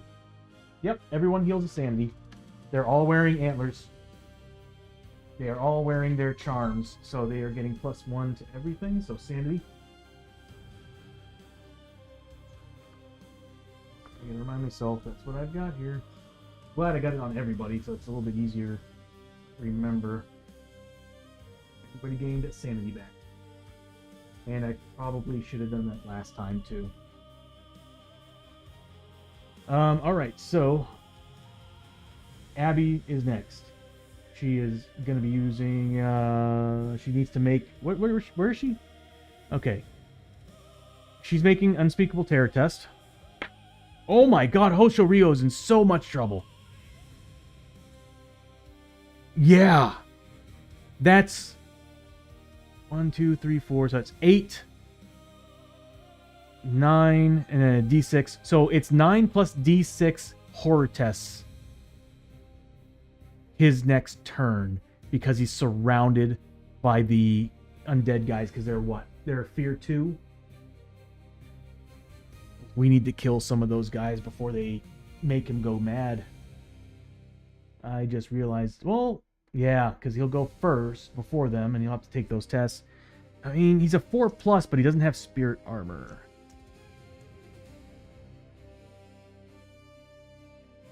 Uh-oh. Now I see the drawback of them jumping him. Okay, so round 2 of combat. Yeah, you know, brag, Mad Arts. I'm not gonna lie though, like, after seeing how powerful knights are, Mad Arts, I'm actually thinking that I'm gonna house rule that knights can't be, what are they called? Can't be journeymen. They come with, here's the thing. Almost every class does come with, like, some negatives. Knights just straight across the table are just too damn good. I'm thinking they're kind of broken. So I'm kind of like, I'm like, after seeing you playing yours with the bonuses that you're getting from both those classes, and then of course some of the knights that I have, I'm like, I feel like there should be like a small collection of characters that the knights can probably journeyman, but I'm like, they are just too damn powerful when they're with, I can only imagine an enforcer knight. That would be broken. Endurance 3, possibly 2 if you level it up to 4. And then on top of that, like, being able to spend grit to turn your damage rolls to D8s. Ignoring toughness. Yeah, it's... Oh, ignoring toughness and armor, I think. It's just, I'm like, I just feel like, I need to look it up and see if they've errated that. Because if they're saying that you can't journeyman the across time characters, I'd be like, okay, cool. I feel like you should be able to journeyman the classic characters, and that's pretty much it. Because I just feel like it's a little broken. Alright, so Abby's first. She's making an Unspeakable Terror test. Passes with a 4. She's going to roll for grit. Doesn't get it. Oh, everybody's got to make, because of Chio, everybody's getting a grip back on a 4+, so Chio, she gets it. Osho does not get it. Abby does not get it. Lester does get it. So, wow, it kind of flipped this time around. So, Chio does have a grit, and Lester gets it.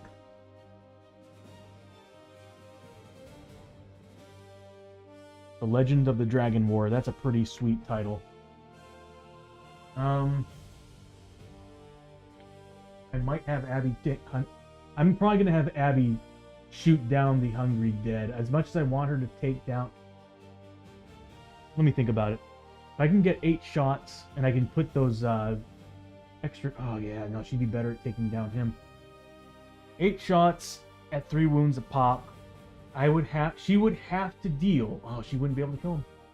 It'd be close, but she wouldn't be able to kill him.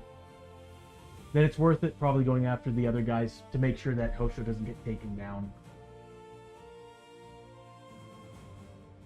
So we'll do that. I want him to survive. Because sanity-wise, those guys around him are going to kill him. He's got a 4+ willpower. Alright, so Abby... Let me pull up their card, because I'm going after them first.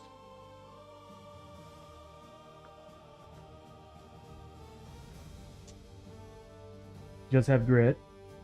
4 shots with her main. 4 shots with her off, so 3 pluses. Hold on. Okay, good. I was looking at this guy over here. I was a little bit paranoid that he might be on her map tile, but he's not. So 3 pluses, 4 pluses. You need 3 pluses and then 4 pluses. Good God, it's some good rolling. All right. I need to level her up. She's so close to leveling too. Because if I can get these 2 leveled, if I can get her leveled up to the next level, these 2 would have been extra shots. 1 + 1 extra shot for each 6 she rolls. It's so good. I'm not going to bother re-rolling it. It's only 1 die. I'd rather use it for damage and saving the grit roll. And for defense rolls in case she needs it. But it is an extra hit. What do these guys have? They have 3 health. Do they have anything that ignores damage in any possible way? No. I need to kill them. They all need to go down. Okay. So, what are they? Undead? She's not getting any bonuses. They are in range of her. Oh, she can't see this one. Yep. Line of sight. She can't see that guy. So, she's gonna get... What's their defense? 4! She's getting 2 damage, because they're 4 defense. 1 damage for them being in range of her laser pointer. So, Yeehaw 2, laser pointer 1. That's it. So, -1 to these rolls. What I'm going to do, because there are 3 defense, I'm going to use 3...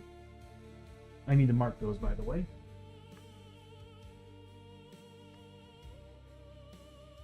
I haven't used any of them yet. We're going to use Deadeye shots. We're going to use 3 Deadeye shots right off the bat.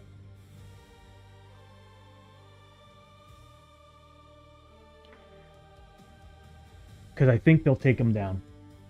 So, now we're looking at +1 damage. So I need to roll a 2+. So we'll start with this guy right in front of Chio. So again, I need a 2+ to take him down. He's dead. But he's got a corpse token underneath. Corpse tokens. I need more of them. So there's 1.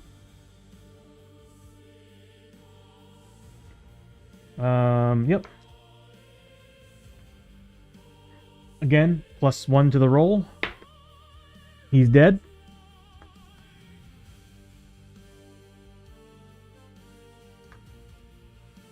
And these are just regular Scourge Dead with an elite ability. So 25 apiece. Again, +1 to the roll with the Deadeye shot on the one right in front of Hosho. Dead. Abby is just so flipping good. She still has 3 shots. 4 shots left. That's right. She got 7 hits.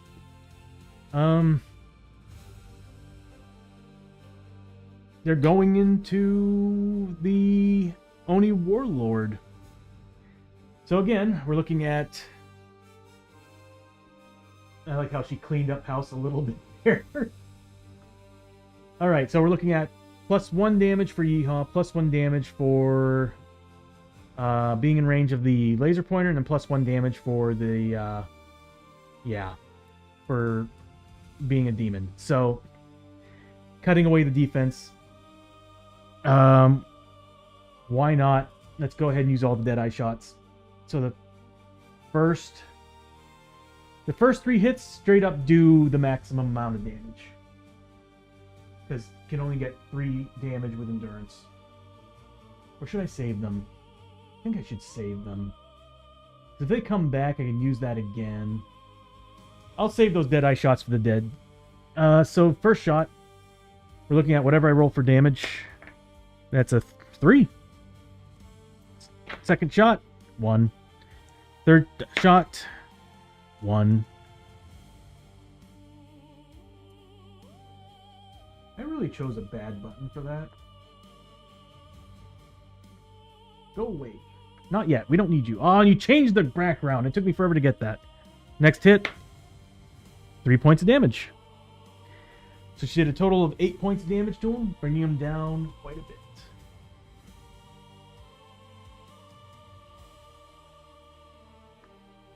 He is number 1, taking 8 points of damage.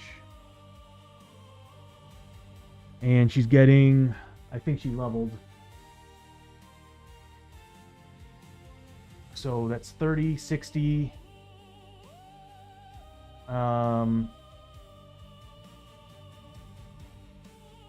60, 80, 100 points of experience. Yeah, she leveled up. We'll do that at the beginning of next round. She's level 6. God, she levels so fast. God, that's her turn. At least she whittled them down. But he's now going to have to choose another target.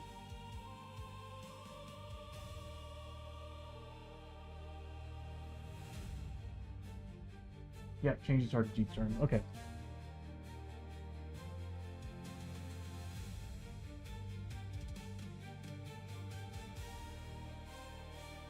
Okay. That's her turn. He's now next because he actually is technically, the rest of the team is negative, the whole team is -1 on their initiative, so I probably should put that in there, but he shares it with them right now because they're all 4s except for Abby's a 5. So he's gonna go first. He's gonna choose a new target. He moves 3, right? So he can't go to Lester. So let's see who he goes after. Hopefully he sticks to Hosho. So here we go. Again, 1 or 2 is Chio, 3 or 4 is Hosho, 5 or 6 is Abby. He wants Abby. He did not like those shots.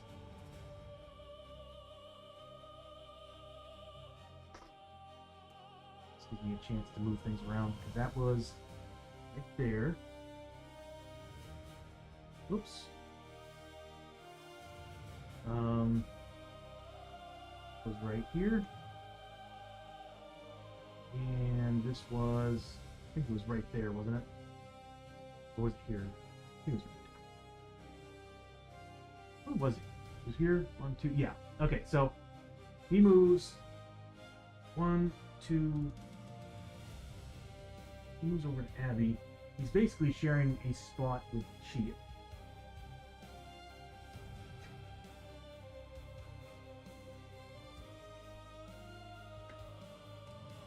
And he can do some serious damage now if he targets, well, he's targeting Abby, so he can only actually hit 2 characters.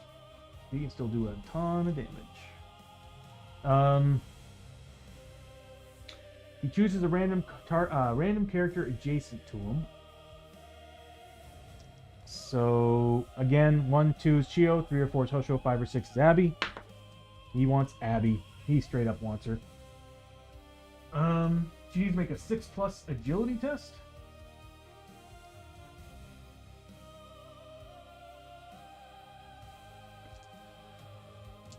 Come on, Abby. She got it. She passed. She does not get sucked up into the urn. And then... oh, he uses shadow magic. You know what? Who wants to choose?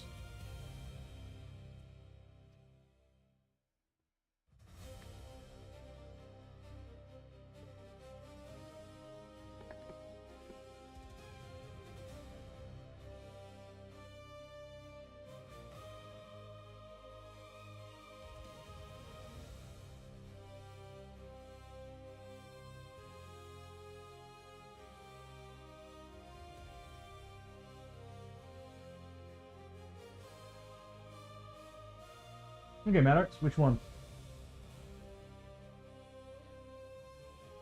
3. Alright, so the first one would have been Hellfire Chains.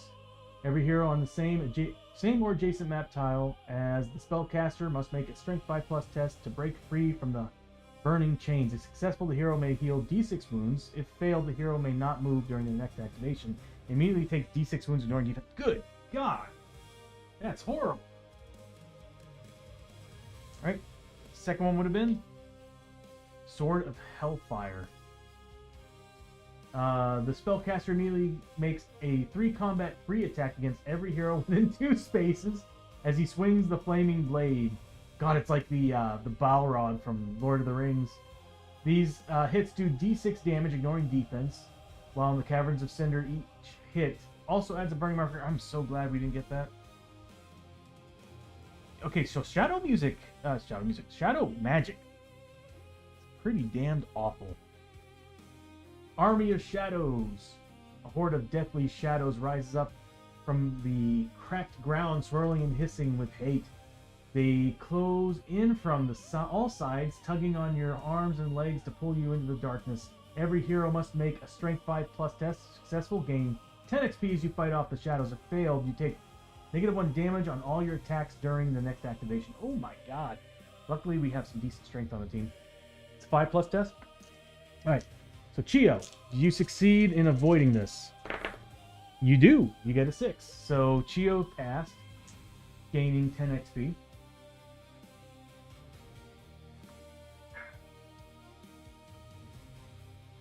Hosho with 3. Passes with a 5. Gaining 10 XP.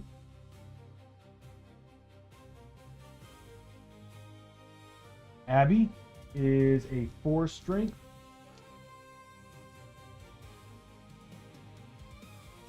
Hey, no problem, Bishop, buddy.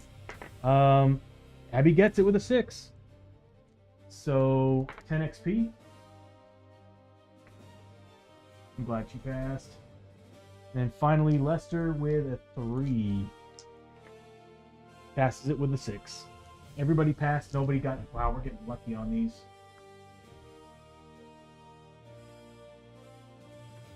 He's 150 away from leveling. Whew, that Sword of Hellfire, though. Holy crap. So yeah, you just see all these, like... Just like the ghosts that are here. Come up from underneath, basically, the lava and magma, just trying to grab at these characters, and they're just throwing them off. Alright, so he's attacking Abby. Now he gets to choose another character within 3 spaces. That's everybody. So, a 1 or 2 is Chio, 3 or 4 is Hosho, 5 or 6 is Lester. He wants Lester. So, the line's going to be drawn between Lester and Abby. So, those 2 characters are getting all the hits. He's wounded. He's got everything we already know. He's got 10 attack at 6 damage a pop. This is when things go bad. I think we might see 2 downed characters on this one. We'll see. We don't have cover saves. We'll start with Abby. That's 10 full attacks, too. That's what's crazy about it.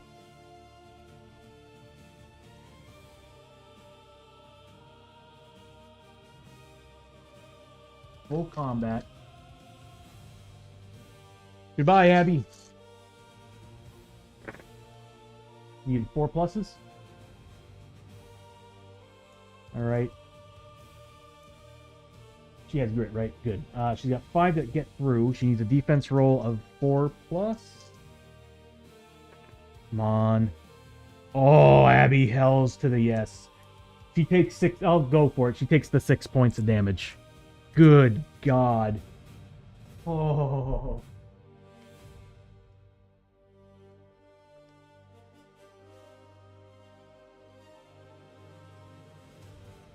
That's 60 points of damage right there. That was some good rolling. Next is Lester. Lester's actually got a 3+ on his defense, but he does have a grit. Okay, so again, 10 attacks. He needs a 3+ on these.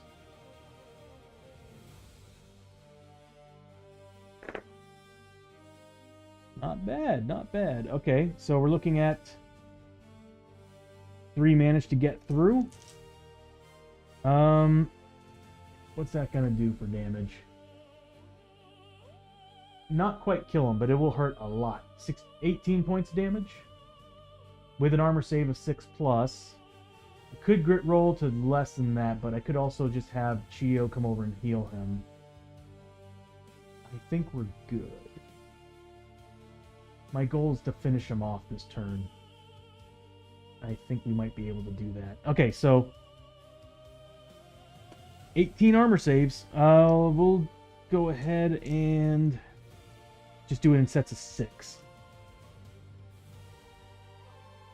Nah.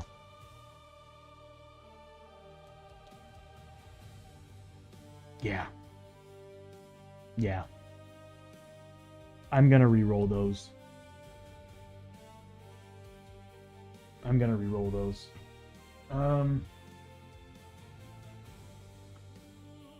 Because if I fail the escape test for Chio, he's dead. So, 3+. He makes all of them, takes no damage. Oh, 3+ defense. Been doing great on the defense rolls. Alright, I need to move that.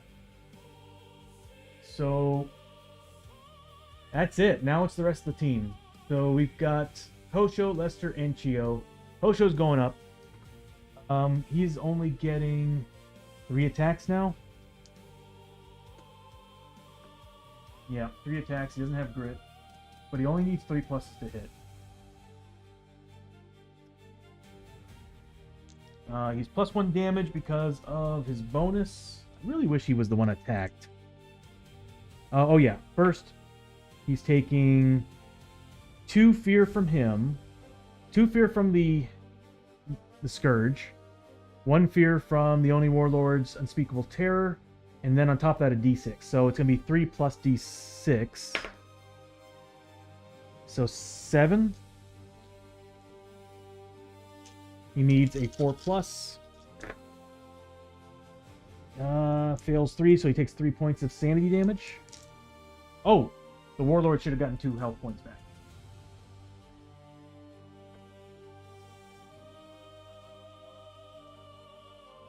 He has regeneration. So 3 sanity damage to Hoshorio, and now he's going to grit roll. I have re-rolls. Alright, so 3 attacks. I'm probably going to end up using that grit. So 3 attacks. Does he have anything else I need to do? Before I do anything, he's going to use a battle tactic. I think he's got Swirling Strike or something like that. Let me just pull up his stat here. Let's see. And Wandering Samurai. He has. It's Chio. Hosho's got Whirlwind Strike, so I'm probably gonna use Whirlwind Strike.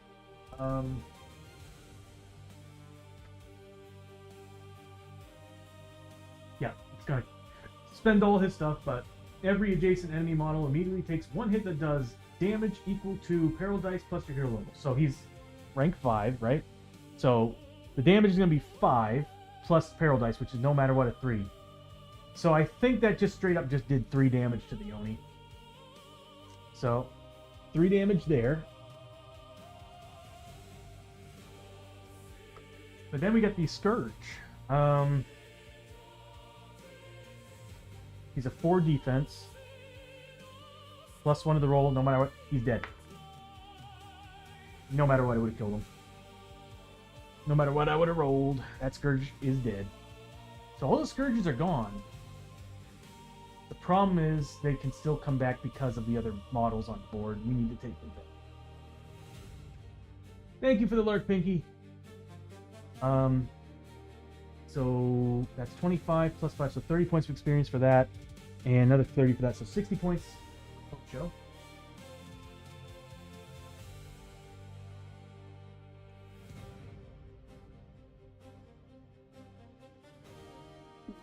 And then he's making his 3 attacks. He's got grip to reroll if he needs to. He will. I'm going to grit roll that. So he's gonna grit roll this. Doing another crit. Now he ignores crits, but Hosho Ryo gets bonuses for crit rolls. So we're looking at what was it again? He's plus 3 damage on crits with the Trun weapon. So he's 3, 4, 5 damage. Yeah, he's 5 damage with crits, 4 damage with non-crits. So we're looking at these, no matter what, will always do 3 points of damage. Because if I roll a 1, it's a 3.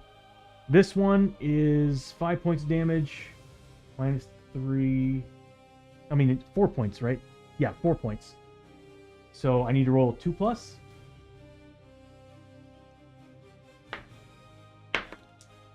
There we go. 3 points of damage. So 9 points of damage on him. Yeah, my goal is to take him down. His shadow magic is bad. Luckily, the other 2 characters have grit. Did they? No, we spent the grit on Lester. That's right. So we're looking at 90 points of experience.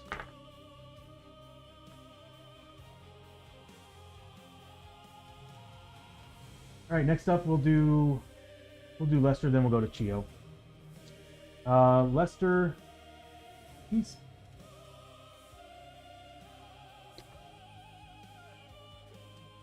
not in range of him, so he will try to back away a little bit, enough to where. Oh wait, no, he can only go 1, 2. Yeah, to get the extra shot. So he's gonna take Unspeakable Terror first. Passes. Grit roll. Does not pass. He's getting 2 shots. He doesn't have the Gunslinger's gun belt anymore, but he does have an inlay on the shotgun, so he can reroll one of the misses. Or reroll a miss.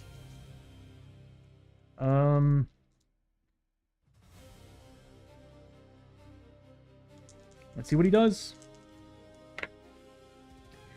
So 2 hits, because he ignores crits. So as far as damage is concerned, he's not getting any bonuses. I forgot that. +1 damage to the last one. He actually should have 2 more points damage on him. Because that still would have been a 3-point damage attack, and that would have been a 2-point damage attack. I forgot to add the +1 damage to it. I just went for straight rolling. It's too late. We'll just keep it going. Alright, so we're looking at the reason why is because we had the Flag of Conquest running, and he was getting +1 damage on his rolls. Everybody was. Alright, so first attack. I don't think we have any bonuses for this. I wish we did. I need to find a way to make Lester better. He needs more damage output. What wouldn't have been bad is putting the lasers. I think it only goes on one-handed weapons. Well, either way, let's see what happens. -3 to these rolls. Here's the first one. Nothing. 2 points of damage. Dropping him down to 10 health. Chio, you have a chance here.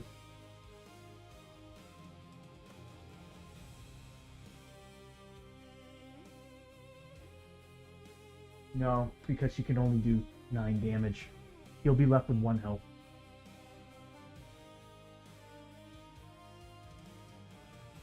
Had no way to get Lester to re-roll that 1, did I?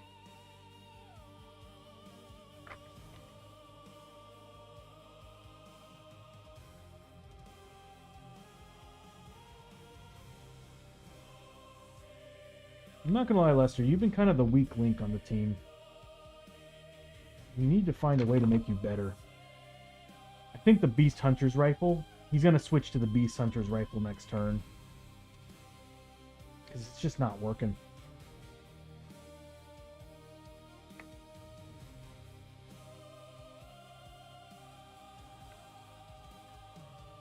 Darkstone bullets would have been helpful. That's all he could do. Yeah, we can't kill him. Best we can do is 9 more points of damage, which will whittle him down to 1. We will take him down. It's just, we're probably going to see some... Well, unless Abby can take him. If Abby can take him down next turn, it's over. Alright, so here we go. Next up is Chio. She's going to take an Unspeakable and Fear test of D6. So, D6 plus 1. 4 points of sanity. She's taking 4 sanity hits at 3+ willpower. She got 1 that passed through. She's got a 6+ spirit armor. Fails it, so she does take 1 point of sanity. And she's now going to roll for grit. She's got 2 grit. That makes me happy. I just wish we had a way to ignore toughness. Well, anyway, she's got the sword of... Oh, wait, hold on. No, she's got the sword of defiance. She's a 4 combat. We could take him down right now. So, not sword of defiance, sword of destiny. So she's getting base against this guy per level and damage. So she's 5 damage base right now with it. And that will definitely she could kill him if she gets all hits. All 4 need to be hits at 4+. Here we go. Iceman, how you doing, Iceman? Good to see you, dude. How's your Sunday? Here we go. We need 4 pluses. I'm gonna re-roll these 2. As long as we get these 2, the Oni's dead. 4+. Ugh. So these all do 5 damage base, meaning that we whittle down that because of the defense down to 2 damage base, dealing... Yeah, with his endurance of 3. 3 damage apiece, 9 points of damage, bring him to 1 health. I knew it. I was like, oh, this game. Okay, so he's got 1 health left. And he'll be back up to a 3 at the beginning of next turn, but gives Chio 90 points of experience. That's crazy. That's crazy. Damn.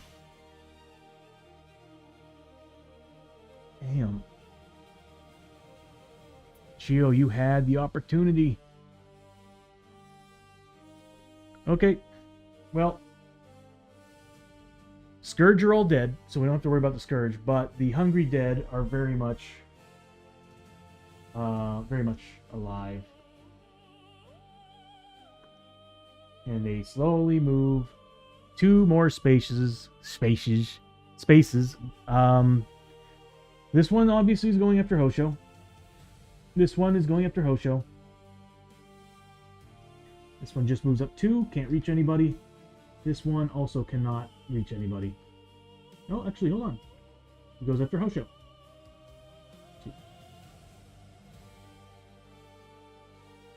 Alright, they got special rules.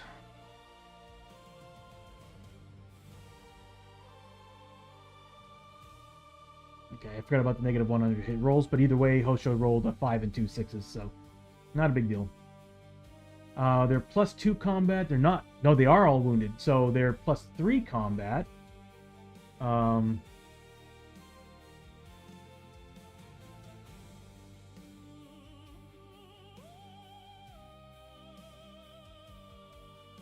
Yeah, Iceman, it was a hot day today. Hot and muggy for us here. Like, I am sticky.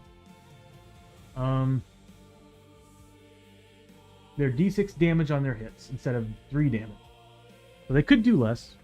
Alright, so 3 combat plus 3 combat a pop. So 4 combat a pop. We're looking at 3 different guys that are attacking Hosho. So we'll just roll them one set at a time. It is a group, so he does have his reroll on this. So let's go ahead and do this. 4 attacks at 4+. 1 hit. Another 4 attacks at 4+. 3 hits. And another set of attacks at 4+. Wow. All right, there you go. So 6 have gotten through. He gets a defense roll of 3+. And he gets to make rerolls once per turn, rerolls against a whole set of defense rolls. He does manage to actually avoid 2 more. That's gonna deal how many wounds? 5 wounds total. So he needs to make 5 saves at armor 5+. Damn nice. All right, so he takes 2 points of damage.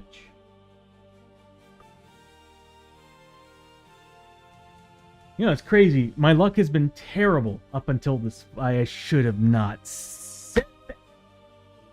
Okay, so basement is fine, so I might just stay down there. Yeah, I would kind of figure the basement would be nice and cool. All that hot air is going to go upstairs. That was actually the one place I always loved being in when I lived in Maine. We had an underground, you know, a below ground level basement.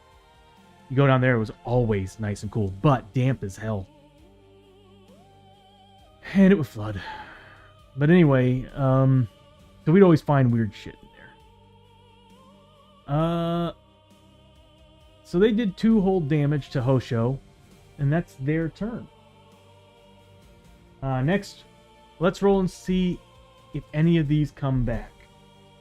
So there are there's 6 total. So this one here, on a 5 or 6, it comes back. On a 1, it's deleted. Goodbye. This one here. Yep. Another Scourge Dead comes back. Then there's 4 around Hosho. We'll start with this one. Are you freaking kidding me? The one in front of him, on this guy, we'll have to actually move things around here. Nothing. The one next to him, gone. I like seeing ones. So now we've whittled them down to at least 4 respawns. And then the one that's here, nothing. So there we go. 2 Scourge Deads came back. 2 of the bodies just disintegrated or something. All right.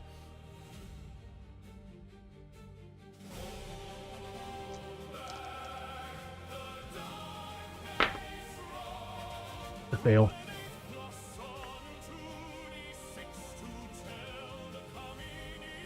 This is when things go to shit. Yeah, I've already got that written in there. I'm already accounting for that card. Darkness. This could screw us big. All heroes are -1 spirit or -2 spirit if holy. Oh, wonderful. Oh, wonderful. Preacher, non-heroes are also -2 their casting rolls. Yeah, no shit, it's not our day. If we have to make any more spirit tests, we're in deep trouble. Alright, here we go. Abby is first. I'm pretty sure that... Yeah, we still have some Deadeye Shot I saved just in case we need them. And I'm thinking she's going to use them against... the Hungry Dead or defense 4. Well, either way. She's going to be making... She's standing next to him. So she's now a Unspeakable Terror 1 plus D6 for being next to him. She needs to make 6 saves. We need to kill him. He's a big problem. If she doesn't do it, that's another Shadow Magic attempt next turn. I don't want that. All right, here we go. She needs 4 pluses on willpower saves against all these. She saves half. So she takes 3 points of sanity damage.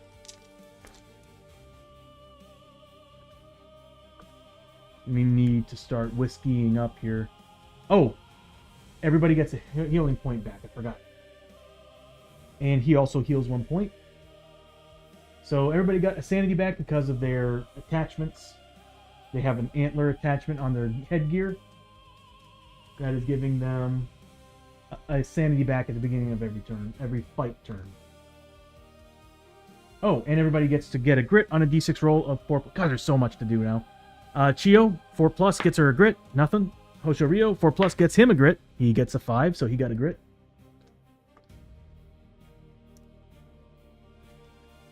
Next up is Abby. 4+ is a grit. Nothing. And then Lester, 4+ is a grit.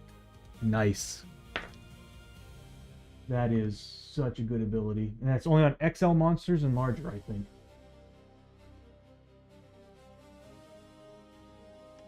But still, really insanely good. Ads begin in 5 minutes, everybody. We're doing good on grit. Alright, so that's all done. Everybody got their sanity back. He needs his 2 health back.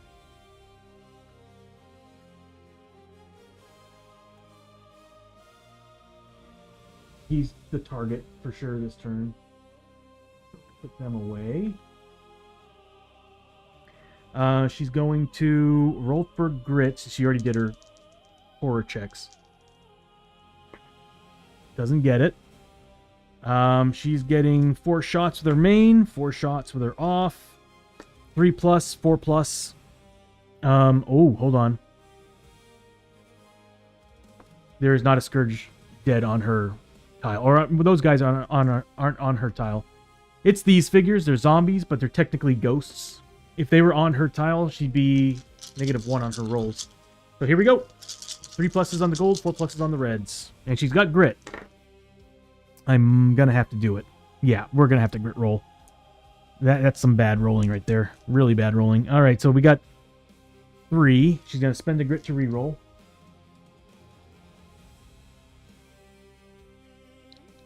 Again, 3+ on gold, 4+ on red. Are you seeing this? How is that even possible? How is that even flipping possible?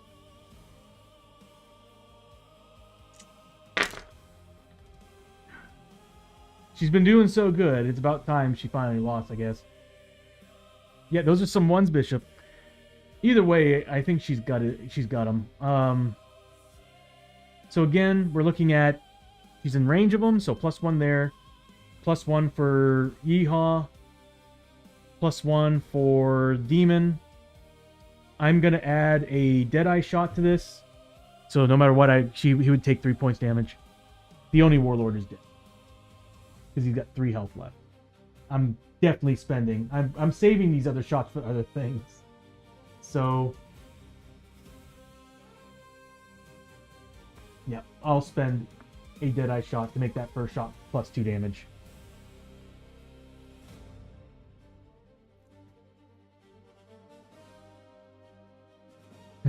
That wouldn't be a bad idea. Just a whole bunch of ones. Kind of like a little joke. But anyway, so yeah, so we were looking at, originally it was just going to be whatever I rolled for damage, but adding that Deadeye shot made it +2. He has Endurance 3, so if I would have rolled a 1, it would have been 3 points of damage. He's got 3 wounds, he's dead. Goodbye, Oni Warlord. We don't want any more of your shadow magic in here. I think that is right there. That would give her... Oh! Before I continue, I really should have done this. I'll do it next turn. I'll do it right now. I would have gotten an extra shot. I forgot to level her up. Let's go ahead and do it. We'll say I would have gotten an extra shot from the crit. Okay, so... because I'm definitely going with this. So what would have happened is we would have leveled up. Because Abby needs to spend... Hold on. No, it's 4,800. No, never mind. She's 4,800. So she is 180 away from leveling. That's what it is. Okay, never mind. Ignore what I just said. So the next 2 shots, How much XP did you get? 30?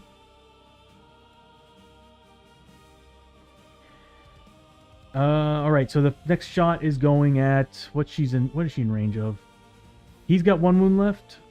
The other one has 1 wound as well. Let's go ahead and start taking them out. She's gonna be shooting at these 2 guys. Or actually, you know what? She's gonna be shooting at 1. Because I want her to take him down. Goodbye, Oni Warlord. Get rid of that card. We'll bring up this guy. So they're 3 health. They have 2 right now. So I'm going to add a Deadeye shot to both of these shots, I think. Let's take a look. So I'm getting their defense force. I'm getting +2 damage from that. +1 damage because he's within range of... Yeah, he's within range of the laser pointer.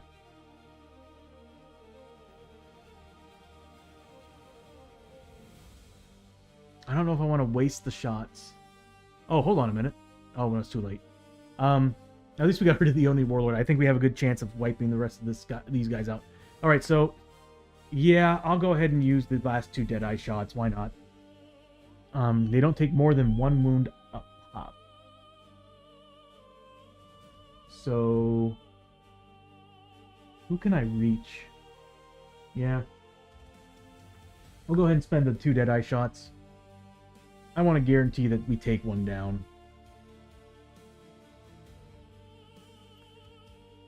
Okay, so what we're looking at is, again, 3 damage base. Now it's +2 on both shots for the Deadeye shots. So no matter what I do 1 damage, he can't take more than 1 point of damage. Putting it all on that one dude, he's dead. That is... What's their rule? 25 XP, so that's 25 XP is what she's getting from that.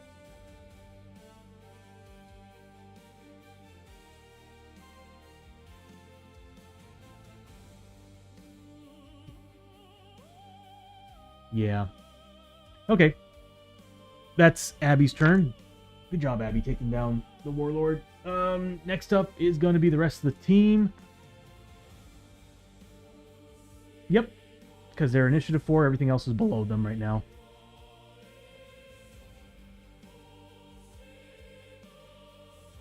Although the darkness is getting closer to the middle area. If we don't take them down in time, they'll be +2 health instead of +1. Okay, next up, we'll say... kind of want it to be Lester. Yeah, Lester is actually a little bit further away than I remember. He's 3,600 away. Yep. I mean, not 3,600 away. He's got to reach 3,600.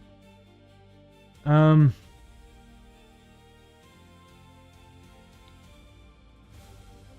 guess I'll have Lester go first.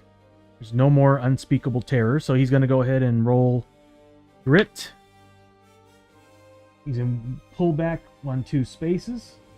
He is now within 1, 2, 3, 4, 5. Oh yeah, I said earlier. Actually, I should have said earlier that he was going to change weapons. It doesn't really matter what he changes to at this point. Yeah.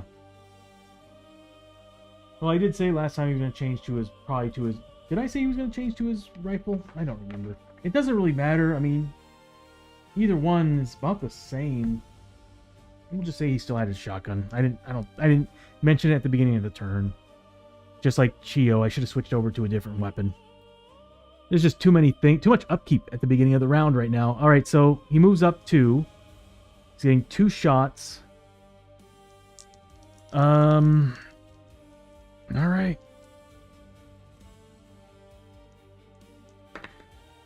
It's a crit and a hit. He needed 3 pluses, so the crit... I don't think they can ignore crits. No. He can't see the other guy.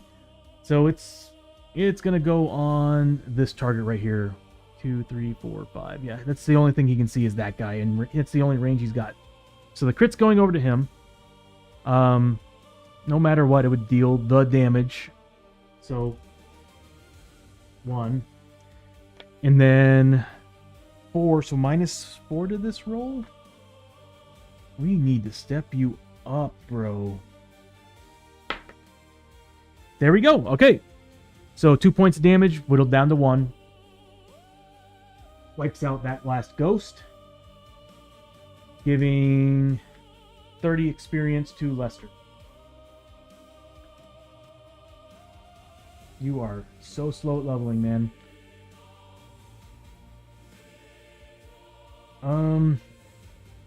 After his turn, Chio should have been right here. After his turn, let me get rid of that icon while we're at it.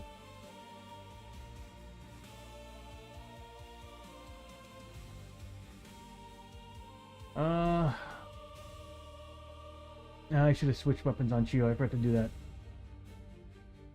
We'll have Shorio go next. I'm going to have him do an escape test. I want to see if he can... Nah, he's going to stay right here.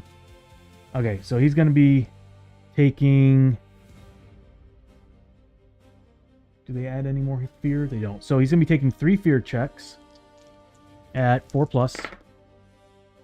Fails 2, taking 2 points of damage.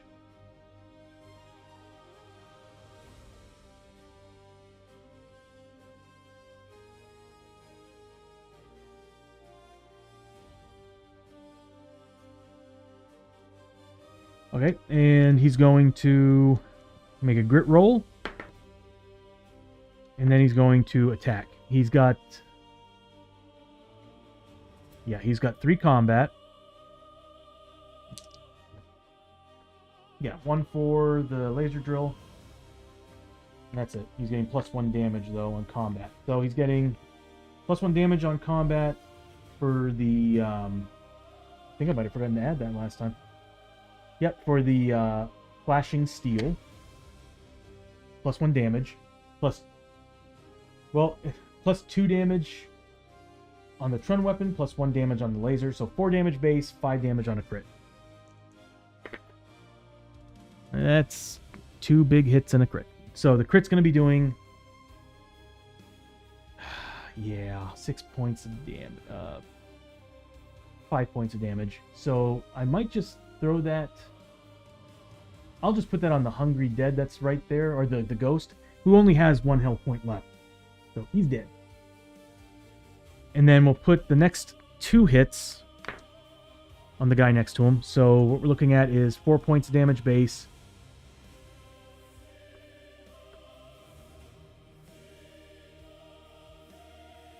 He's got 4 defense. Of course he does. Alright, so 4 defense base.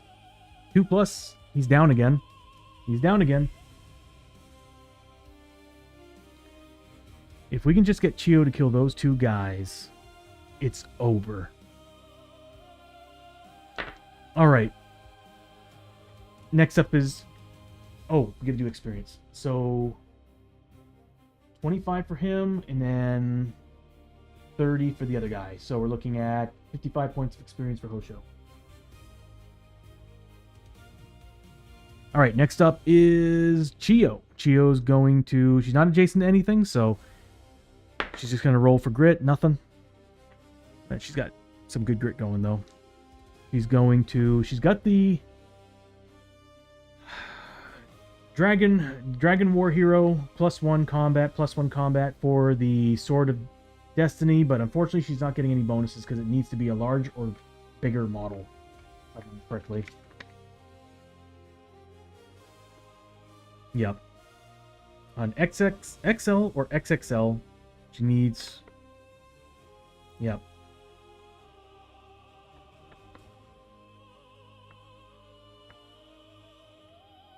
Oh, it has a Void Core!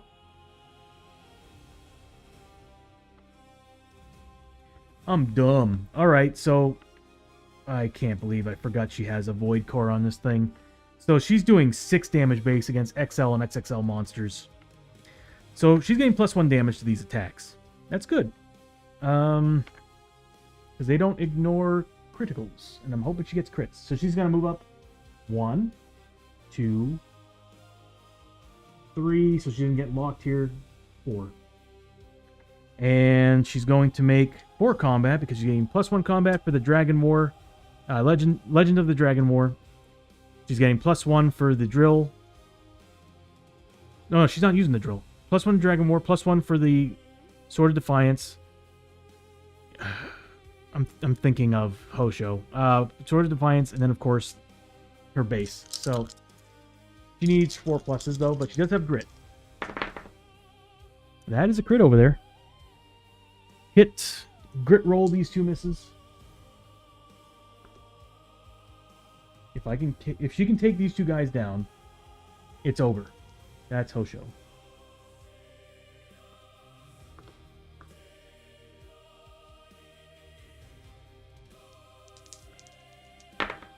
That's a crit. Okay. So we're looking at, on him, he has no ways of ignoring criticals. If I rolled a 1, he's dead. Because we got +1 damage thanks to the Sword of Destiny. The drill is still better with the Trun weapon by a long shot. That's Hosho, Tony. God.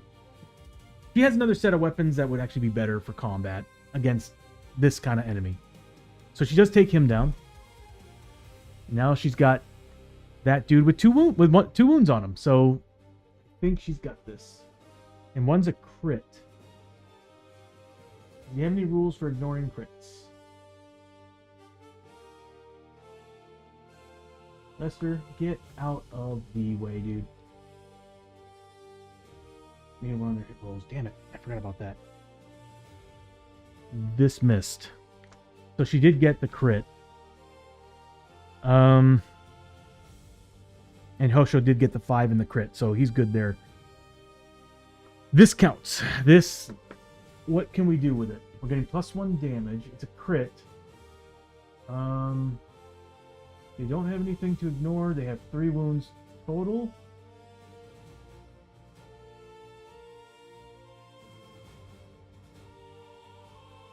Is their health 2 base as the ghost, +1 for the growing dread card. So the 3 base, he's got 3 wounds. That's a critical with +1 damage.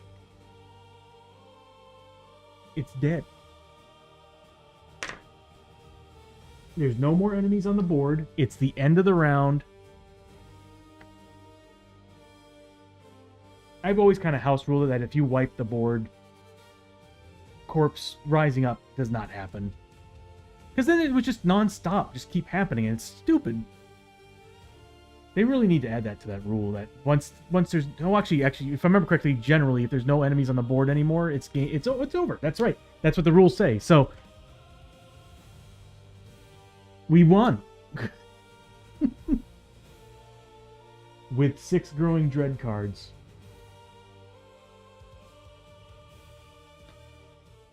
Good God.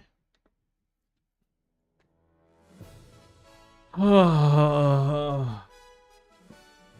mean, we were hurting with sanity. Health, not so much. Yes, Bishop. Win! You know what I would like? I think I would like to create some emotes of the characters. For, find somebody to create the emotes for the characters for the, what are all those things are called? Anyway. Get rid of these. Get rid of that. That was a lot of rules. I cleaned this table before the stream and now it's a mess. But we defeated the final Oni Warlord. So I kind of decided, because I was like debating on, I was like, let's keep this campaign going. These are just the generals. Who's the big bad that's been working with them? And I was like, well, you know, I guess it would be cool to have the Ancient One do a thing. But we're in the Caverns of Cinder. He happens to be using the urn that uses shadow magic. We've also run into a whole bunch of clues that basically stated who's kind of in the scenes laughing. We're going to do the next mission we're going to do a Belial mission.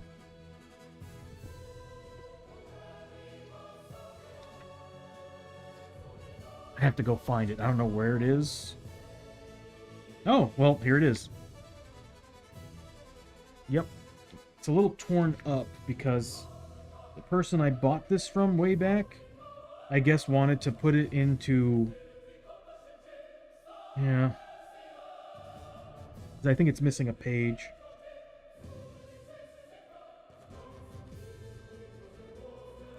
Anyway. I think there's 2 Belial missions. I just gotta find them. But I've got one.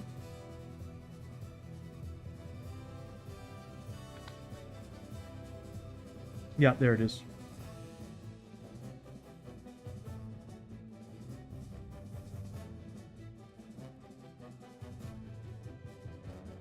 Yeah. So that should be here. Yeah, I don't know what happened. I think they cut... I think what happened was that it was somebody who bought, like, the Kickstarter and decided that they were going to, because it comes in a book. Yeah, this should be fun, Bishop. So I figured that the adventurers continue their adventure through the fire caves and into actual caverns of cinder where they run into the Shadow King. So, and I figured that would make sense. Like, he taught the Oni Warlord how to use his shadow magic. So we can either do the Avatar of Evil, which might not be a bad idea to do them in order, because both of them you face Belial. But I think this one is like...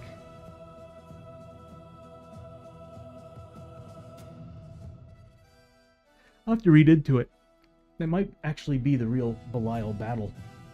Because this one has an awful lot that you need to do, and you're kind of saving souls. Oh my god, this couldn't have been any better.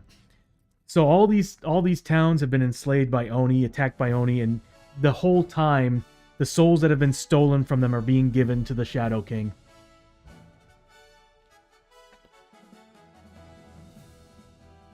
Yeah, again, this was like early, so like when the game first came out, so it makes sense that the failure rules wouldn't be all that bad. On the other hand, the failure for the second mission is terrible. So what I'm thinking is, we're here to fight him, right? And if we defeat him, he retreats deeper into the caverns. Then we go to free all the souls in basically the soul prisons of the Caverns of Cinder. Fight him one last time to defeat him, and then that's it. And we get sanity. We get permanent sanity. Yes, that's happening. That's what we're doing. I'm excited. I'm excited. So the last 2 missions of this campaign will be taking them on the first time, and then taking them on the final time while freeing the souls of the caverns.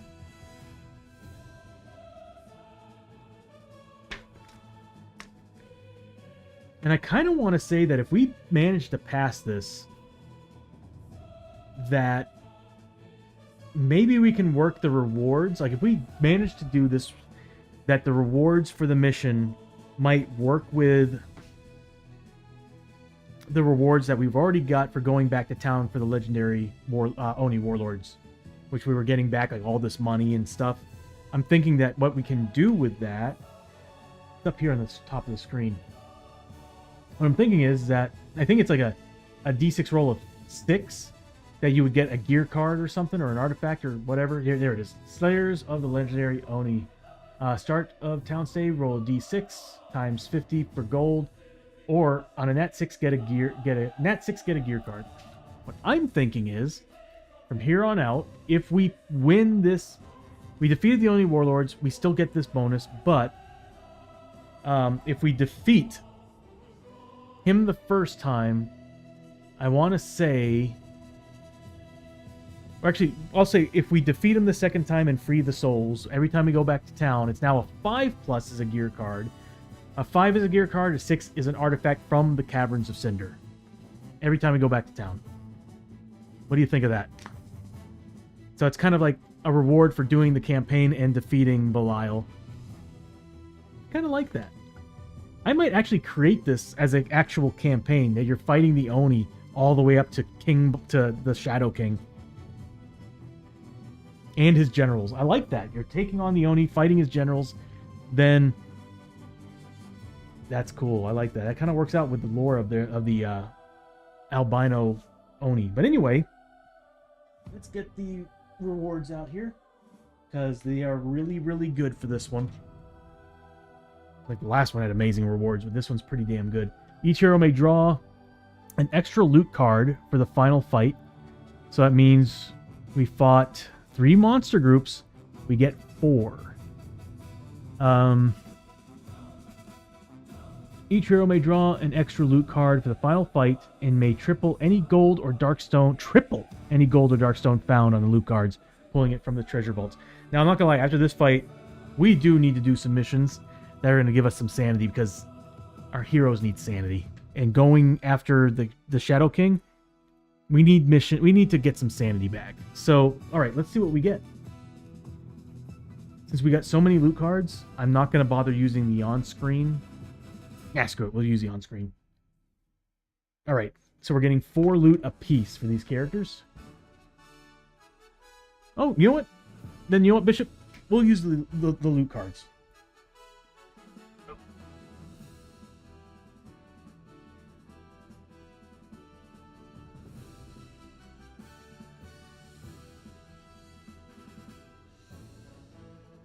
Let's see.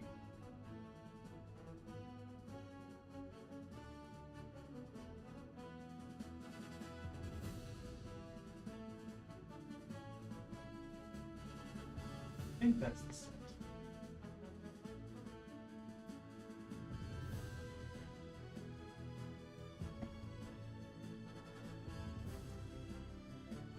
Oh. So what I'll do is I'll actually put all the cards out there. Let me make sure that they're all part of the same set. Yep, definitely are. Okay. So what I'll do is I'll put them all out there. And you just throw a number.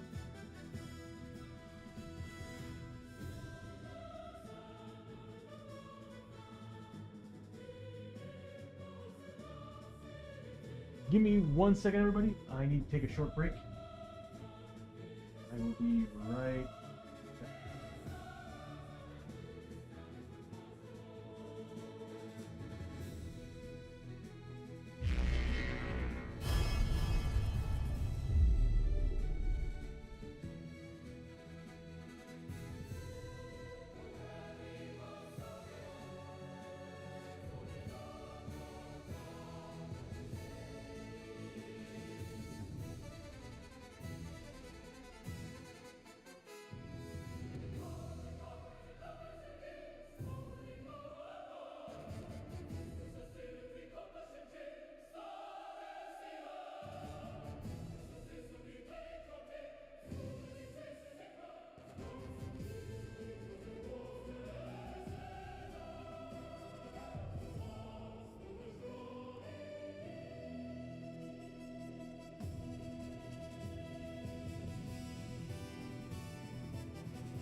everybody, welcome back.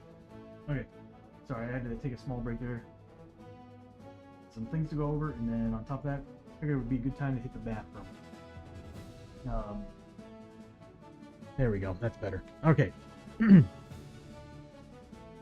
Sorry, I'm not used to having this microphone. I'm used to having the overheads. I had some shotguns, so I'm used to those, not so much these. So what we'll do is I'll lay out all the cards, and you all can choose. Tell me which one.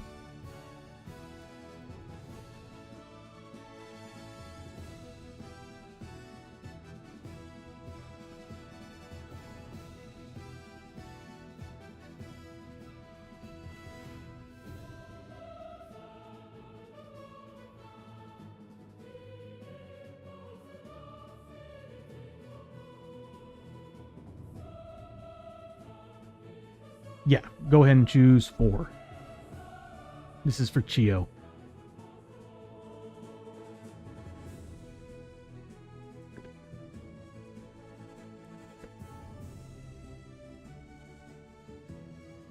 So you can be like,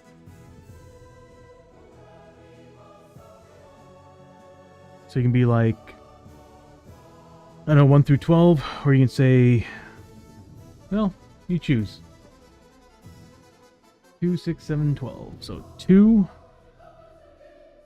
6, 7, and 12.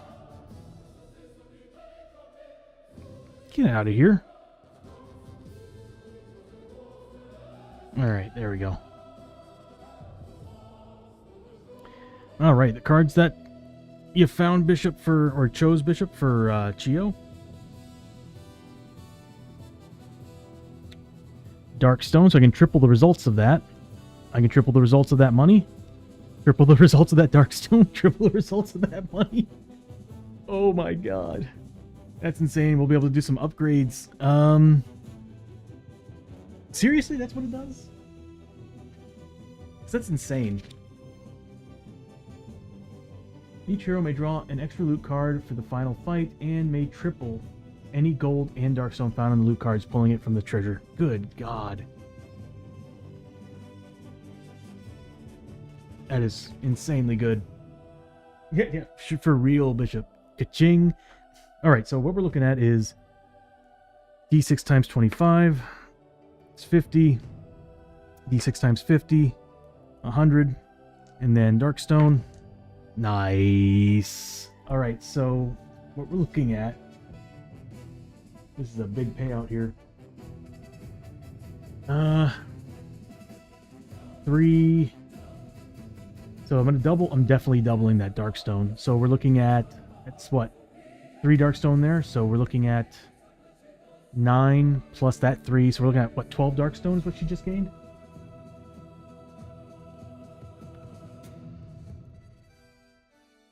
What sucks is that we actually sold one of our Tansu boxes. This might get us in trouble. And then gold, it's 50 and 100. So we're looking at 150 and 300, right? So $450.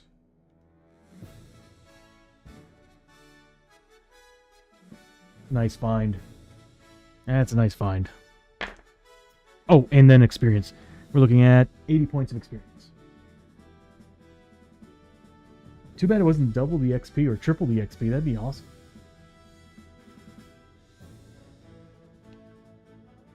I was just thinking the box isn't big enough. No, it's not going to be. We got rid of one of the Tansu boxes. I think we were at 48 is what we can hold, but I think... Yeah, I think we're at 40 now. I ended up finding a satchel that actually let me hold, I think, where one of the characters holds 6 pieces. So, we might be okay. Or we might be mutating again. Alright, here we go. Next one.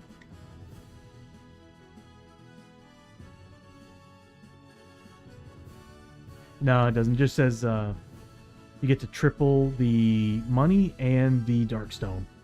That's it. Would have been cool for the XP to be tripled. That would have been some good XP. Alright, for Hosho.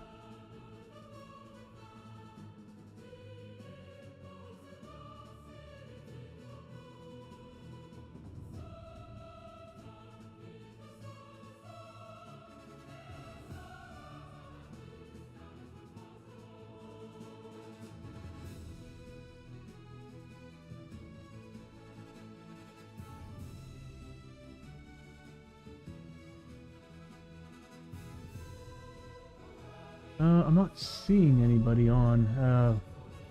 Pinky was lurking, so I'm not sure if she's here.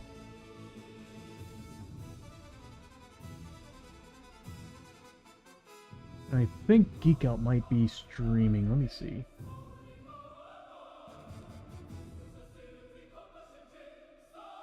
Because usually around this time he's streaming.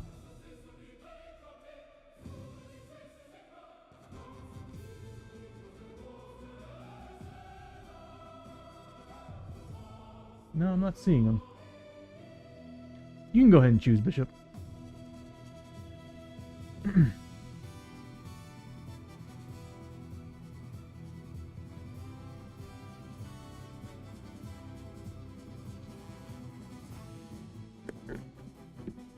3, 4, 10, 11.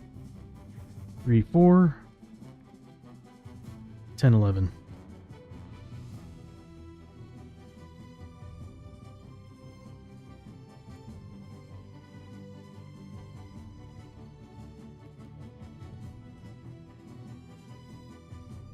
All right, this is what we got for Hoshorio.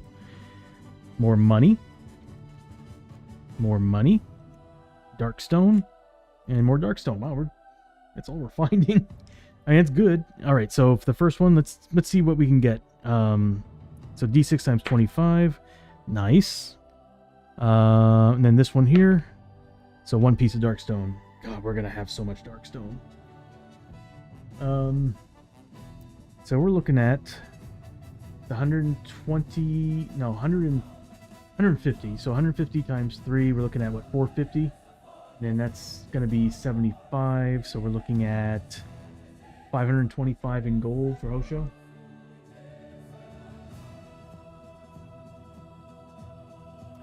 And then as far as Darkstone is concerned, we rolled a 1 on that one. So we're looking at 6 pieces of Darkstone.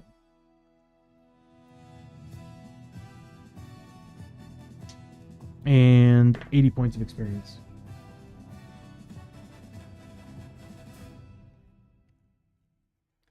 We don't really need all that. There we go. All right, next set. Yeah, no, for real. I think we're finally going to be able to buy a wagon.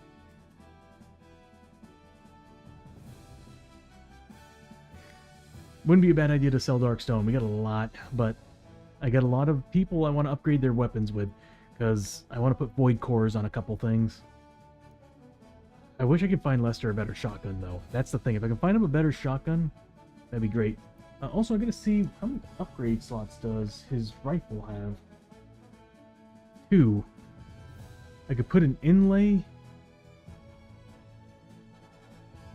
If I put an inlay on the rifle, he'll get an extra. He'll get to reroll. But if I put a, I might be able to put an extra shot on that, and that might be better. All right. Well, here we go. The next set.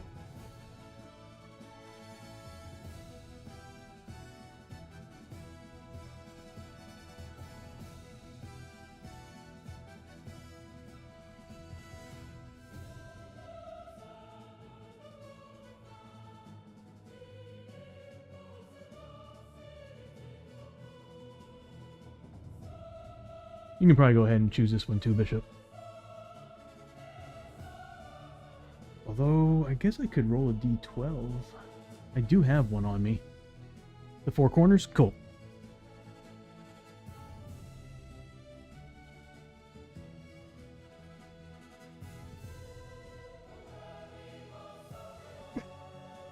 Excuse me. Alright. Let's see what we get. For Abby? Nice. Nice. Okay. Ooh. Okay. So first off, 80 XP.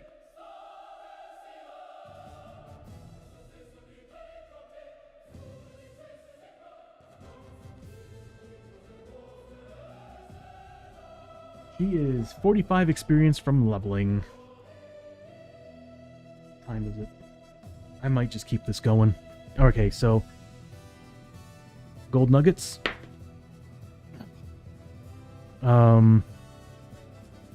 Then draw a gear card or artifact. Artifact. We're in the freaking caverns of Cinder. It's gonna be an artifact.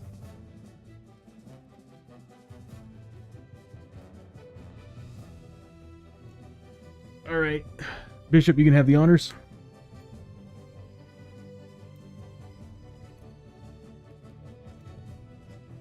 One, two, or three, left, middle, right.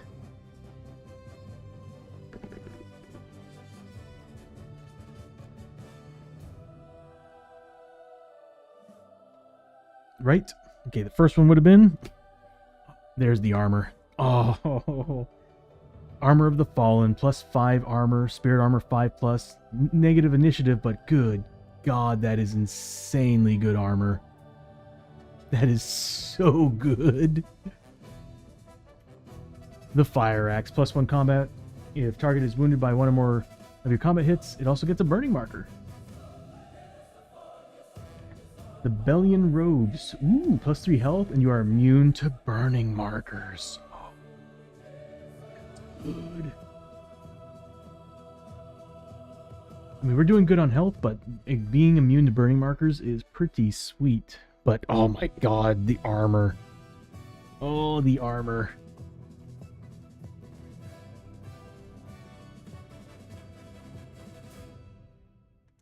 And then let's add this up. Okay, so just a bunch of gold for Abby. She's getting, let's see, she's 100 on the first one times 3, so it's 300 there. 100 on the last was 600.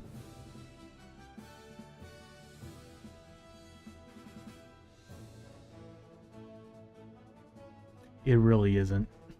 Like, all their stacks. Yeah, actually, their threat stack's not too bad. But their encounter stack and the artifacts, they need more. They need more. It feels like an underwhelming world, and that's like, you would think that being their first other world outside of the cores, from the being the first other world that they had, other worlds expansion they had, you'd think it would have a lot more. I mean, the Shadow deck is bigger. Anyway, so we're looking at 300 in the first one, 300 in the last one, 75, so $675 is what she just gained. I'm not gonna lie, fighting this Oni Warlord is awesome for money.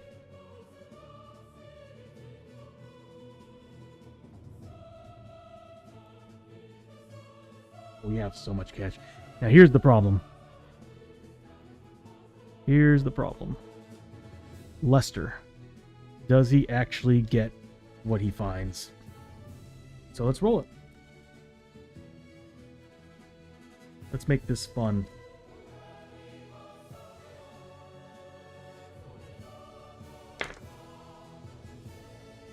Lester's loot.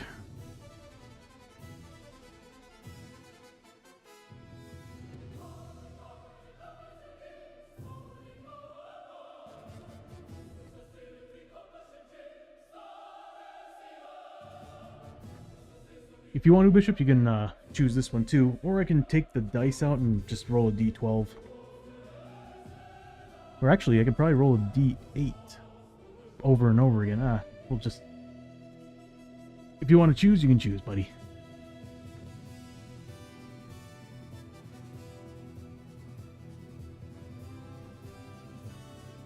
Are you talking about... What are you talking about? For the loot? This is the whole loot. Well...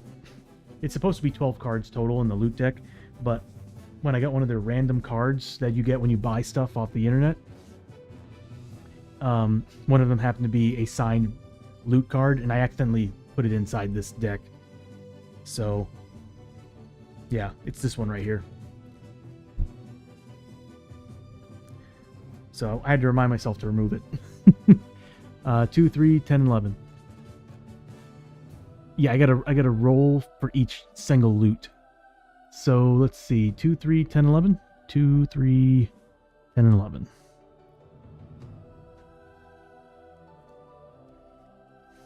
What I'll do is we'll roll for them. The ones that he does get, we'll flip them, and we'll leave the ones that he doesn't get till the end and see what we could have gotten. All right, so here we go. First one, he got it. Second one, got it. Third one, got it. Fourth one, got it. We're good. He had to roll a 1. If he rolled a 1 on any of those, he would have lost the loot. and take insanity damage. All right, so here we go. First one. Nice. Second one. Very nice. Third one. Nice. And then, oh god. Gold bars.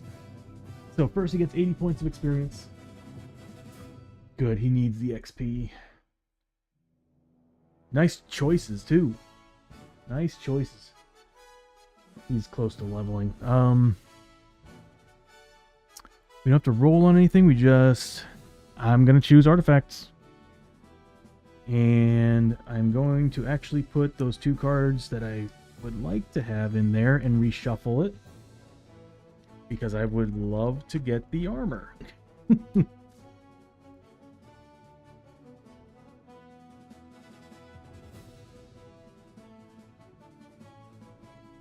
That's going to be some good money. Good God, that's 750 right there on the last card. We've got 1,050 bucks on Lester from this in general. Good choices, Bishop. Good choices, buddy. All right. For the artifact.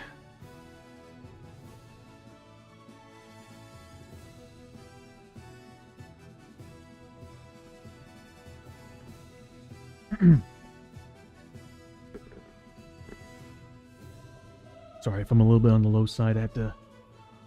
Left one? I have to be a little bit quiet. Alright, so the middle one would have been the Amulet of Styx. You may hold up to 2 additional corruption points before gaining a mutation. So, corruption resist +2. That's pretty good. There's the Fire Axe, +1 combat. And the Chronicle of the Fall. +1 to lore. Once per adventure, cancel a darkness and automatically... Once per adventure, cancel a darkness card automatically or cancel a growing dread card. That's really good. That's actually really good. I might actually equip that to somebody. Nice.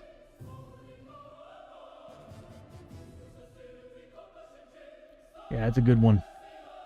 That's a really good item. That's going to be very, very helpful. All right, so let's do the money here. We're looking at 750 for that, 300 for that. So we're looking at what, 1050 in gold for Lester. 3 Darkstone, because of course I like how it says you may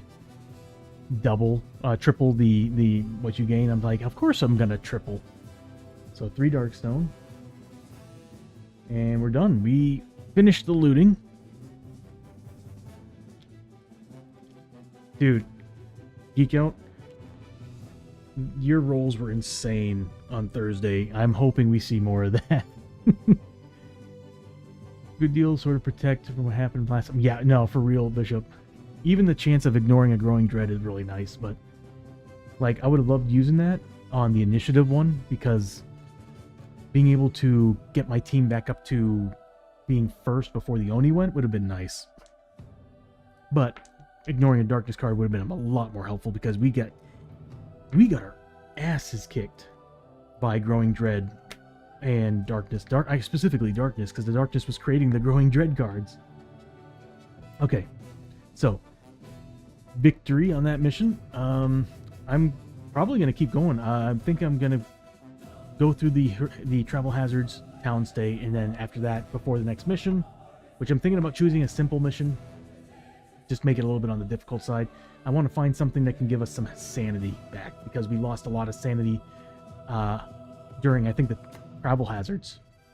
All right, so to get rid of all these models here, we fought a lot of enemies. It's funny, like Caverns of Cinder was it was just a lot of encounters and a lot of terrible things happening. And when we get to the final boss fight, that's when we got hit by 12 enemies total, including the Oni Warlord.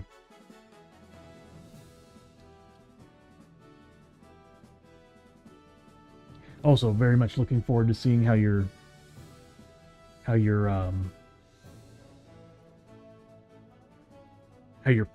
preacher's gonna turn out. Preacher soldier, right? Yeah, I'm digging that. So I'm not gonna lie, I'm not really digging the Greek champion. Comes with too many problems. But I'm gonna stick with it. We'll see how long he lasts. If he dies, he dies. I'll just start a new character. That's cool. I'm cool with that. But push that over there. But I haven't really been a big fan of a lot of the stuff that he comes with. I don't think they outweigh that divine nemesis is so bad. Alright, let's count how much Darkstone. Good God. Okay, what can we handle for Darkstone? We've got 1 tomb chest, 2 Tansu boxes,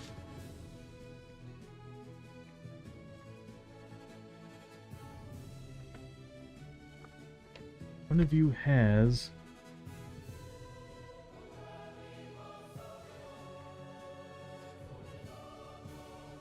okay, that's right. Okay, so we got that. That's right. I think we used to be able to carry 48, but I think we're now down to 40 plus whatever. I think we're good. So 1 tomb chest, 2 Tansu boxes. That one. Walking stick. Oh! Hoshurio had a 5+ armor save this whole damn time. I forgot he's got the heart bone necklace. I need to write that here. I could have sworn somebody had a bag. Oh, is that it? Yep, that's what it is. The Nuriona satchel. 6 Darkstone and 3 side bag. That's right, because he used to have the Tansu box, but he got rid of it for this. So we can carry a total of 46 Darkstone. No. Nope, not 46.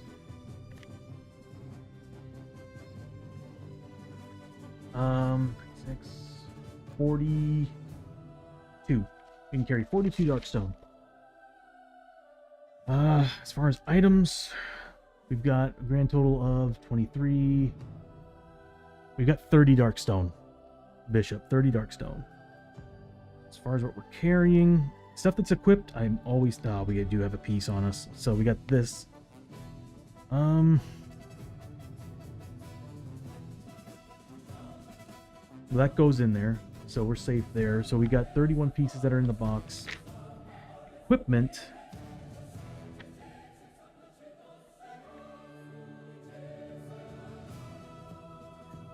So we're looking at...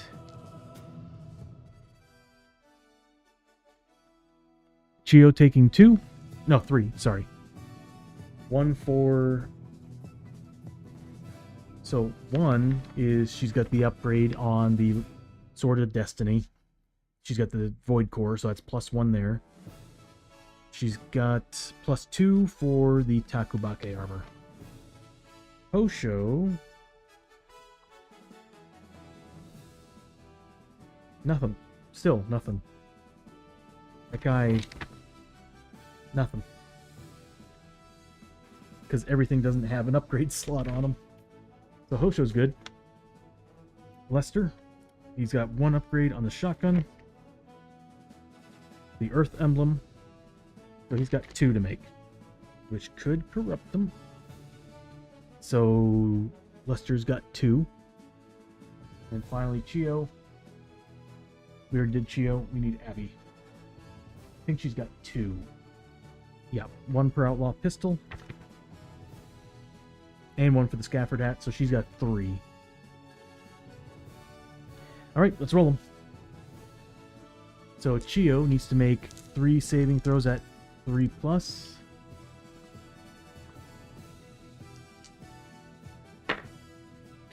Saves all of them. Next up is Abby at 4+. Saves 2 out of the 3. Taking 1 corruption hit. And everybody should be up 1 as well. We're not in the Caverns of Cinder anymore. So she does take 1... Whoa, 1 point. Pinky! Yes, Pinky, we got some great loot. We found a ton of money because, like, the beautiful thing about this mission was when we completed it, everybody was able to get triple the payout on gold and dark stone. So, for example, we got this one. So we got 750 off of that. So we made out. We did really, really well. As a matter of fact, we did so well, I think we can get Chio her armor, and then we give that Takobake armor to someone else. I'm thinking I might give the Takobake armor to Lester. No, that might be a bad idea. We might give it to Abby. Abby will have really good armor saves. The reason why I don't want to give it to Lester is because it gives more corruption when you make saves. But I want to get Chio, her standard. She's got, they actually have holy armor. If we can find the right place, there's holy armor that's for her. And it'll help her chances on getting more key and stuff. So, but yeah, we did really, really well, Pinky.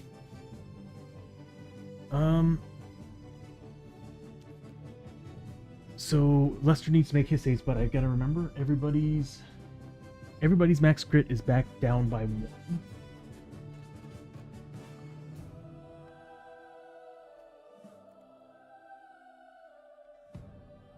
And their corruption is up by 1.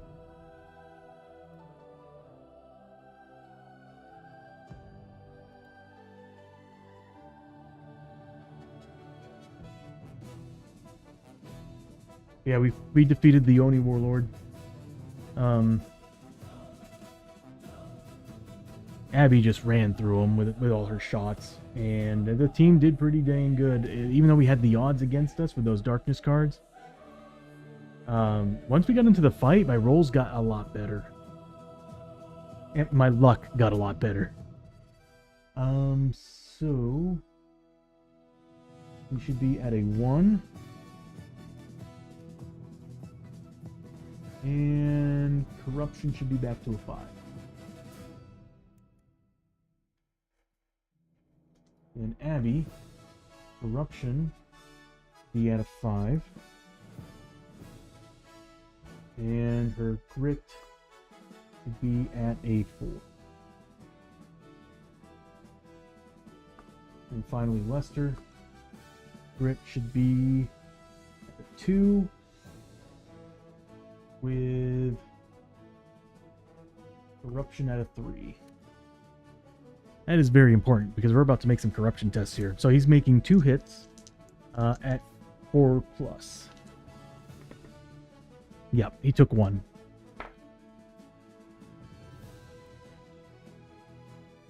There we go. Not bad, not bad. Not bad for some darkness rolls. And that's it. The adventure's over. We completed it. And everybody now refreshes. So their health, sanity's returned. They get +1 grit. Excellent. Awesome. And now we're heading back to town.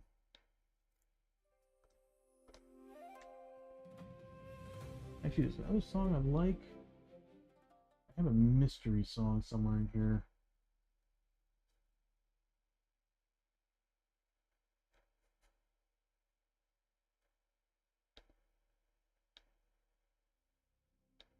It's Old West. Okay, we'll just stick to this one.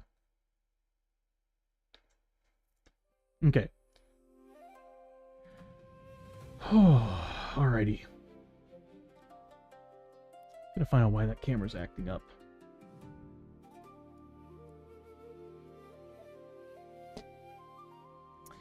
Alright, so let's go ahead and end this phase.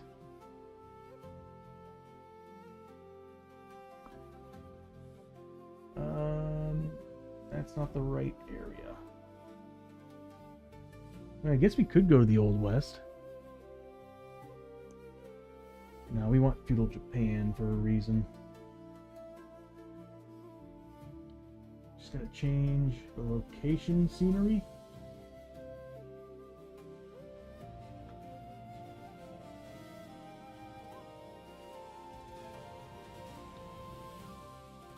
There we go. All right. Ad break in 4 minutes, everybody. All right, so let's bring the charts out. Let's see what we have to do here. So we're going to be going to town, and we're going to roll to see the size of the village. There we go. All right, so we're going to roll a d8 on a 1, 2, or 3. It's going to be a small village, 4, 5, or 6. Medium, and a large village on a 7 or 8. All right, I'm more than happy with that. All right, so what we do here is everybody's going to roll a d6 to see if they created a travel hazard. On a 1, 2, or 3, they do. So here's Chio. None. Hoshorio. None. Abby. None. And Lester. None. Oh my god, for the first time ever, we avoided the friggin' travel hazards. Oh. We go right straight to town. No problems. Dude, that's perfect. We took on all the Oni Warlords. We defeated them all.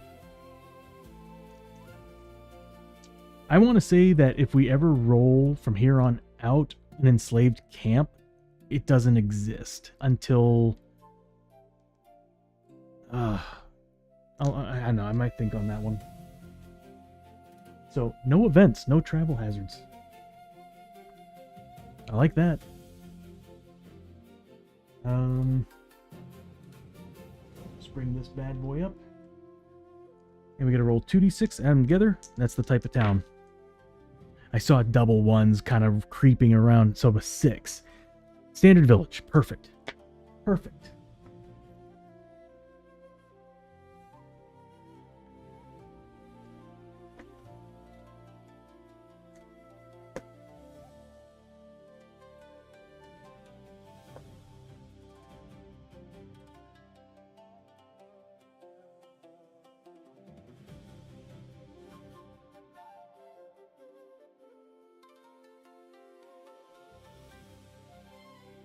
There we go. And I'll let you all choose the locations.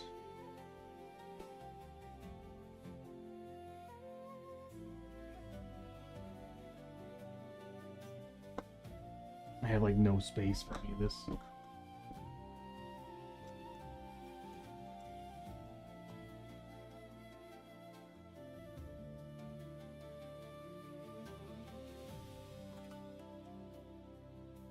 All right. Who would like to choose the first location?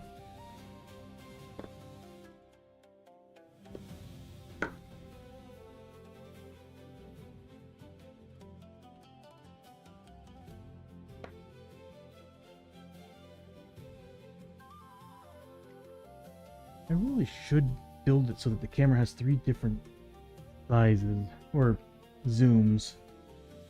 Sizes. What word is that? All right.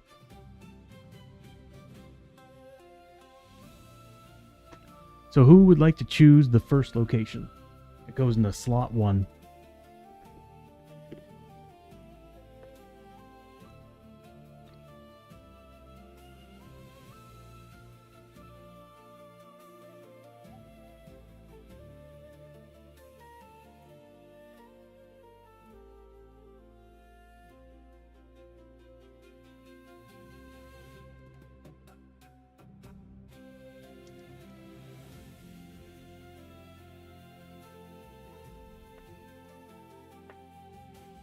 Number 6. So like 1, 2, 3, 4, 5, 6.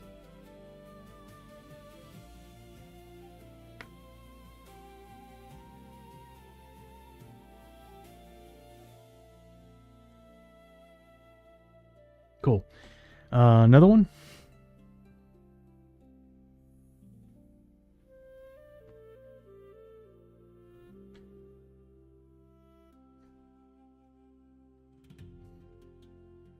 Number 12.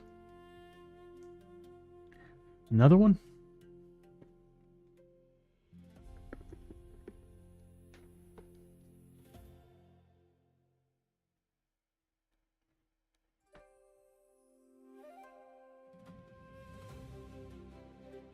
And then one more.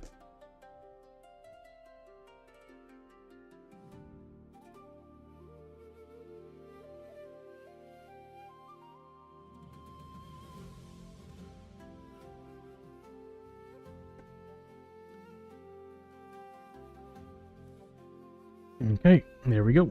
We only got 4 locations. Hopefully we find some place to sell or use the Darkstone. So first location, we got the Sacred Garden. Second location, the Western Trading Post, we can sell stuff. Third location, House of the Healing, which we kind of need. More interested in a shrine, but... And then the tavern. Oh, I hate the tavern. Okay, so that's what we got. We get the...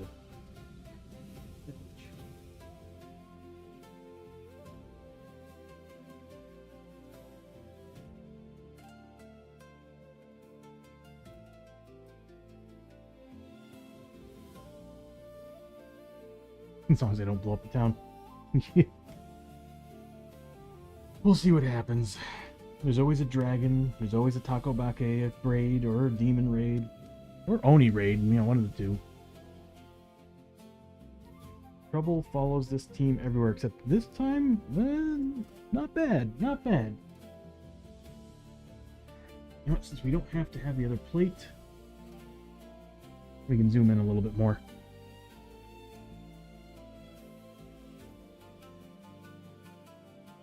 Okay. First thing that happens, we get showered in gifts. So, start a town stay, D6 times 50 in gold, or Nat 6 can draw a gear card. So, for Chio, because we're the heroes of the people, we've rescued multiple towns, defeating the Oni Warlords. So, we're respected, and every time we go to town, people pay us tribute. Now, I've kind of house ruled it that towns that are in distress, like enslaved villages. Welcome back from the ad break, everybody. But places that are like enslaved villages, haunted villages, I kind of figured they wouldn't have enough money to have the money to tribute. All right, so here's for Chio. She's getting $100.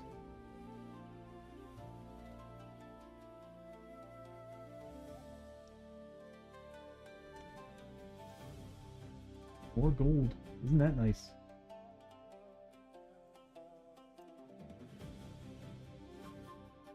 Next up is Hoshorio. $50.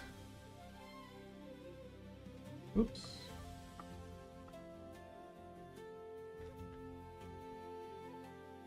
Next is Abby. $200. They seem to like the Westerners better. And then Lester. Yeah, they seem to like the Westerner people better. $250 for Lester.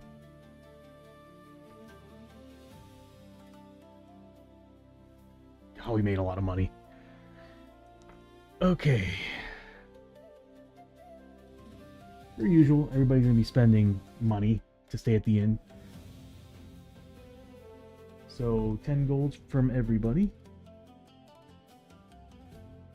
And what are we going to do here? 10 gold from everybody. And a daily event. Tainted by darkness. Sometimes it's hard to tell what kind of effect the darkness has on people. The closer you get to evil, the closer it grabs to you. All advanced allies currently in the hero posse immediately take D3 corruption hits. Keep forgetting we have Dutch.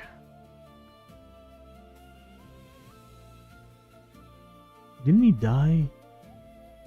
No, I just keep forgetting to bring him out.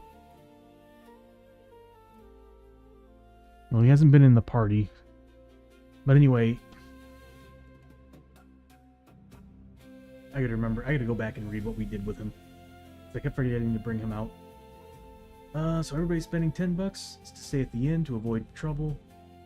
I am half tempted to say, God, I want to keep the Darkstone so we can spend it. But we need a large town for that. Or at least, we need a swordsmith. But, might not be a bad idea. Yeah, we need a swordsmith so we can get ourselves a wagon, too. Let's see what everybody's got for ailments.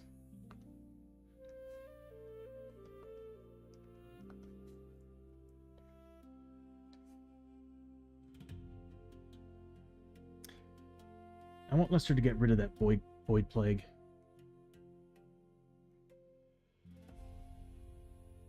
Yeah. Where can we get tonics?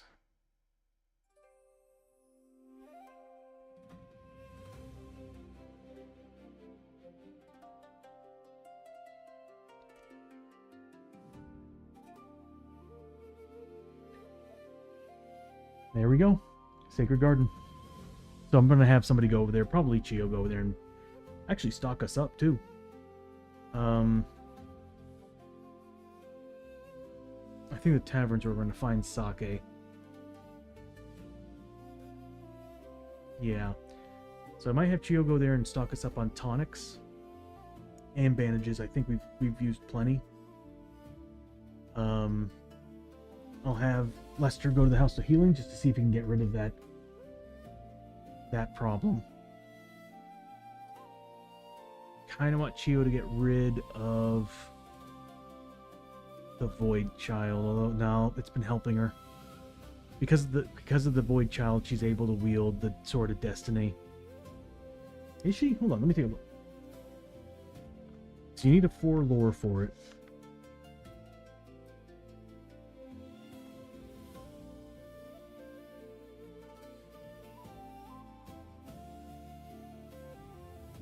Yeah, no, we can get rid of it. Yeah, because she's a 5 lore. If I get rid of it, she'll go back down to a 4. So yeah, let's go ahead and get her cleansed.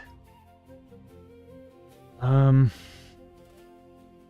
would mean I would have to have Abby or somebody or Hosho go get the stuff. You know what? You can go here. You can go here. Oh, the Sacred Garden. We need sake. We need to sell stuff. Actually, it's more important that we stock up on that. So I'll have Hosho go here.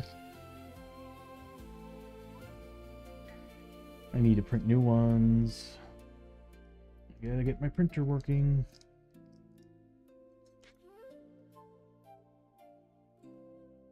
Yeah, it's gonna snap one of these days.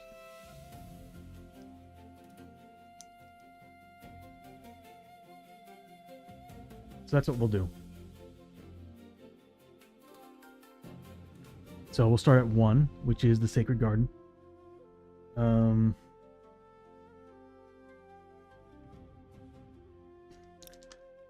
So Abby's gonna roll 2d6.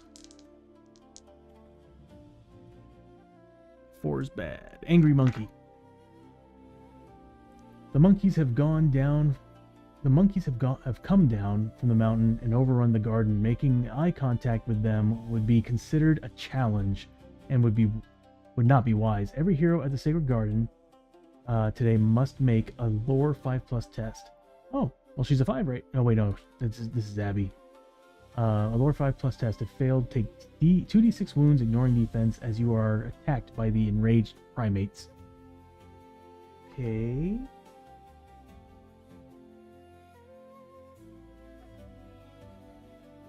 Oh, okay. What's the save? Is it a 5+? Please tell me it's at least a 5+.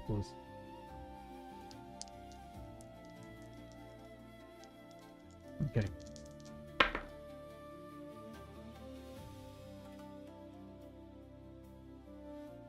She's got grit. Why not?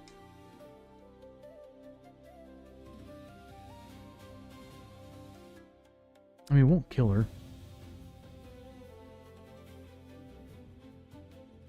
No, I'm not going to spend the grit. It's going to be 2d6 wounds. What are you doing in here? You don't belong in this dice set. Alright, 2d6 wounds.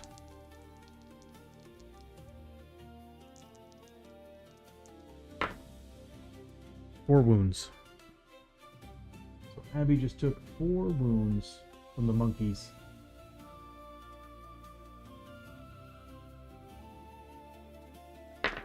And then she gets to do stuff here.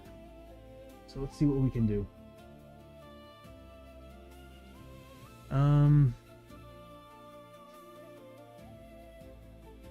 We can spend Darkstone here. We'll look at that here in a second. Main thing is bandages. Mystic, the potions are good. Tonics are important, but also bandages. So let's see what we can do.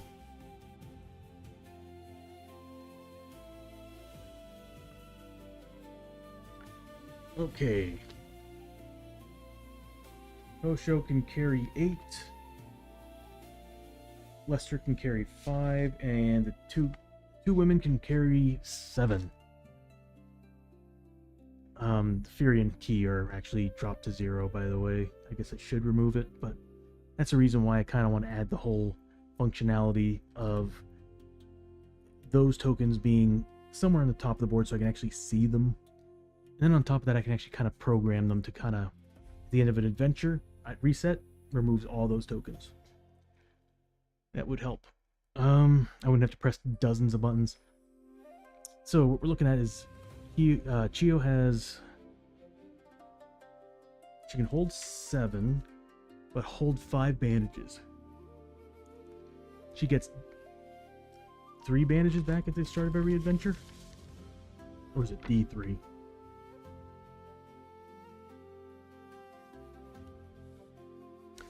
Three. She just straight up gets 3. So what I might do is I might give somebody the extra bandage. I'll disperse some of those bandages. So we'll say she gave one of her bandages to...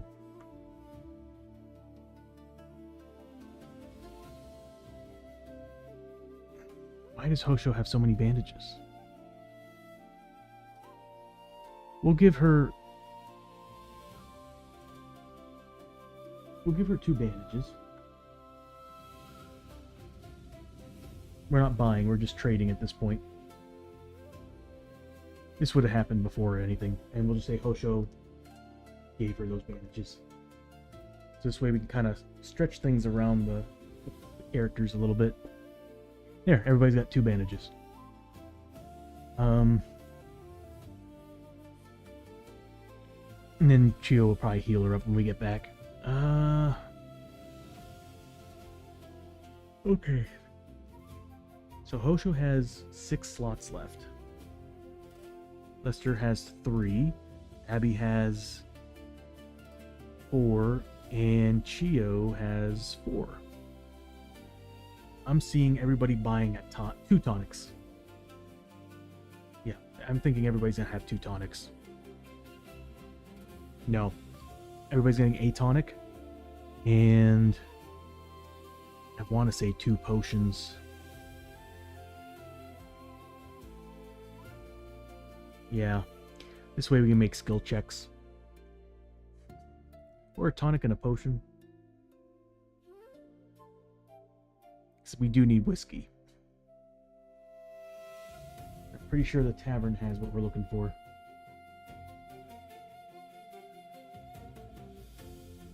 If it has sake, then we're good. It has sake. Good.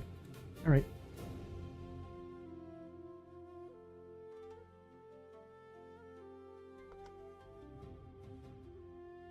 If that's the case, then what we're going to do is we're going to buy a tonic and a potion for everybody. Yep. So, tonic and a potion.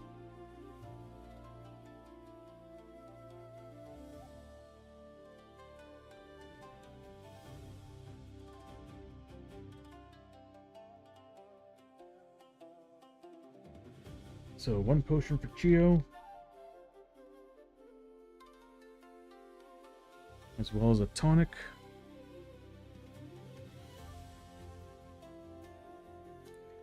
And then same thing with Hosho Rio, Shario.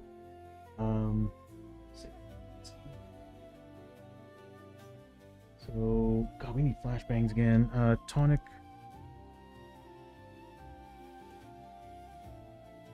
We'll give him a potion.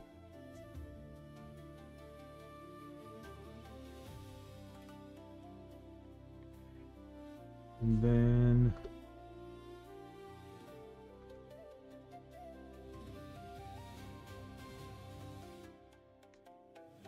we'll give a tonic to Abby, as well as a potion.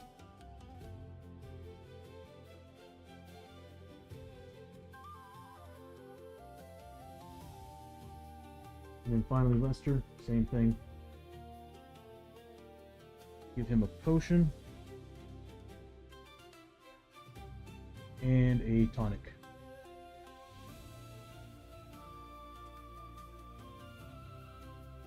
That leaves him with one slot. Abby now has... She can hold 7, so she's got 1 left. Chio has 2, 3, 4, 5. She has... Did I do that right? No, she has 2 slots. Abby has 2 slots left. Yeah, she's got 5 on her. She's got 2 slots left. Chio has 1, 2, 3, 4. So she's got 2 slots as well, and then Hosho has... He has 8 slots that he can do, so we're looking at 4 slots. I think we're good on that. Do we need anything else? So part of me wants to give Hosho another potion or something, but I think we're good. We're not going to do anything crazy on this mission. On the next mission. Let's see what the other page has to offer.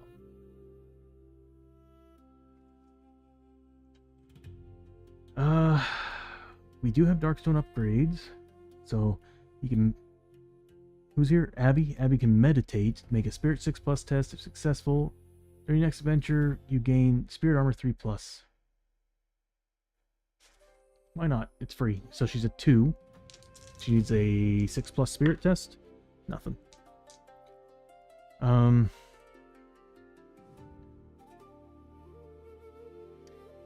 Darkstone, confront the darkness. Roll up to 4 dice, no grit. For every 5+, cancel the next darkness card drawn during the adventure. If at least 1 6 was rolled, you can cancel a growing dread card. For each 1 or 2 rolled, gain a corruption hit. We'll do it. Why not?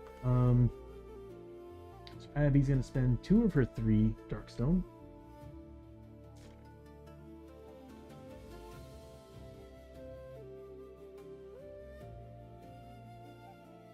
And she's now going to make... We'll do all 4, why not?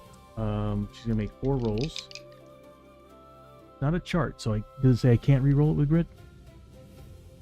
No grit. Okay. No, that's risky. Alright, so here we go. Damn. Oh, we actually did really good. So we did fail once. She did take a corruption hit on that. But she's now allowing us to ignore 2 darkness cards. And a growing dread. Let me put that in the notes.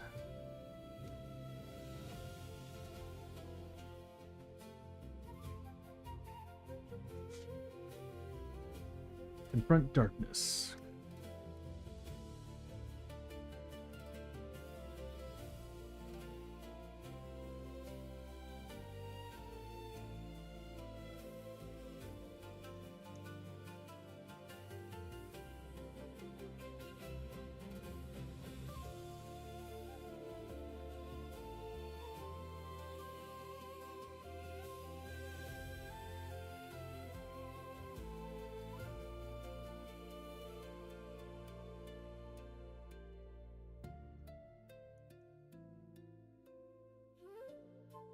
I'll be right back.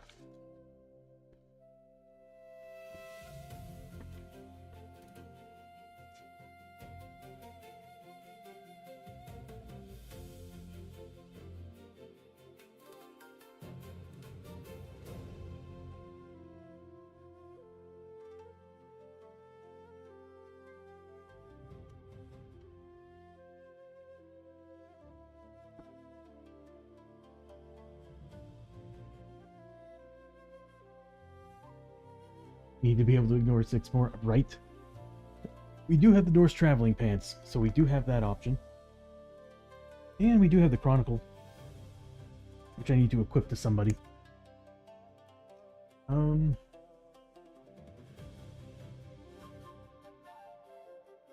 there anything else that we want to do here? Drink from the Holy Spring. Choose a single mutation or curse that you have and make a lore 6+ test. If successful, you may remove this mutation If failed, take d6 wounds, ignoring defense and armor.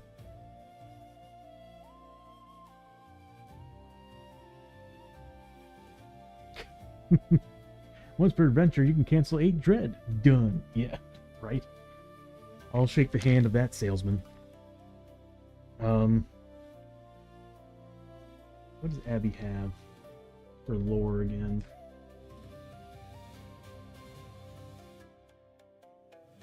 It would be helpful if I actually brought this over to here. There we go. Abby's lore. She doesn't have a mutation, so nah, never mind.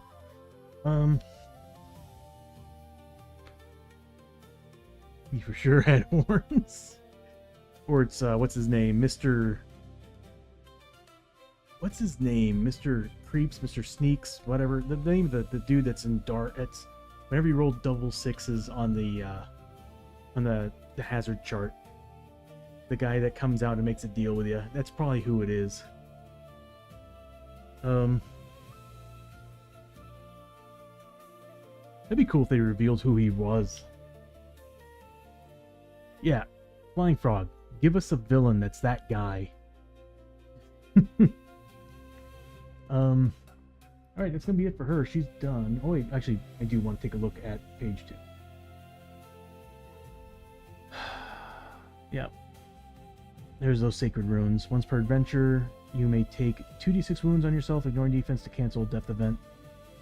The Destiny Sacred Rune is the one that I've got on Chio.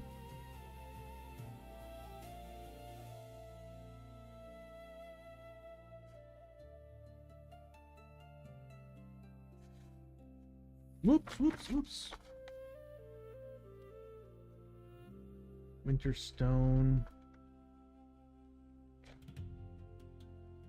Defender of Mankind. Once per adventure, use 2 ability tokens to do 2 wounds, ignoring defense to every adjacent enemy. For each wound done, in this way you may heal a wound. Ooh. That's once per adventure. Once per turn, choose 1 adjacent enemy model. For it attacks, that model requires 1 higher than normal to hit. Oh. Yeah, I'm not going to wear that. Your attacks are +1 damage against myth and void enemies. If two-handed, d8 on your melee to hit rolls. Oh, that's pretty good. Nah, there's nothing else here, really. Yeah, I mean, some of them are actually really good, but not today. Alright, so Abby's done. We might only do 1 day here. Next up is the House of Healing. God, it's like every time we go to a town, it's always the House of Healing or the Shrine, I swear. Every time. It's like people taking a pee break, you know? It's like, we need to go to the House of Healing. I need to hit the bathroom. House of Healing.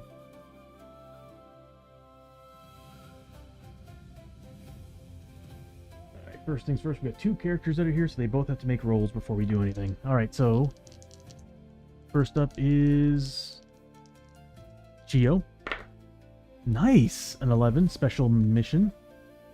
The healer gives you a free specimen jar and asks you to recover a sample. I think Lester has this too, and I keep forgetting to do it.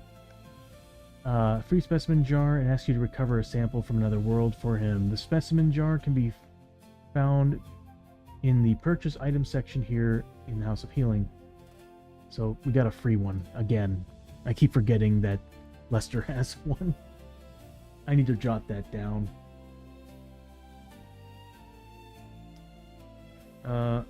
Specimen jar.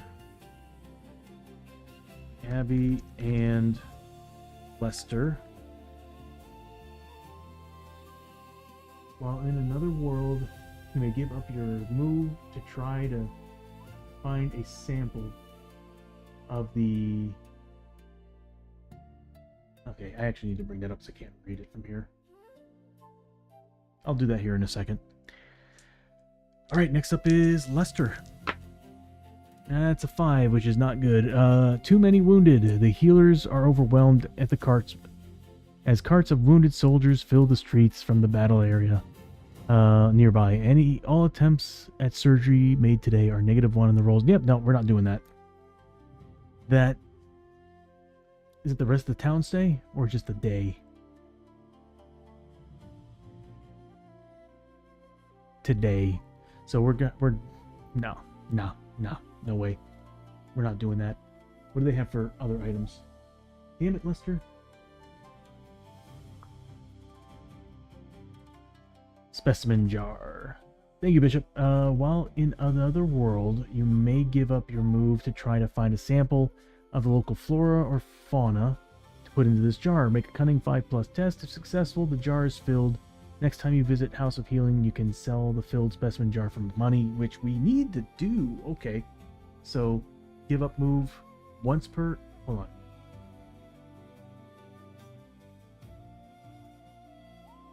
Oh. So we've got 2 specimen jars. That's basically what it is. We've got 2 specimen jars. Okay. Doesn't matter who it is.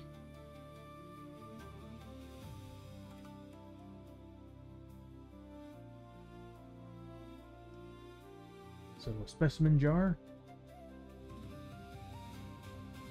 times 2.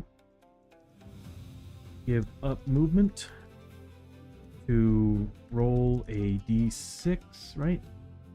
No, roll a cunning 5+. To fill jar. Fill a jar.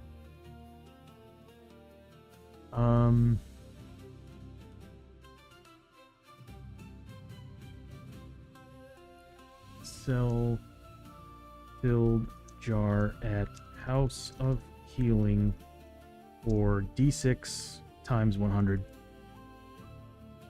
That's pretty sweet.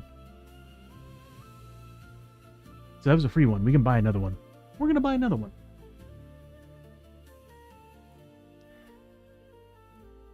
Oh, specimen jar ew. Wasn't suggesting to get it. Well, we're gonna get it. We got a free one. So we've got 2 right now because Lester got one a long time ago. We haven't been using it.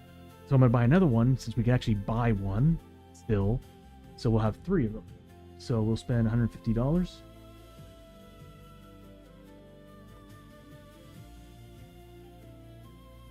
And we'll now have 3 specimen jars.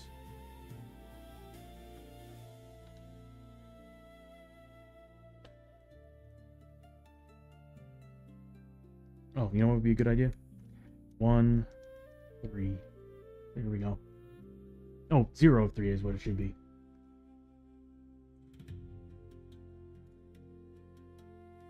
Cool. Alright. More money. This dissection blade, once per turn, you may add X damage. X is equal to the target's defense. Once per turn. No affected target is immune to criticals. Nah, never mind.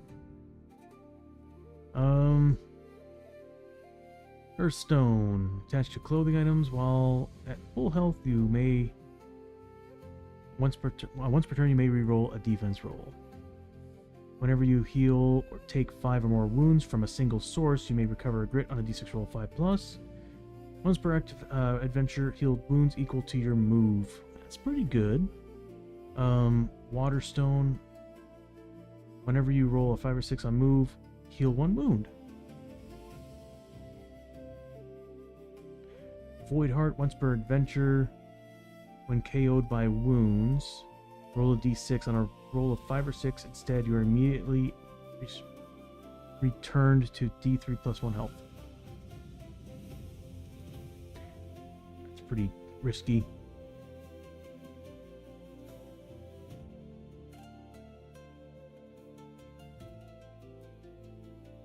Yeah. I think she's done. They're done here. So these 2 will be going back. Next, we got Hosho at the tavern, buying us some whiskey. Oh, we need to do... I forgot we need to pay for our items earlier.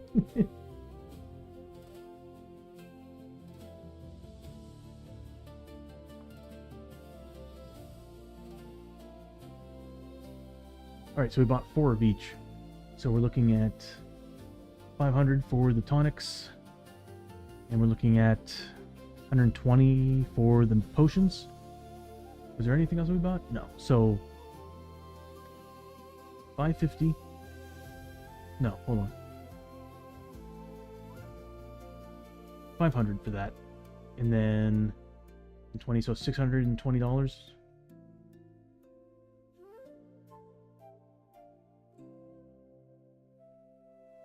We'll just remove it from somebody. I'm not gonna go crazy on this. Who wants to lose $620? Hosho. Actually, it was Abby who went there, right? So we'll just remove it from Abby. So $620. Not gonna lie, there's part of me who wants to do just a pool thing instead of actually putting the money on the character sheets. Anyway. Okay, so next up is the tavern. There's a lot here. Stuff that Hosho can't really do. But let's see what happens first.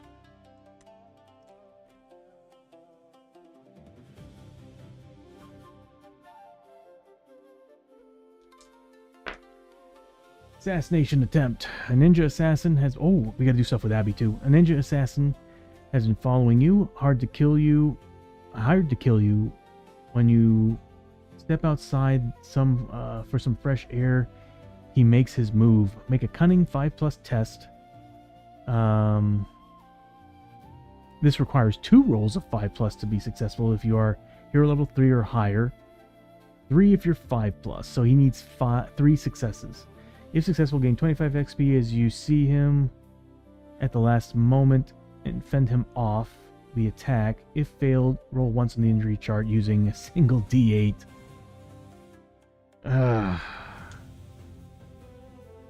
Oh, come on. Alright. That's lame. We just got him clean. Cunning? He's gonna spend a potion. Why not? He's gonna spend a potion.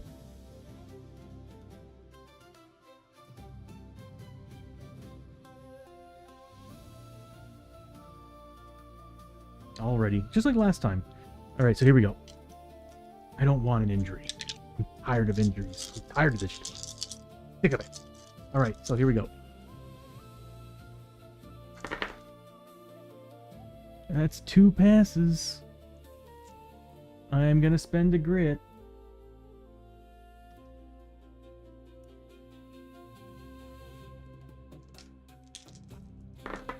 There we go.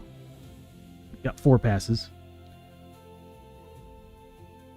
So... Yep.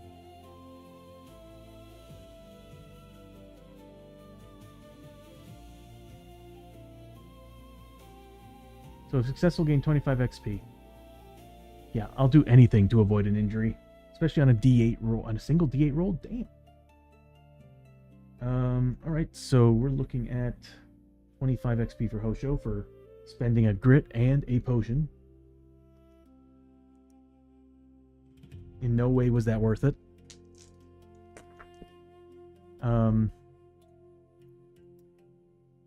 Let's see what he can do. So we need sake. They're $50 a pop. What does fire sake do?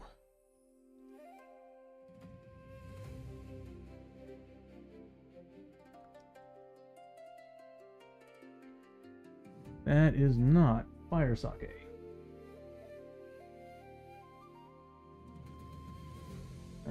Not fire sake. To fix that.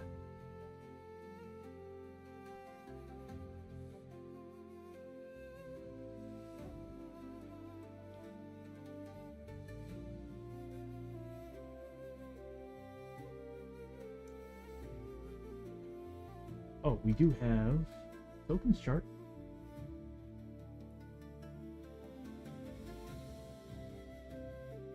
There's void sake, fire sake. Oh, fury tokens.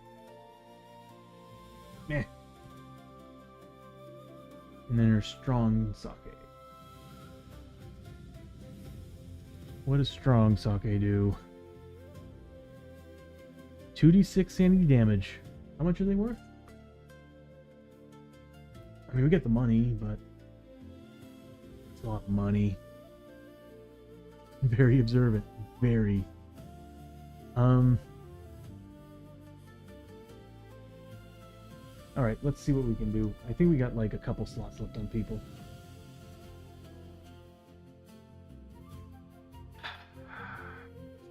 Yeah, we got one slot left on Chio. Right? Hold on. 2, 3, 4, 5. We got 2 slots left on Chio, so she'll buy 2. It's gonna show up as whiskey. Hosho now has 3 slots.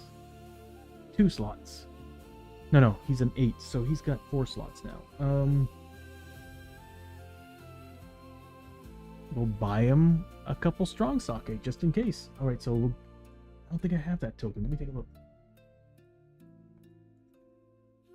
Yeah. I don't know, I gotta look. So whiskey, buy 2 whiskey.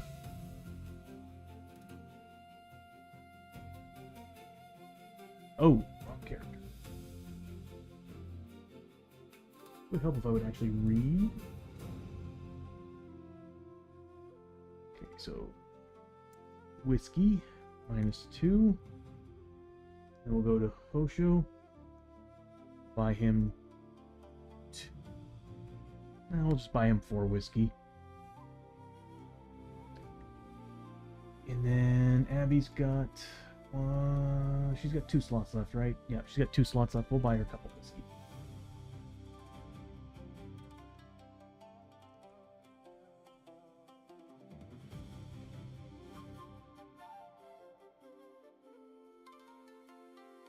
And then Lester has 1 slot left. We'll buy him a whiskey.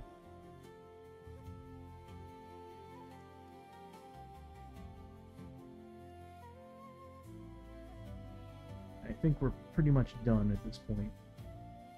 I don't think we really need to do anything else in this town. I would like to stick around for one more day just to try the House of Healing again. I might do that.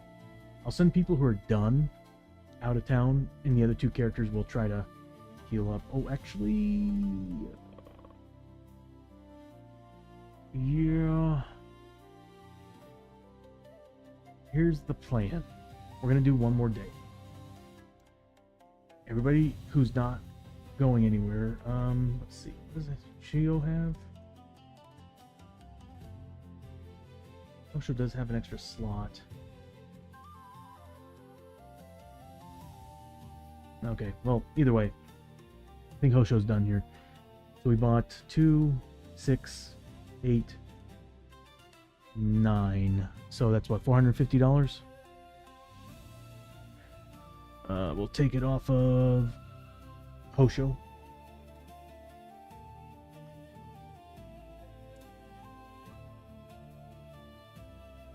He's done.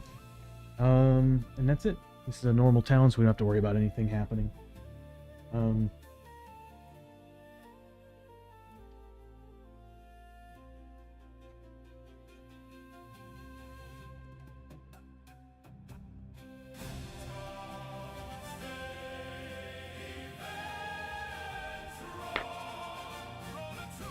We're good. All right.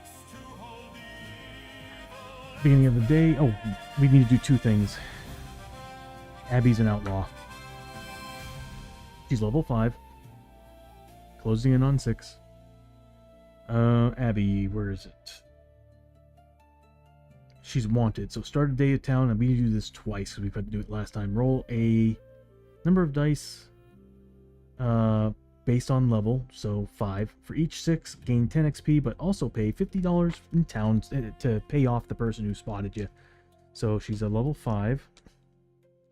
So for any 6s she rolls, she gets XP, but also has to pay out. Yeah, so she does pay out. That was yesterday. So she does get 10 XP, but pays $50.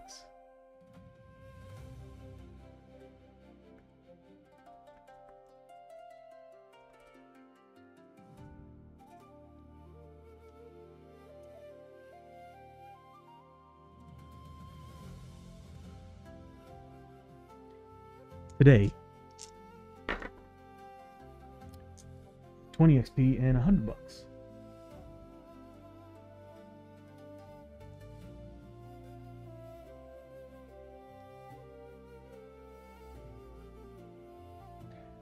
Sucks to see that money go, but I'm looking at her experience and going, come on! Come on! So close! Alright, the event that happens in town? Rising bells. Every hero, just another day in feudal Japan. The market streets are bustling and temple bells ring in the air. Every hero may heal up to 2 wounds sanity any mix. We're not in the specialty village, so let's see what we got. Abby could use some healing. Yep, Abby heals 2 wounds.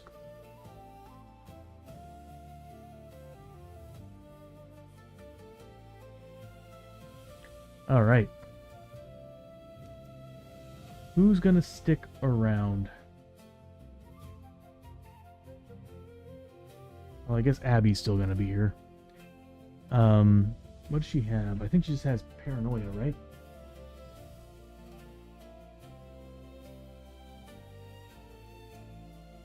You don't have a way to get rid of it.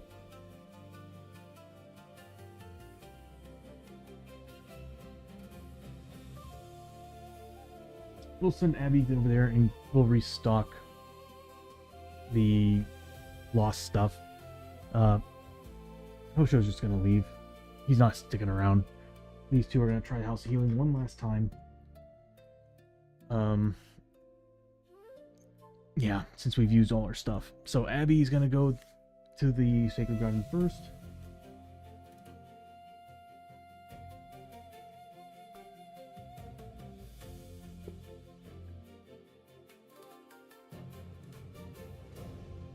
What I'll do is I'll buy Hosho one more tonic. Because we're about to spend one for Chio. If we don't get Lester's problems fixed. So, yeah. We'll buy one more. First, we need to roll and see if anything happens here.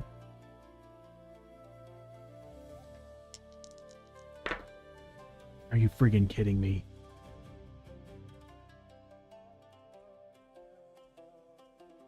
That's for the Sacred Garden.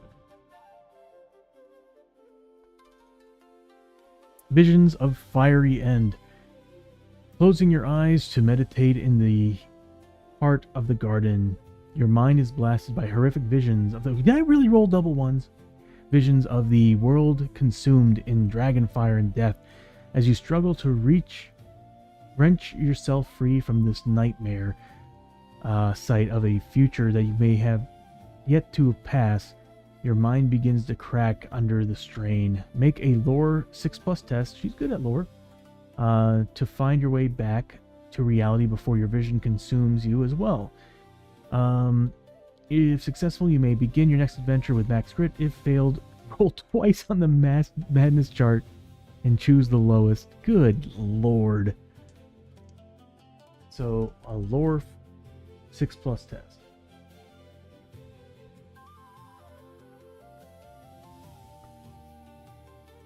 Oh no, she's a lore 2. She's gonna use her potion. Oh my god, dude. Okay, so she's gonna use her potion. Dude, this is just like last time. We went through the potions because my rolls were just shit. Alright, here we go. Again, back to life, back to reality. Let's see if we can. We need a 6+. That's a 6. Alright, so she passed it. Too bad it doesn't give you XP for passing. But it gives you max grit. Hold on, let me take a look. Make a lower 6+ test to find your way back.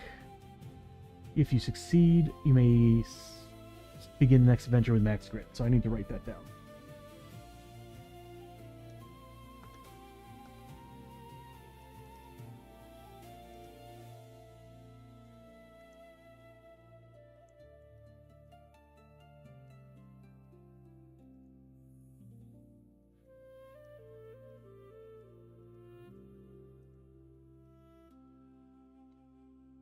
Worth the potion. But now I'm gonna buy that potion back. Okay, so we're gonna get that potion back. That's going to be Abby.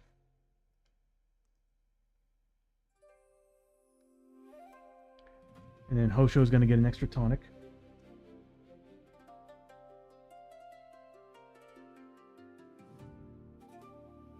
Yeah, we'll just give him an extra tonic.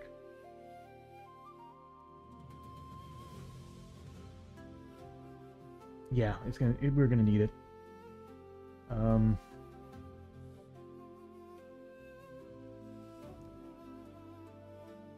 Is it once per town stay? Yeah.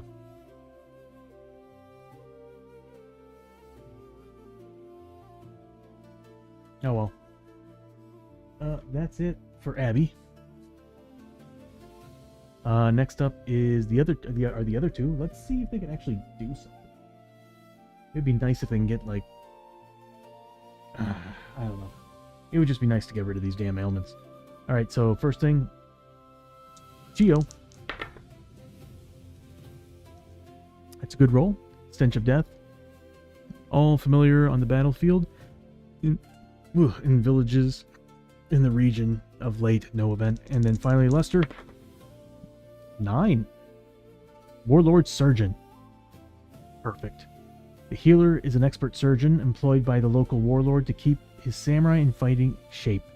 All attempts on the surgery today are +1 on the charts, and bloodletting is now rolls on 4 pluses. Perfect. Alright. So we'll start. Who's got what? It's Abby and Lester. No. Lester and Chio. Lester and Chio are there.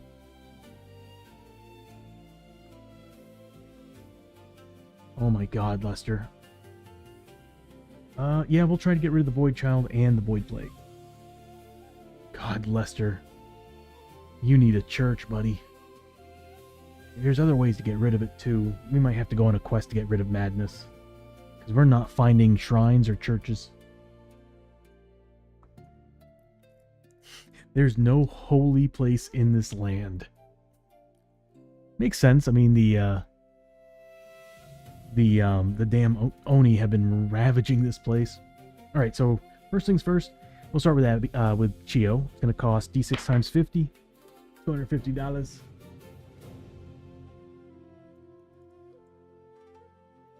Ow! And then she needs a 3+ to pass. On a 5+, she gets a scar. 3+ pass. +1 on the roll, it's a 4, so she passed. She got rid of the Void Child. Kind of a shame. So we gotta drop her lore. So...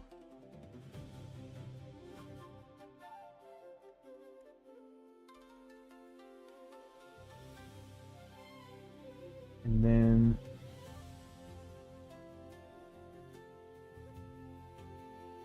her lore is now back down to a 4. She can still swing the Sword of Destiny.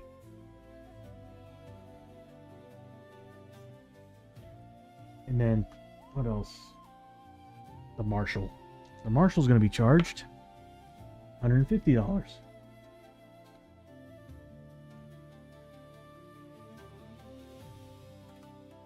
Does he get rid of it? 3+, it's gone.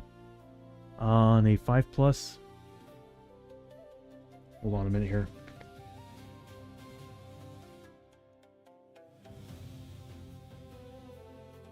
Yeah, we're good. All right, so on a 5+, scars. So not only did he get rid of it, but he got impressive scars. So he's now up to +6 health from impressive scars. So bringing him up to a 24 health.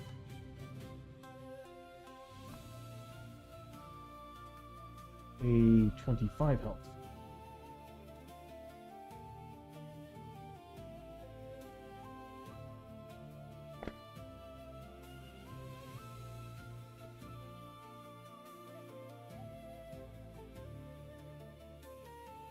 Congratulations, Lester. You now opened up a slot for another madness, buddy.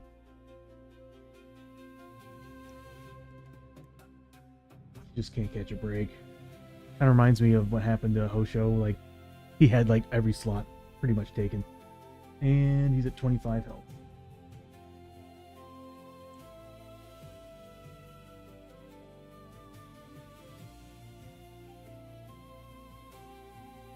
Nice. They're done. And that's the end of the day.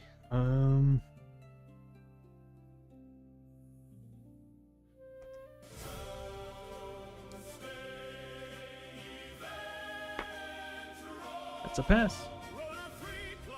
And that's it. We're done with the town stay.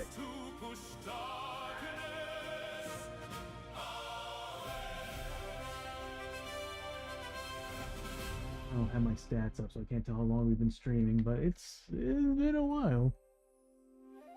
7 hours. Okay, yeah, that's about right. Okay, so we're gonna go ahead and call it here, everybody. And I'll go searching for another mission. We're not gonna quite yet go after Belial. I kind of want our team to get rid of the madness and probably increase their sanity a little bit, because they're in bad shape to go after him. They're in really bad shape to go after the Shadow King.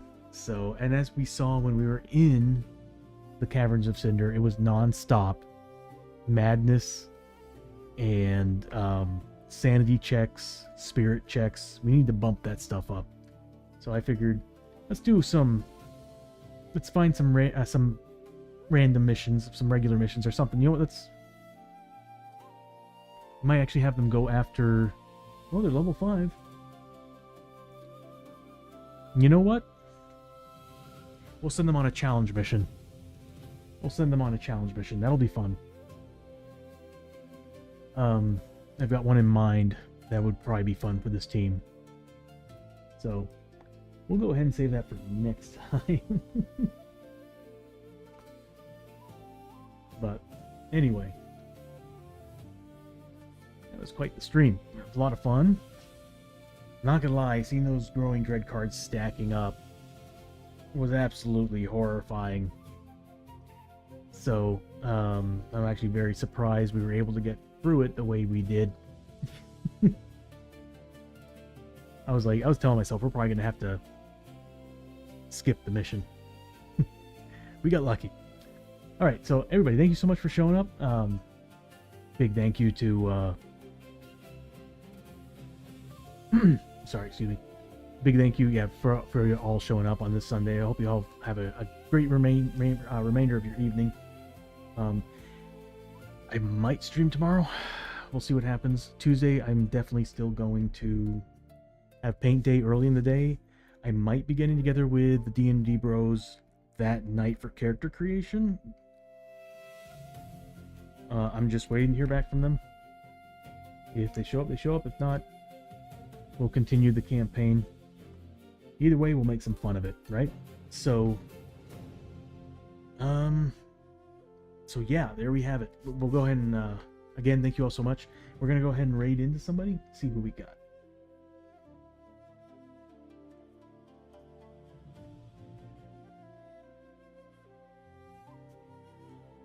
But yeah, don't be surprised if you see everything kind of moved around the next time I stream, because I'm going to be moving my monitors over here, so I'm looking directly at you, because I'll be putting that camera right up top of the monitor again, looking down at me. I built this setup so that this way, if I had a guest come on the show, I could sit over there, and he can sit here, or they can sit here, and it's a good 2 to 4 player setup. We have 2 people sitting here, 2 people sitting there, and it'd be great, but it hasn't been happening, and we're already looking into moving again, so I'm like, yeah, I'll just set it up to be more comfortable for me on these streams. All right, Bishop. But you said you were off tomorrow? It's a good chance I might be streaming tomorrow. Probably a little bit later, but I'll be able to be as loud as I want to be too. So we'll go ahead and raid out. See who we got under the same category. Nobody. I'm not surprised. Okay, so it's a little bit late for board gaming for most people. Nice, Bishop. So I might be on again tomorrow. We'll see what happens. It all depends on when I get certain things done. Another thing too is I want to hit the gym twice tomorrow because I didn't do it today. I need to kick my ass for that. Ooh, we got Benny D Creatives playing Final Fantasy Online.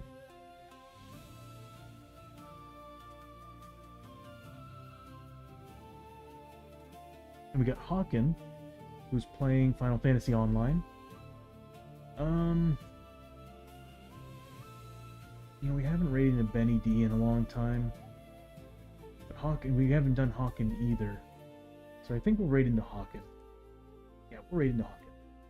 So, playing Final Fantasy Online. If you all want to stick around, that's great. If not, totally understand. If you could stick around for the raid, that'd be great. But, so yeah, I'll be streaming on Tuesday for sure.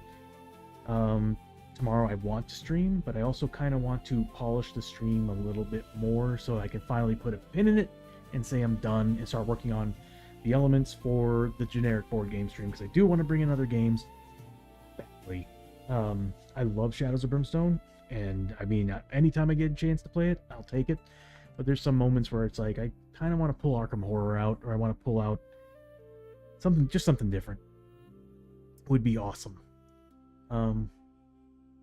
But anyway, so yeah, we'll go ahead and raid into Hawken. Y'all have yourself until Tuesday. I'll try my best to set up a poll. I know I said I was going to do that last week. I'm sorry about that. But I'm thinking I'm going to put up larger models this time around, because I'm a little tired of painting the small models. So I kind of want to paint something that's I can put a little more time and effort and fun into. So I'll take a look around. If I don't get the time tonight or tomorrow to do it, I'll just come on the stream and I'll just do a poll. Like, I'll bring some models out and be like, what do you want me to paint? And I'll do a poll. Alright, so anyway, we'll go ahead and raid into Hawken.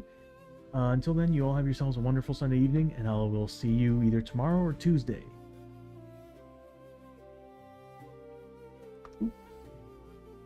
Y'all take care.